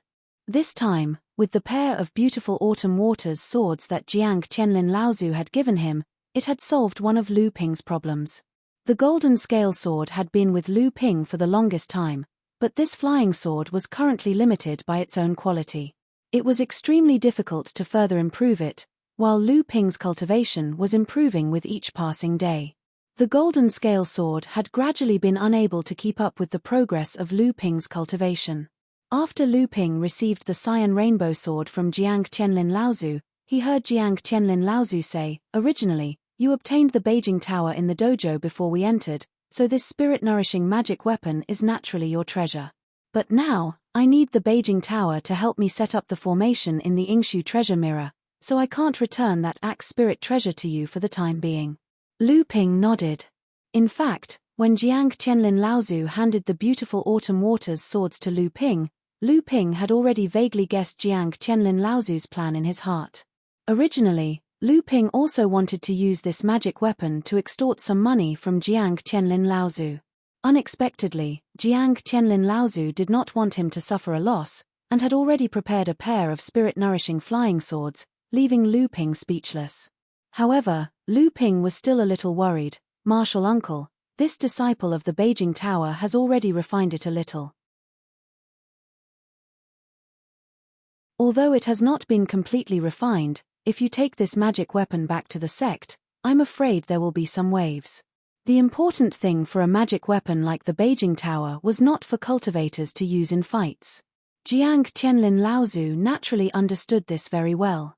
He thought for a moment and said, "This type of magic weapon is something that our sect has always wanted but could not obtain. Like the Heaven's Cave inheritance and the Spirit Treasure, it is regarded as an object to stabilize the fate of the sect. If this thing is taken back to the sect, there will indeed be some waves. This kind of treasure has always been taken back by the sect for public use, but with me and your master here, I think even if there are some objections, we can keep this magic weapon for you. However, although this magic weapon belongs to you, it must be completely open to the sect to be used to cultivate the younger disciples of the sect." Lu Ping nodded and said, This disciple originally wanted to open it to the disciples of the sect." Jiang Tianlin Laozu nodded with satisfaction. He was quite satisfied with Lu Ping's idea. Lu Ping thought for a moment and chuckled. "Martial uncle, this disciple has another treasure to show you." Jiang Tianlin Laozu was shocked. He saw Lu Ping turn his wrist, and a long sword that looked like a stream of water appeared in his hand. Jiang Tianlin Laozu's expression froze. He casually casted a soundproof restriction and sealed the door of the stone room. There was a trace of excitement and shock on his face. He asked in a deep voice, "Kang Hai Sect's flowing sword, where did you get this flying sword?"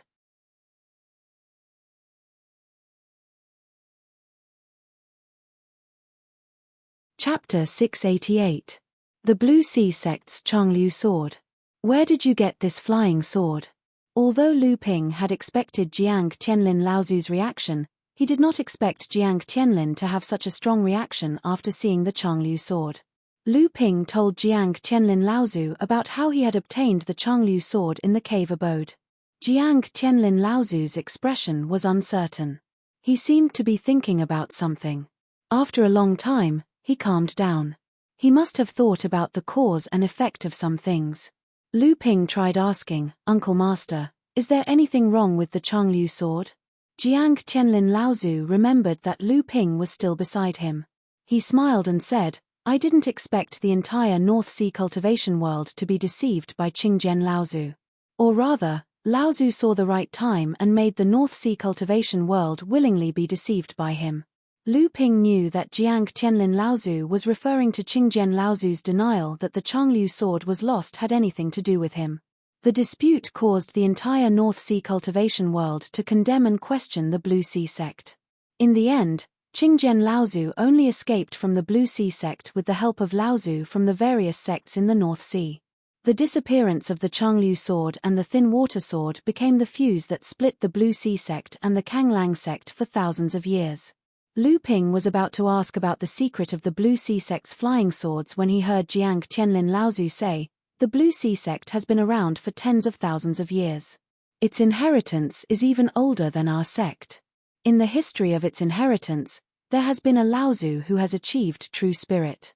However, unlike our sect, this Laozu who has achieved true spirit is the founder of the Blue Sea sect, Blue Sea Laozu. He is also the only Laozu who has achieved Zhenling in the history of the Blue Sea sect. Zhenling had also been around for tens of thousands of years. However, when it was founded, it was a small sect formed by a few unknown itinerant cultivators. After several generations of accumulation, Zhenling was able to develop step by step and finally became one of the famous sects in the North Sea's cultivation world. Unlike Zhenling's well-established sect, the Blue Sea sect had a great reputation in the North Sea because of Blue Sea Laozu. After tens of thousands of years of inheritance, the Blue Sea sect had always played an important role in the North Sea's cultivation world. In fact, although the Blue Sea sect was founded by Blue Sea Laozu, it was more like a backup plan left by Blue Sea Laozu for his followers. Blue Sea Laozu himself did not pay much attention to the growth of the Blue Sea sect. Most of the time, Some cultivators who followed Blue Sea Laozu used the name of Blue Sea Laozu to develop on their own. Lu Ping obviously did not know much about the secrets of the sects in the North Sea. He looked at the flowing sword in his hand and said doubtfully, "Then this flying sword. This pair of flying swords is one of the few magic treasures that Blue Sea Laozu left behind for the Blue Sea sect. Moreover, this pair of flying swords is indeed the swords that Blue Sea Laozu used to carry." Jiang Qianlin Laozu seemed to know what Lu Ping was thinking. He continued, "Although Blue Sea Laozu was not enthusiastic about the establishment and development of the Blue Sea sect, it was still the place where his orthodoxy was passed down in name. Before Blue Sea Laozu left this world, he asked someone to bring the thin water flowing sword back to the Blue Sea sect." Lu Ping was puzzled. But what secret is hidden in this pair of flying swords? Jiang Qianlin Laozu nodded and said, "Blue Sea sect Laozu is a rare genius. He became a true spirit as a lone cultivator. In his early years, he dominated the world and left behind 3 cave abodes. The real inheritance of Blue Sea Laozu is in these 3 cave abodes. The thin water flowing sword is the key to open these 3 cave abodes and obtain the real orthodoxy of Blue Sea Laozu." Lu Ping was shocked. The Blue Sea sect lost the thin water flowing sword 4,000 years ago. Before that, this pair of flying swords had been with the Blue Sea sect for nearly 10,000 years. Did the Blue Sea sect not find the cave abode of Blue Sea Laozu from this pair of flying swords? Jiang Qianlin Laozu shook his head and said, "In fact, the Blue Sea sect has already found 2, but one was built by Blue Sea sect Laozu when he was at the early Dharma stage and after he became a great cultivator. The 3rd secret cave abode that Blue Sea sect Laozu built after he passed the 3rd Thunder trial and became a pure Yang Dharma power. It is also the most important cave abode, but it has never been found by the Blue Sea sect." When Lu Ping heard about the pure Yang Dharma power, he immediately thought of the pure Yang soul that he had obtained in the central palace of Yingtian Dojo. Now that the pure Yang soul had entered Lu Ping's core space, it had turned into a ball of pure Yang qi that hovered above the Jindan. It was gradually merging with the red clouds that surrounded the Jindan. Then, it was swallowed by the Jindan and gradually refined into the blood essence of Lu Ping. However, Lu Ping immediately came to his senses and asked, "Now that the Blue Sea sect is urgently looking for this pair of flying swords, have they already found the location of the 3rd cave abode?" In fact, as early as 4,000 years ago, after the destruction of Fei Ling sect, the Blue Sea sect had already discovered the clues of the 3rd cave abode left by Vast Sea Laozu. Jiang Qianlin nodded slightly and continued, "The secret cave abode of a true spirit cultivator is extremely precious. There is no need to say more about this." In fact, at that time, all the sects in the entire North Sea were secretly looking for Vast Sea Laozu's cave abode. Unfortunately, Fei Ling sect did not have the thin water flowing sword, so they could not open the cave abode. Moreover, the Blue Sea sect really guarded this pair of flying swords as much as the sect's treasure, so Fei Ling sect could only slowly plan for it. Unexpectedly, before Fei Ling sect could plot against the Blue Sea sect's thin water flowing sword, Fei Ling sect suffered the calamity of extermination first. During the extermination of Fei Ling sect, the Blue Sea sect obtained the whereabouts of Vast Sea Laozu's cave abode. Just when the Blue Sea sect was planning to open the 3rd secret cave abode of Vast Sea Laozu, the long flowing sword disappeared first. The Blue Sea sect suspected that it was Qingjian Laozu's doing, so they began to hunt down Qingjian Laozu. After the destruction of Fei Ling sect, the Blue Sea sect prospered with the spoils of war they obtained from Fei Ling Mountain. At that time, they had the intention of surpassing Xianling sect.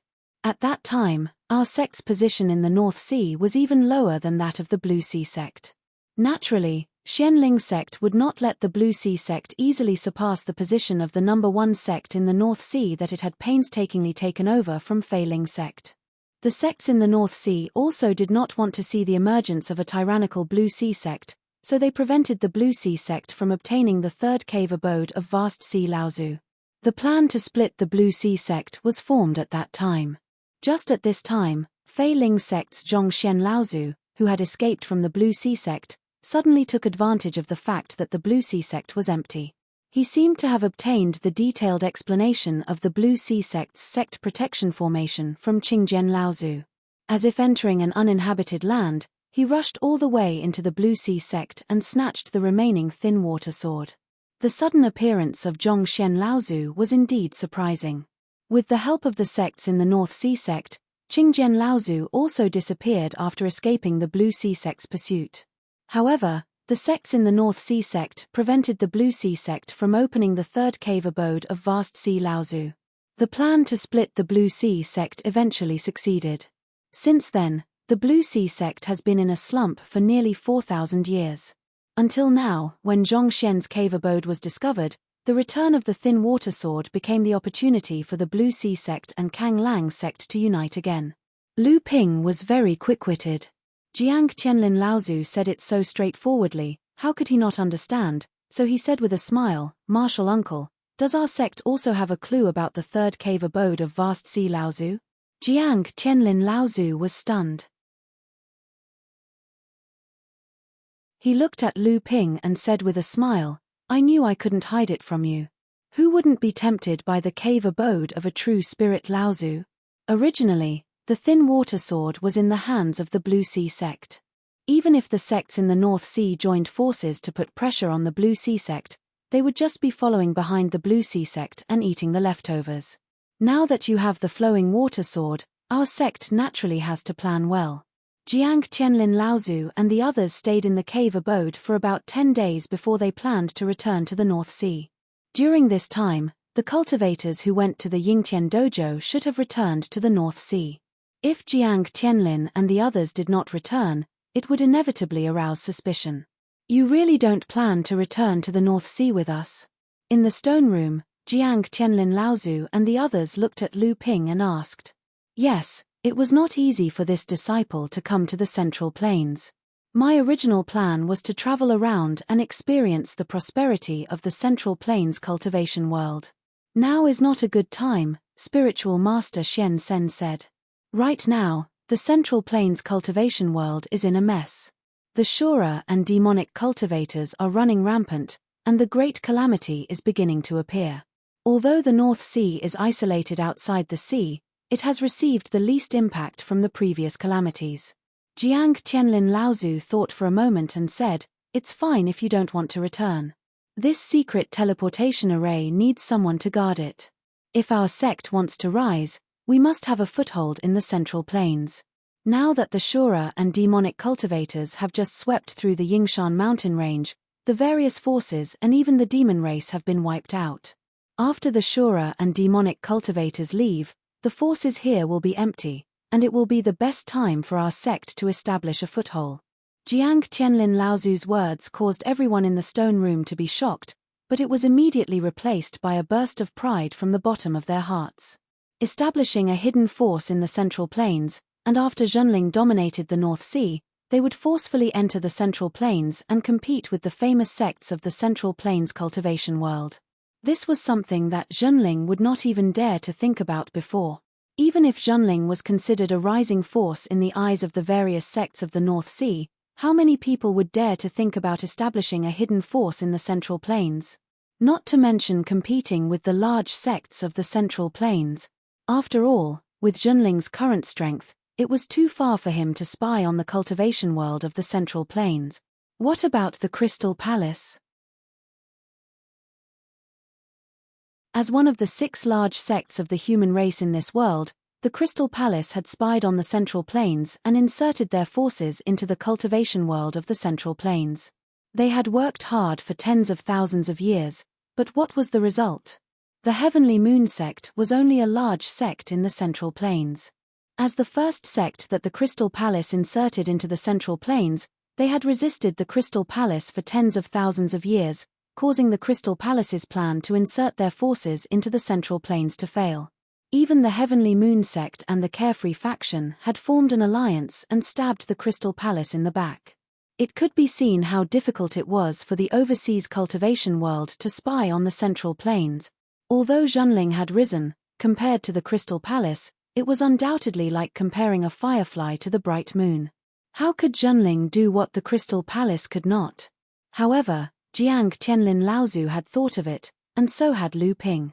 The reason why he thought of it was to find a reason for him to travel to the Central Plains. You're tuning in to the Celestial War YouTube channel.